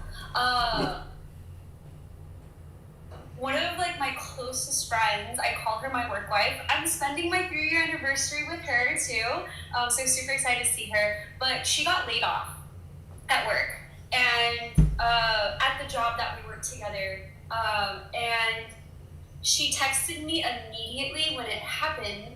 And I saw the text on my phone, but I was still working. And I didn't text her back immediately. I didn't call her back immediately. And to this day, I still feel extreme shame and guilt about it. I'm her best friend. I should have been there for her, blah, blah, blah, blah, blah. And so recently, I want to say a week ago or 2 ago, we were having a deliciously focused cushion, and I brought it up, and I said, I feel bad. Oh, what is that? Texas. Texas. Brought it up, and I told her, and she said, don't even worry about it. I don't care. I ended up talking to someone else. I got to co-regulate with other friends, and it was great, and I got other people's perspectives. But whatever she said, it didn't matter. I was choosing to feel guilty and ashamed for what I did or the lack of what I didn't do. And so, perfect example, and I do remember why I brought it up. It's because she brought up that I got her a present. I got her a Disney princess mug, but she didn't read the bottom of it that said not dishwash safe. And she accidentally forgot to hand wash it, and she put it in the dishwasher, and the princesses came peeling off. And she didn't tell me for a couple weeks because she said she felt so bad. She said, oh my God. And I think this is a perfect example of the human mind, the ego mind, because she thought oh my God, Glow is going to hate me. She's going to think I'm stupid. I'm careless. She's going to yell at me that I didn't read the bottom of the cup. She's going to think I'm stupid. Everyone here on this live, is probably, y'all are laughing, right? Why would I ever think that about someone I love so dearly? And so, perfect example of I love you unconditionally. The cup doesn't matter. My first automatic response, perfect, now you've made it anti-theft. It's proof. You made it anti-theft proof. No one's gonna want to steal a musty, dusty cup mug with whereas some of the princesses are peeling off, no one's gonna steal it. It's customized, it's personalized. This is Glow's cup that she got me. No one else has something like this in the entire world. But it didn't matter in that moment how many times I told her, it's okay, I will buy you another one. I don't care. I already bought her another one. I told her, do it again. If anything, run it more. Run it in the dishwasher until everything, the entire, mug is just white. And so, but the important thing here is that I could not change her mind. She wanted to feel shame, and she wanted to feel guilty. It didn't matter what I said, which is insane to me. So thank you, everyone, for reminding me that no one can make me feel something or a way. It's so true. It doesn't, I decide. I truly decide. Yeah, I wanted to add to that really quick, because I remember when I first started, like, even looking into this, I used to hear the term, it was actually coined, I think, from Bashar, but Brian would say, well, you know, this is just a permission slip for you to feel a certain way. And I'm like listening, and it took me a second, and then the more that I've kind of let that stick with me, I realized that even in my relationship, you know, I experienced being told everything. I experienced everything, right? And I couldn't see it because I was conditioning things so much that he could have brought me roses, and I don't like roses. I like daffodils, and I would have felt these are amazing roses. That's so great. But in my mind, I'd be wondering, but does he remember I like daffodils, right? It wouldn't be like I wouldn't be grateful for them, but my mind would automatically go, because the mind it places conditions to keep us in a box that keep us safe. The mind is awesome for survival, but people can't make you feel a certain way at all. In fact, whenever you're not with someone and you're thinking about whether you're mad at them or not, like, you're doing all that in imagination. So what I realized about like my boyfriend was that I didn't like getting flowers from him. I mean, yes, I like getting flowers from him. I like that kind of thing. But I actually loved the way I looked at him because I got the flowers. So, like, not take away the flowers. I just like the way I look at him. I like the way I think about him. And someone earlier mentioned, like, you get the love, you accept the love you think you deserve. To a degree, I think it's true. I think in modern day, it's really been made to be conditional. Like, that's a very superficial, it can be a very superficial way of understanding all of this process, because it's all focused on 3D instead of focusing on how, like, who I am in this situation. Well, I am the one that is cared for and thought of enough to have somebody bring me flowers. Like, that's not surprising to me. Okay, it's a different type of flower. Well, of course, you know, it doesn't matter. I don't know how better to articulate that, but, like, it's so true. In the moment you realize no one can give you that, you don't need a damn thing from anybody. Not one thing. It's pretty awesome. Yeah, that's amazing. Yeah. Don't make you feel anything, but people can definitely inspire feelings in you. Like, if you, for instance, telling someone you like daffodils and they bring you roses, for me, that would inspire confusion. So I'd be like, why would you bring me roses if I told you I like daffodils? And then I realized anybody could bring me roses. Like, why would I settle for someone that would bring me roses when I want daffodils? And then the same thing with what Glow was saying earlier, how her friend was just so upset about the cup that got ruined. To me, that's a testament to someone's character. When they care so deeply about how you feel in a situation, like, that speaks volumes. And me personally, I only want people around that care as much as I care. Cares, like, I'm not saying I want people to feel shameful, but I would rather someone feel so shameful that they ruined something that I got for them rather than them feel nothing at all. Like, the characters, you know? I understand what you're saying, but I want to take a step back, okay? And go back to what I was saying earlier, and just see if you are so loud to feel the way that you do. Because I very much would have been like the same thing. Like, does this person take me seriously? But let's just pull out of that completely. Like, your awareness, consciousness, like, this person, this version of them only exists in your awareness. So how you relate to their acts defines who they are and what their actions mean. Therefore, that's your awareness of their behavior. This isn't about being passive. This isn't like stepping in dog poop and being like, it wasn't dog poop, it was the grass. This isn't that. It's literally, they, like, how you relate to what they're doing, it totally fuels who they are and who you continue to experience. And it's literally all you. Kind of, but at the same time, if someone continuously shows up with roses, even though they know you like daffodils, at some point you just have to accept that that's who they are. And I mean, you can keep wishing that they'll bring you daffodils, and maybe one day they will, but that's who you choose to be. And I think it does feel like playing mind games to some extent. And I just want to go back to that last point of people saying that you're living in the 3D by looking at the dates, by caring about the dates. That's like saying if it's my birthday and my SP doesn't show up for my birthday party, I should just see them as perfect still. Okay, sure, they're perfect. They're absolutely perfect for not showing up, and I'm absolutely perfect for positioning myself with someone else.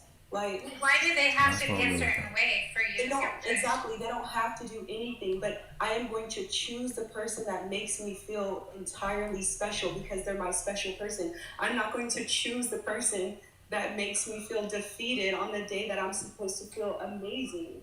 I'm not going to choose that. What happens when they slip up and forget that? It's about character. It's about character. Someone is repeatedly doing something. If I'm repeatedly being inspired to question self-worth, if I'm repeatedly being inspired to question if I even want to be in this relationship, then that's the character. That's what it is. There's only so much mind games and like that you can do to change that.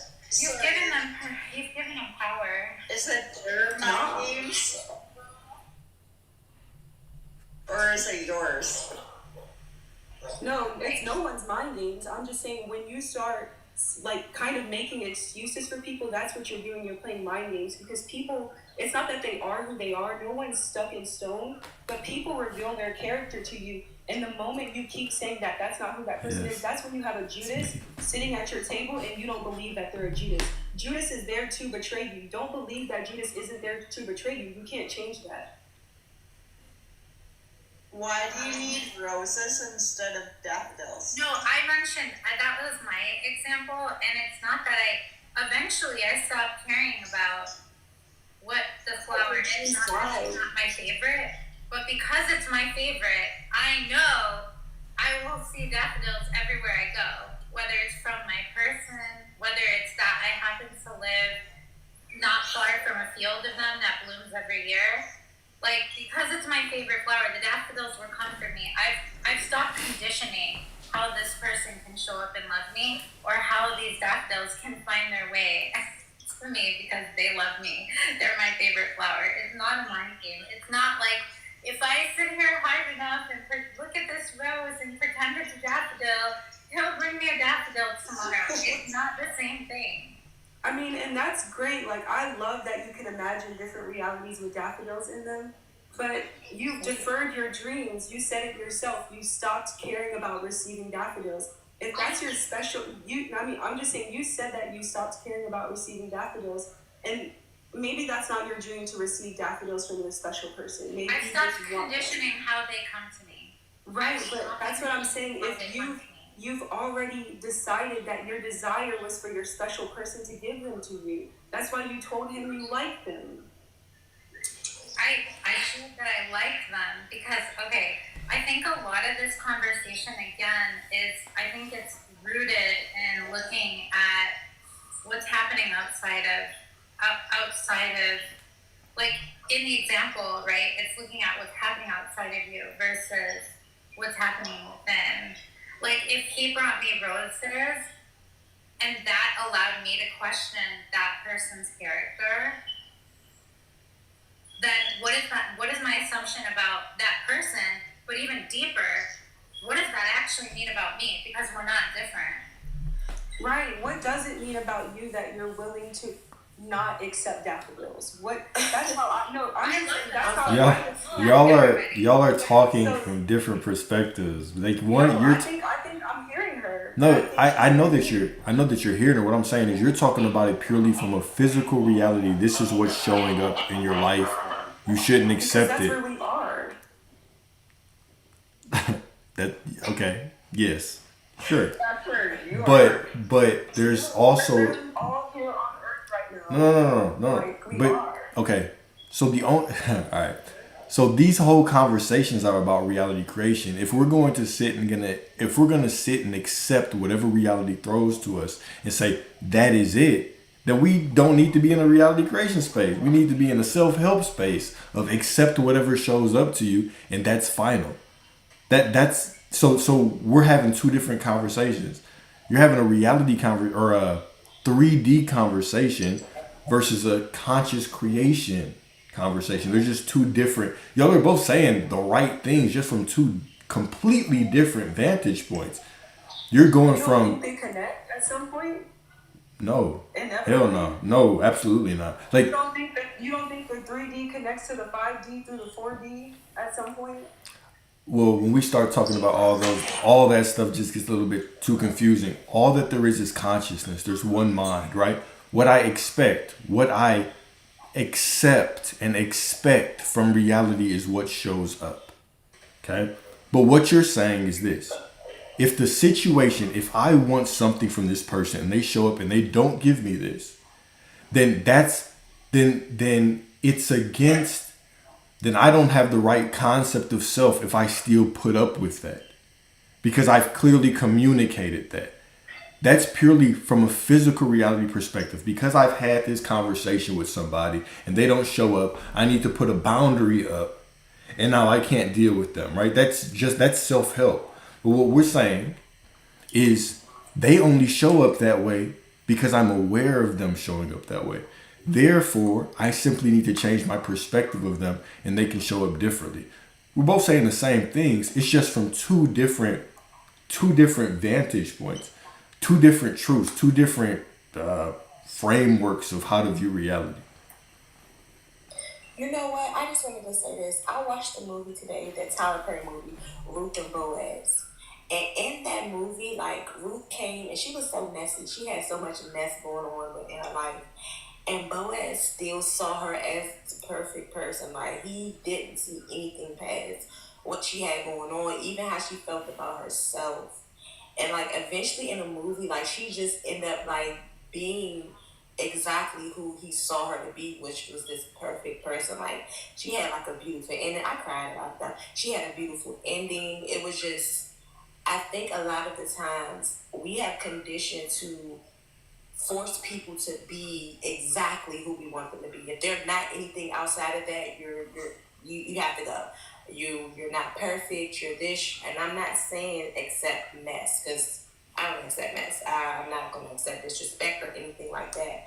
But I've learned to not create a person in my head, and if they do anything outside of that, they're deemed as not worthy.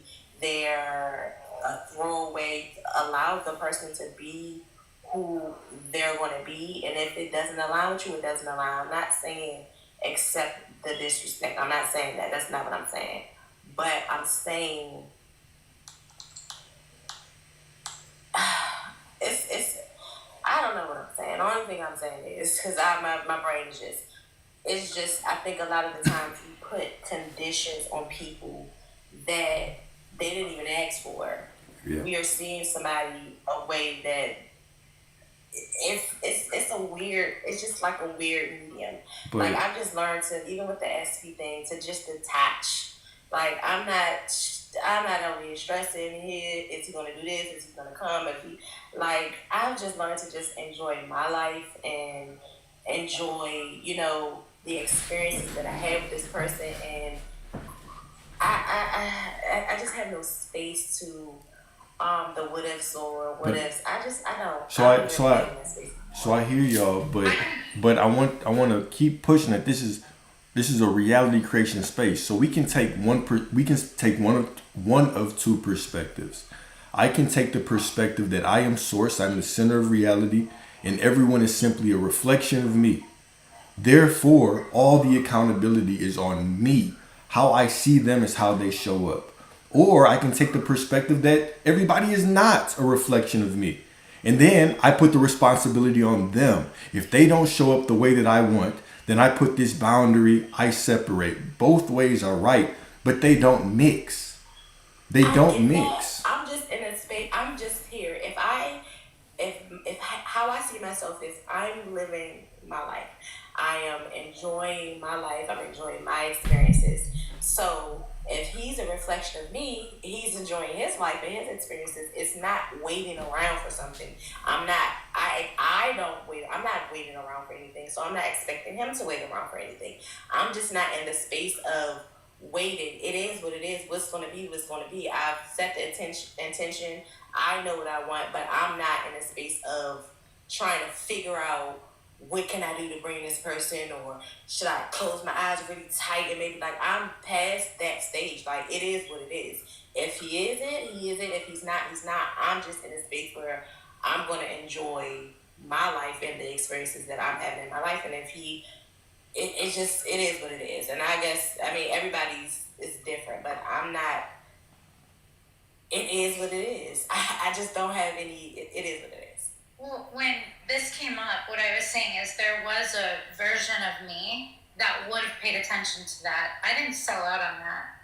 But because I know who I am, I don't worry about how the goddamn daffodils are showing up, okay? They only come out once a year anyway and they die really fast.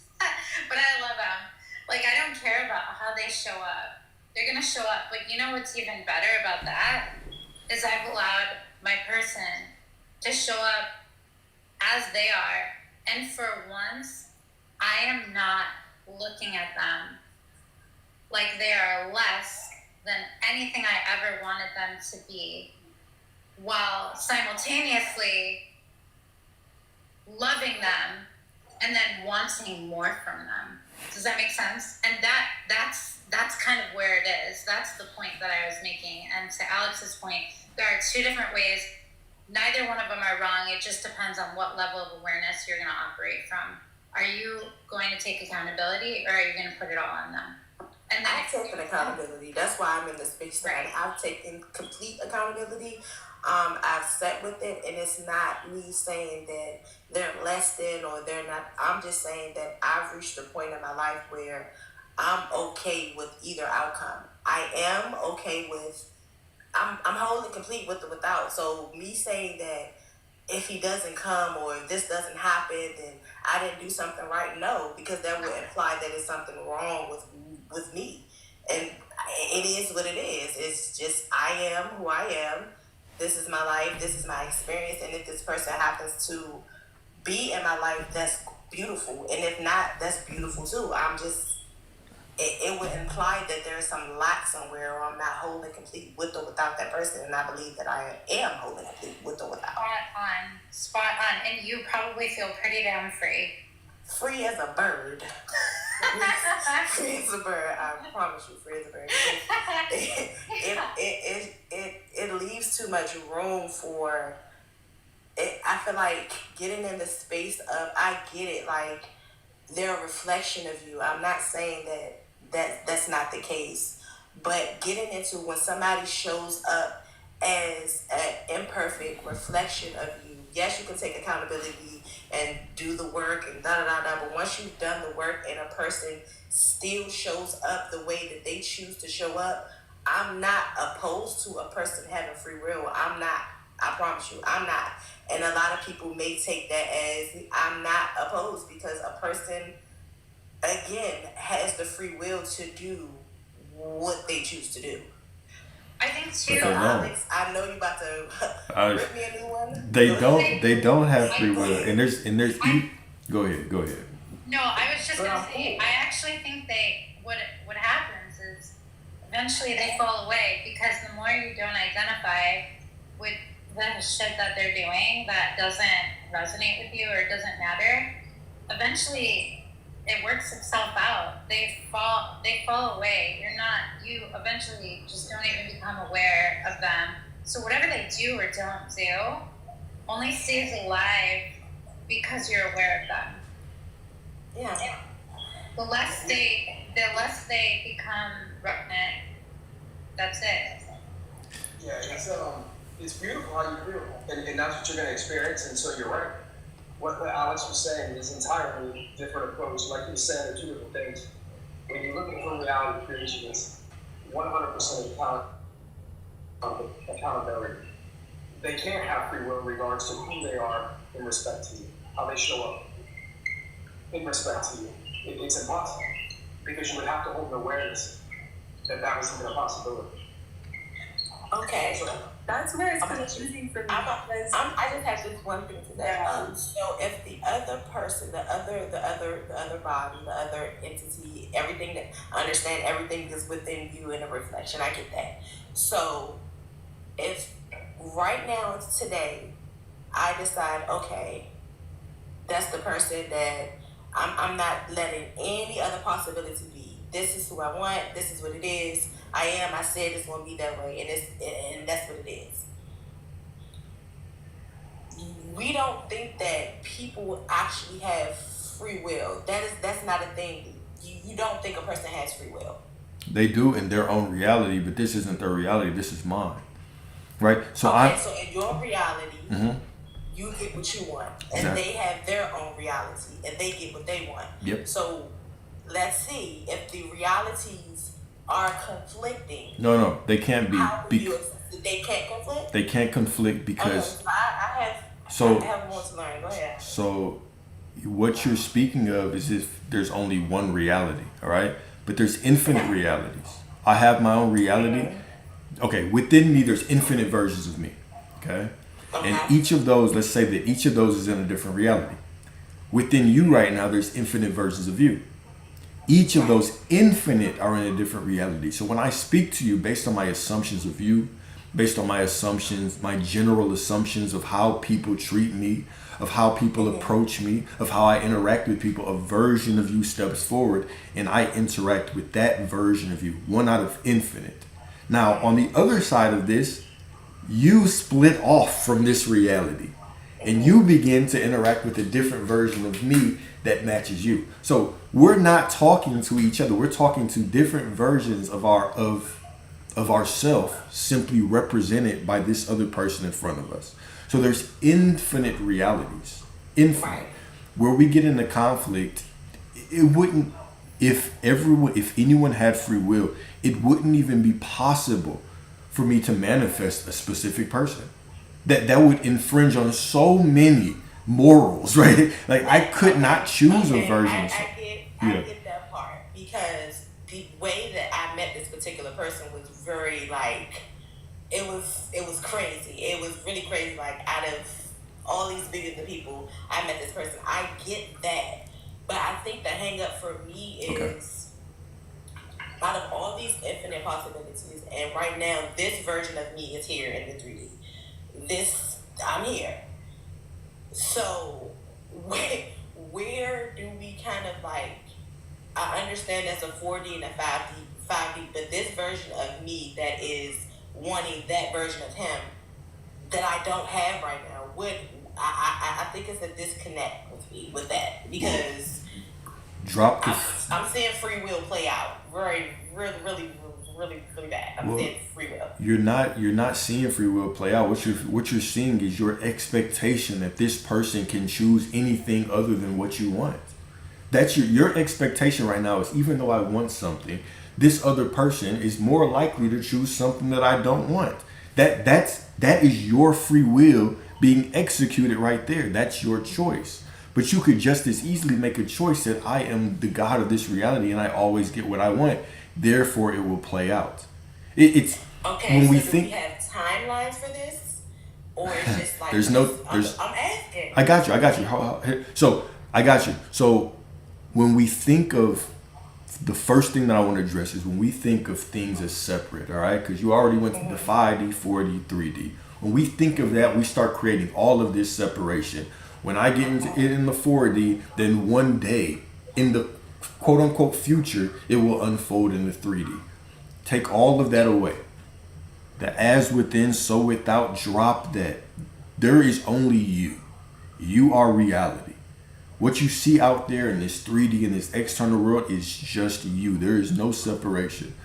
What you see out there must reflect who you are. The 4D, 5D, those are concessions, right? Are there higher dimensions, lower dimensions? Sure. But to our human mind, it doesn't matter, right? Right now, you get to decide who you are. Okay? Are you the person that has what you want? Or are you the person that wants to have what you want, but this other person could choose something different if they desire to? Whichever side that you choose of these things, all right, will play out. So you're always going to be confronting your reality. It's not a matter of time. It's always a matter of perspective. These things can change like this. I'm talking about you can wake up tomorrow and your phone is blown up with this person simply by you choosing that this is my reality now. This is who I am now. I am perfect. I am God. I'm the center of my reality. I make the decisions and everybody reflects me. But the more that we give our power to other things, we say, well, I've chosen it in the 4D, but the 3D's behind. I've chosen it, but the 3D's lagging. I just have to allow people to choose what they want. All of those things are stories that are not in alignment with what you want. And choosing confusion, choosing this complex route for your desires to flow into you just creates an illusion of more complexity. Because even confusion is a choice. You're choosing confusion. Okay, so what if I am whole and complete right now with or without that person? Yeah. Is that not coming from a space of being just okay with the outcome either way? Not saying that it's not going to happen, but to imply that, okay, if I feel like I'm whole and complete right now, yeah, that I'm still waiting. It's still a possibility that I can wake up tomorrow and that person calls me, as if that is going to essentially make me whole and complete once that person does that. I don't think. Am I having a disconnect here? Maybe. I don't know if I'm following you, right? So right now you are whole and complete, right? So that's fine. You're whole and complete and perfect. But the other story that you were telling was that this person can still choose something else. That the problem is not with you being whole and complete. You're whole and complete whether you know that you're whole and complete or not. That just is who you are, right? Now let's go beyond that. What's the story that you're telling about this person? Are you telling the story that this person is yours? You have them. They adore you. They love you. You see them with the eyes of God. They see you with the eyes of God. There is no disconnection because they are you.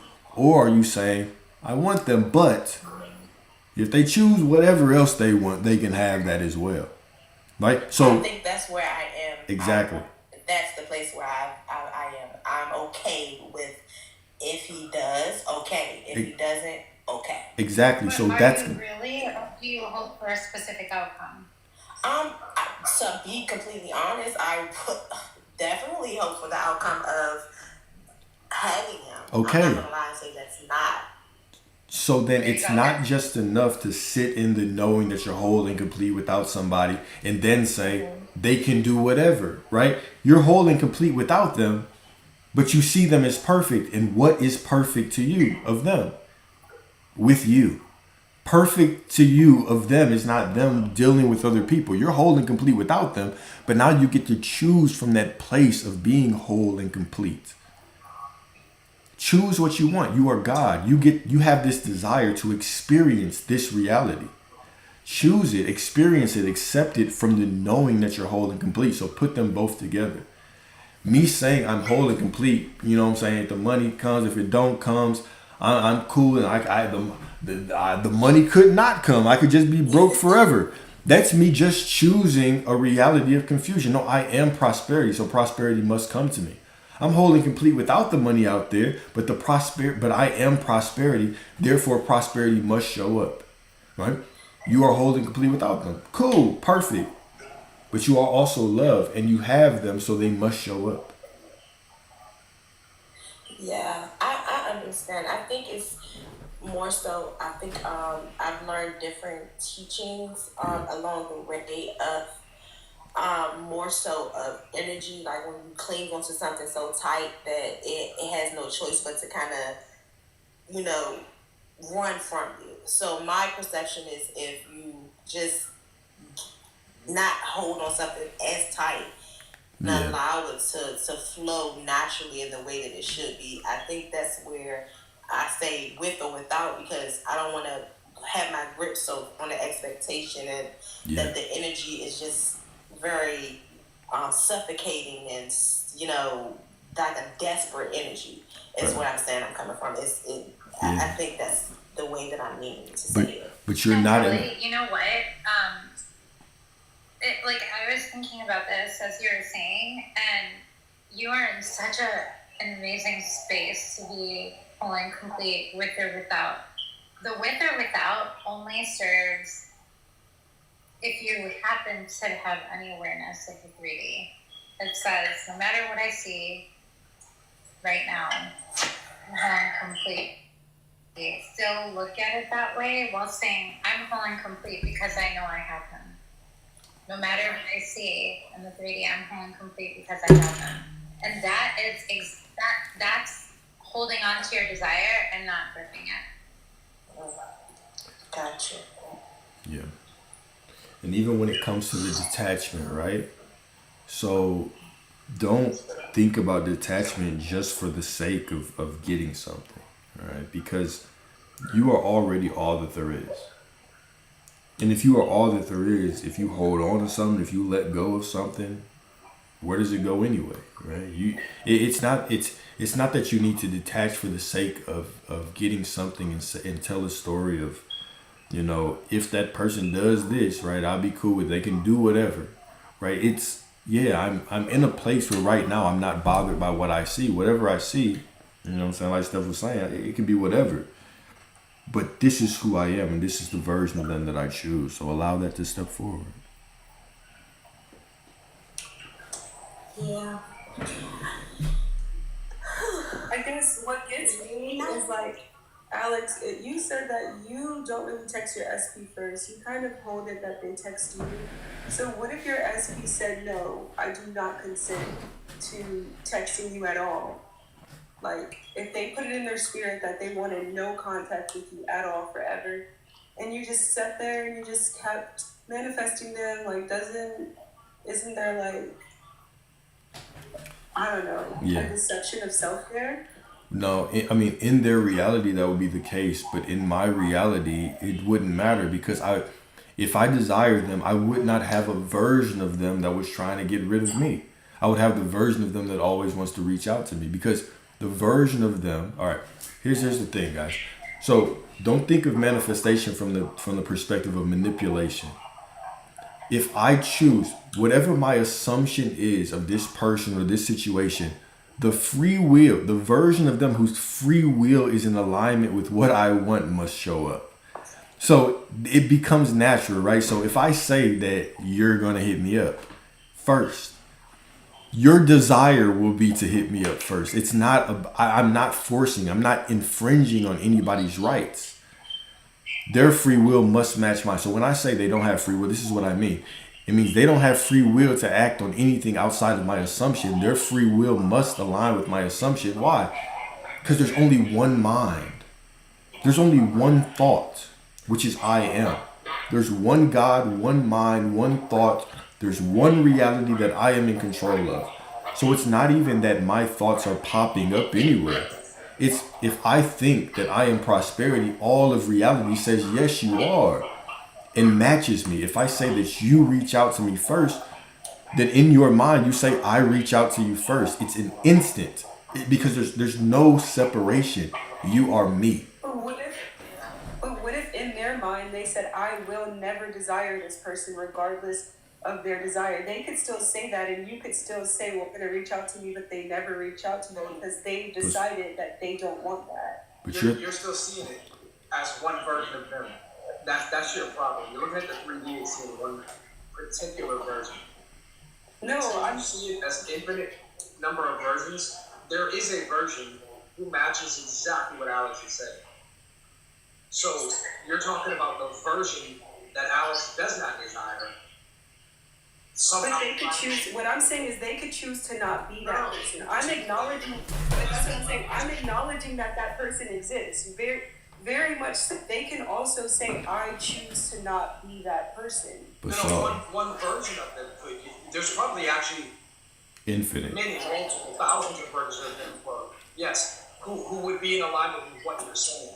But what about the other millions of versions who would be in alignment with what Alex is saying?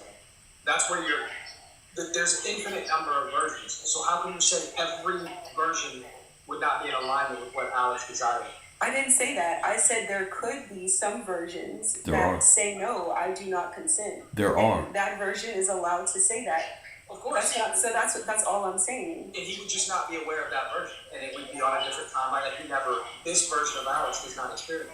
Yeah, I wouldn't experience that version because that's not what I want. Lost at because at the end of the day, you're telling me that your mind has the power to pick up someone's phone and text you. And that's an amazing power. But if that were the case, Donald Trump would not be president because all of our minds are collectively unaliving that man every day. So when we get into collective manifestation, that's what I'm saying. When we get into personal desires and how they affect other people, we are not the ones physically moving their hands to pick it up. Like, I get that we're a version of them somewhere, but that version of them also could reject us so that we choose a different version of ourselves that doesn't manifest them. Like, that's what I'm saying. At some point, when do you throw the towel in, or do you just stay manifesting forever? Like, you could be manifesting this version of someone for 10 years, and, like, you're just satisfied with that time. Like, that's what I'm saying.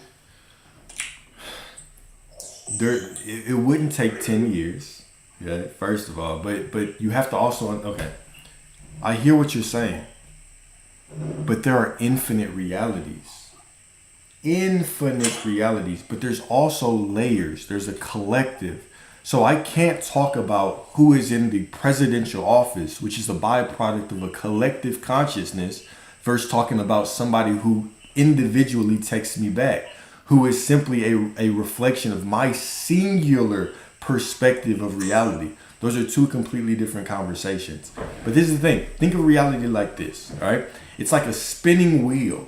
If I have an assumption, there are infinite versions of you. And if I have an assumption that this person is going to text me back, I have a spinning wheel. There's versions of them that wouldn't, versions of them that might, versions of them that will, but maybe in 5 months. There's infinite versions, but I land on the version who perfectly aligns to me, right? And so I continue to walk through life and I continue to meet people like this. This is why I can wake up in the morning and someone can be a completely different version of themselves. I'm constantly shifting. I'm constantly choosing. And we do this consciously and unconsciously. Right now, if a woman has an expectation that all men ain't shit, how come she's naturally proven right? If a man has a belief that all women ain't shit, how come he's naturally proven right? This isn't about manipulating anything or trying to manifest. This is effortless. This is your birthright. We've been doing this before we heard the word uttered from any kind of content creator. You are always choosing your reality based on your beliefs. On a collective level, we are still all together. We're all together pulling reality into the future by our collection of thoughts. The more loving that the collective is, the more love we pull towards us. The more spiteful the collection is, the more spite we pull towards us. We're always manifesting on those two levels, on an individual level and on a world level. I can't do anything to stop a war out there from my individual perspective by focusing hard enough. The collective can, if a mass majority of us want it. The same way we look at presidential elections, whether you say that they're rigged, whether you say that they're true, whatever we say, it's a collective that is pulling us towards the future. However, whatever's going on with the collective, I still get to make the decision on what impacts my life. There could be war out there. I can still experience peace in my reality because it's my reality, right? And even if I'm dealing with a woman who doesn't even love me, doesn't want to be with me, sees me as disgusting, and I am obsessed with her, I love her, I worship her, right? I will get the version of her that matches with me, and she will have a reality without me in it. We will both get what we want. I'll get the version of her that's free, her free will aligns with mine. And she will get the version of me who's gone.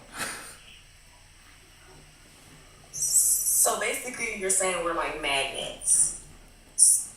Yeah. Basically, it's what it's coming down to. Like, we're like a magnet. So whatever Yeah. you want and that wants you will be aligned with you and will just Yeah. magnetize towards you. And think about, so they're just you. Whatever you like is just you, and it projects out of you. Even magnet implies that we're attracting and pulling something from out there, right? And I gave the whole spinner thing as just an example to get it through our human mind. Just to understand it, yes, we can say magnet. Just to understand it, but yeah, I'm saying just to explain it, yes. To understand it in like a more way to digest is to like. Yeah. If I was like a blue magnet, I'm going to attract the blue magnet, something that is a perfect match to whatever it is that I'm trying to pull in, I guess. Yeah. You're going to attract what you're focused on. So that's why I'm so glad that someone brought up the collective, that Bodhi brought up, because there's the book that was recommended, Conversations with God. It's far from religious, but really good. But one of the things that makes some of the stuff that happen in our world so relevant is our constant attention on it. Constant. It's no different than when you watch your kid come in the door every day and not put their shoes where the shoes should go and put them in the middle of the room. Because I'm focused on it, it's always happening. But if I ask her once and I stop focusing on it, guess what? The kid starts putting her shoes back. I don't have to do anything. I've, by that time, forgotten that I asked her to do it, right? And this work is so important on an individual level because, to Alex's point, when we're experiencing peace, everyone we interact with, like, they're experiencing their own realities, but the more that we become aware to how much control over our reality comes, it just affects everything on a collective level. And I can't speak to that anymore now because I myself am learning that. But Eckhart Tolle talks about this. He has a book all about this. Like, it's key. Like, and you're not taking away anybody's free will. In fact, we have so much free will that we get to choose what we believe other people think about us. I mean, there is only you. There is only awareness. Each and every one of us that appears separate is a literal manifestation of that awareness. Yeah. Okay, so has anyone like gotten any type of like gifts behind this? Could you like read people's thoughts and stuff like that? You can see timelines. Yeah, I can definitely read people's thoughts. Yeah, I've like seen things like that. Yeah, I think that's a cool little situation. Yeah, we're not separate. My favorite is when I think of somebody and they text me the next day, or I'll think of a song and it shows up, like, and it's not even on my playlist. Like, yeah. Yeah, that's beautiful, but I don't know. Thought I was a lot further than what I am. You guys have sure taught me something today. We're just a reflection of you, not Listen, you know what? Hey me. Hey Chantel. How y'all doing? Thank you, Chantel. I appreciate you. But no, I appreciate you guys' perspective though. I loved hearing you say, I'm willing to see it. I used to say it and not even fully understand what it meant. And when I heard the conviction in you, it reminded me of the very things I'm proud of within myself that I've worked on. And just hearing you, it was really awesome. Thank you. Anyway. Thank you.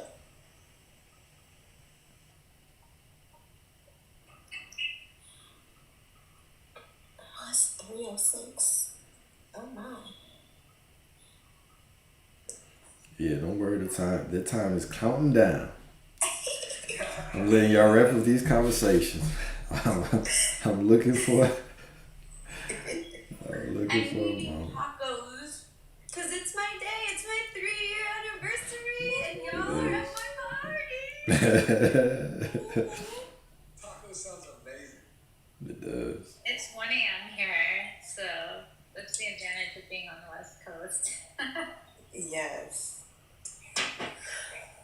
I was trying to go to bed, and then you guys had the Dutch conversation, and I was like, I didn't even know I wasn't even still in it. And I was like, I started crying. And I was like, I just have to go back in this chat.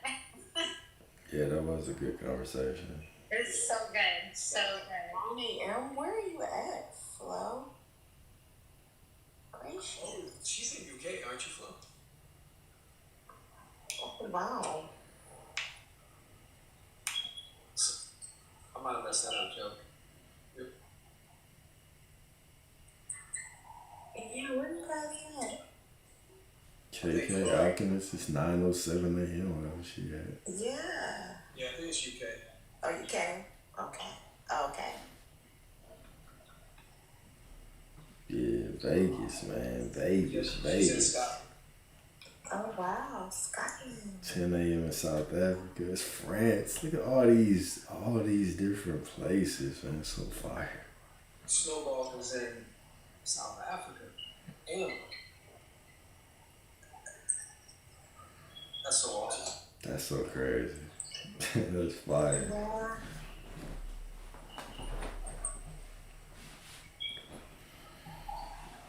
I went to Ghana. I'm gonna go back. To I had where? an amazing time. To where?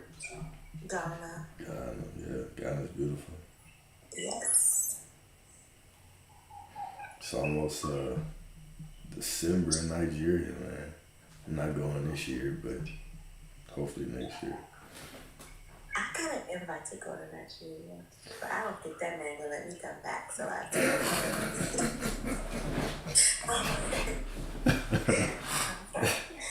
It might be a good problem the way you look at it. No. Nigeria is fire, man. Nigeria is so fun. Yeah, they wanna go. Do what they experience it. Yeah. Not a one-way ticket. Yeah, exactly. Yeah, we'll get the other ticket when we there. We'll get the way back when Back we there. then, like he's been building a house there for since I met him, and yeah, he's just adding in. I'm like, I do want to come back. Yeah, Daddy December. Daddy.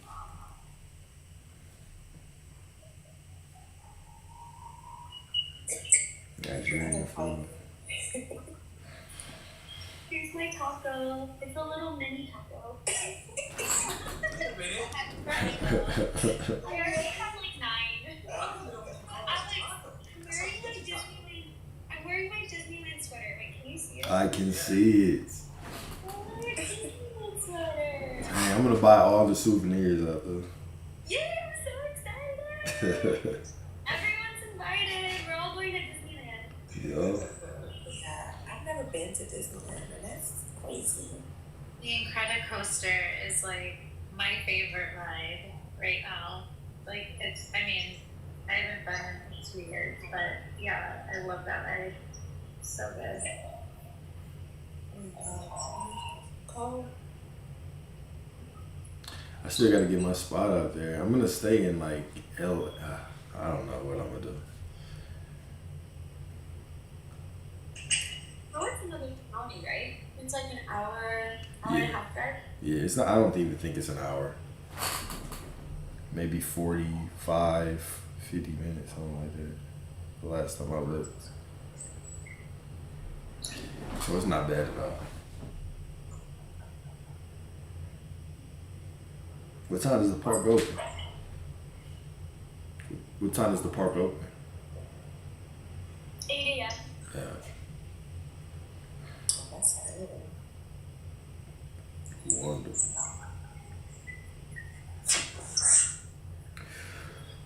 I'm I'm really grateful that I saw that Ryan was on because I follow Reality by Design, and I saw there was a live, and like, oh, okay, like I'll go on, and then I saw you guys briefly earlier, but I don't like spend a ton of time on YouTube, so I didn't even know. And then as I was looking, I'm like, I joined the live. I'm like, oh, I like this guy. Like, let me go check out his content.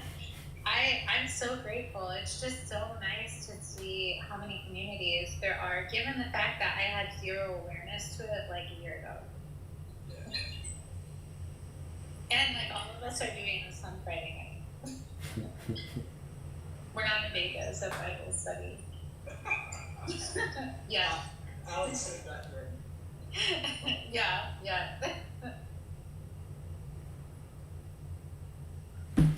Can't wait to be in Vegas, man.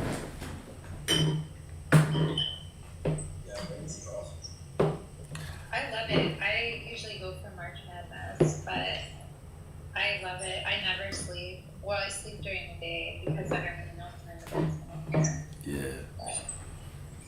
I'm like, when the sun is out, I'll be asleep. So Yeah, I'm not sleeping at all. What's going on?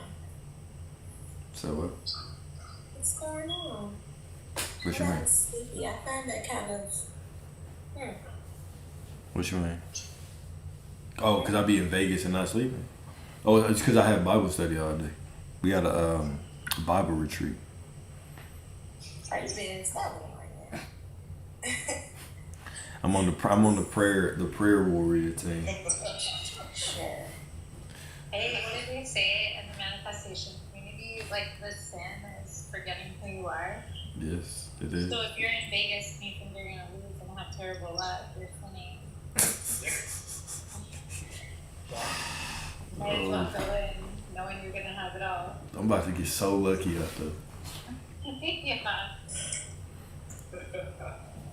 Every blackjack table is gonna remind me that I'm God. Oh God. I love blackjack so much. I went to the casino before, and I think, how much did I lose? I put in there with like $20, and I won $500, and I played it all back, and then ever since then I was like, nope, I'm okay. Yeah. So, yeah, I haven't been gambling since. 2,400 on quarter slots. My goodness. I do roulette. I do. I just love roulette. I'll sit there for hours and play roulette. Well, Ryan, you know, I love numbers, so I'll just sit there. Yeah, you play the middle numbers. Play Yeah. the corners and then black or red.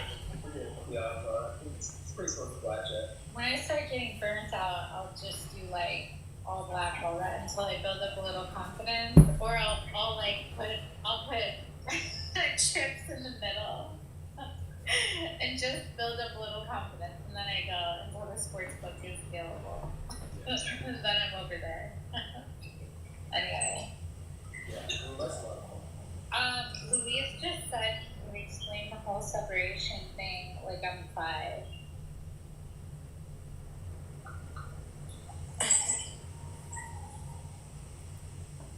I'm also so 5. Just looking at everybody like, actually, go hide. Come back. Come back. What separation thing? I don't even. What is that? What do you mean? What do you mean, Miss Louise? The separation thing.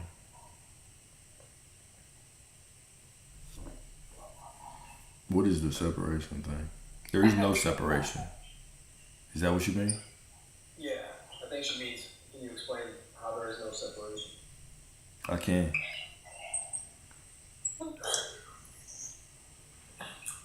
Right now. So, all right. So, dang, that's such a vast topic, right? All right.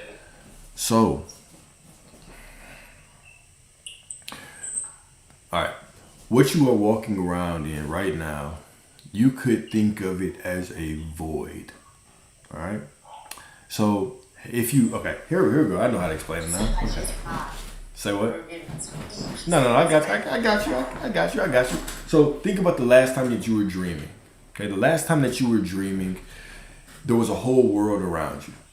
Okay, there were things around you, right? There were buildings, or there might have been people, or animals, or monsters, depending on what kind of dream you had, right? And in this dream, there was just this illusion that these things were here. They were around you, right? But then you woke up and you said, oh, it was just a dream. Those things weren't real. Okay. Your consciousness creates this imagery around you. All right. Now, right now, if you closed your eyes right now, you would still feel the room that you were in. You would still be able to sense the walls over there. You would be able to sense the computer or the phone where it's at. You would be able to sense the door. You would be able to sense all of these things. Okay? How can you sense these things even with your eyes closed, right? It's because your consciousness gives you the illusion of things around you, right? What reality really is it is a waking dream. It's a waking dream. The same way that your consciousness conjures images when you're dreaming is the same way that your consciousness conjures images when you are in the waking dream. All right? Now, how does it conjure images in this waking dream? Well, it gives things meaning. Okay? It gives things meaning based on your expectations, right? So when I walk and I meet my mother, okay, I can think of my mother as an empty vessel. That empty vessel, when I walk into the room, simply now becomes a vessel to hold my assumption, my consciousness. This is a vessel of my consciousness. Okay? So even if you want to perceive that that person exists right there, who they are, right? The makeup of them flows from me to them. So there's no separation because everything out there originates within me. I have an assumption that my mom is loving and beautiful and kind and caring and she's so cool, right? And all of those things stem from me. Now, let's play the game. Imagine that you get hit by a rock right now on the top of your head. And you pass out and you lose all of your memories. You have complete amnesia. And your mom walks in the room, right? What would she mean to you? She would mean absolutely nothing to you. She would be absolutely meaningless. What makes her meaningless? It's the story that you tell about her. You say, man, my mom's been here for this long. She's so kind. She does all these things. She's always supported me. When you tell those stories, where do you tell them? Well, you tell them within your consciousness, within yourself. When you experience this person, y'all are having a beautiful conversation. Where are you experiencing that conversation? Right? Within yourself. So when you walk through life, there's nothing that you're truly experiencing out there. You're experiencing everything within yourself, and those things flow outside of you and they animate whatever person, place, thing, okay, is out there. So that wasn't like a 5-year-old, but that's just the way that I wanted to explain it. 12 and a half. Yeah, maybe 14. I thought you were gonna end it and be like, well, now that I'm talking about dreams, I'm fine. Or something, sweet dreams. Like, Nah. I Wait, mean, I whenever think the that's phone pretty- dies, it dies. the way that the way that has really resonated with me. It's not quite 5, but I feel like it took me a while to understand it. Was literally that like Eckhart Tolle kind of, it's almost like reversing it. Eckhart Tolle was like, Oh, I who just would you be? book by Edgar. What book? What was that? Power of Now. Power of Now. But anyway, like Eckhart Tolle is like, okay, who would you be if you were just dropped here on this planet without any story? No name, no identity, no sense of age, no background. like that's who we all are, and we're all awareness. There's no separation between us. We all come from the same mind. We all come from the same source. And so when I look at people now, it's human nature for me to see them as separate from me because that's how I've lived my life. I'm 40, right? But now I see them as like we're all sharing the same mind. There's no separation. And in my reality, how I see them and how I think of them is somehow a reflection and something I've thought. So that's not a 5-year-old, but I don't know, it seems pretty simple to me. Yeah.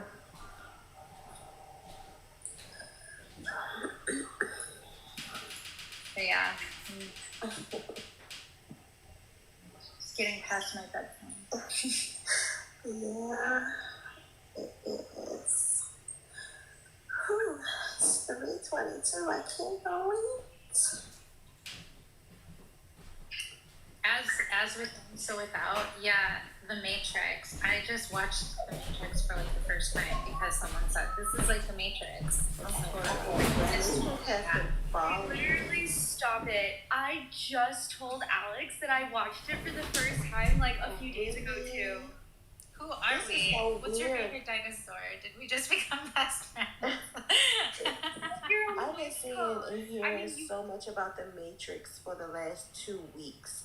Like, I've watched it a million times, but I keep seeing it on my timeline. I keep hearing people talk about The Matrix. This is so, I'm so serious. Like, I was literally like, why do I keep hearing about The Matrix? And this is just, and the fact that you just brought that up is crazy. It's like the fourth person, like even outside, somebody was in the grocery store talking about the movie. I'm not playing. It's happening. Please, Who was it that said, I forget who it was, that said like awakening happens in all these stages and there's going to be a mass awakening. I really think Eckhart Tolle even talks about it. He has a whole book about it. Like that's, people are figuring it out. It is so mass. It's so mass. And like I say, it's so, for me, it's more, I don't even know how to explain it, but it's some crazy things that have been happening for sure. Because you're aware of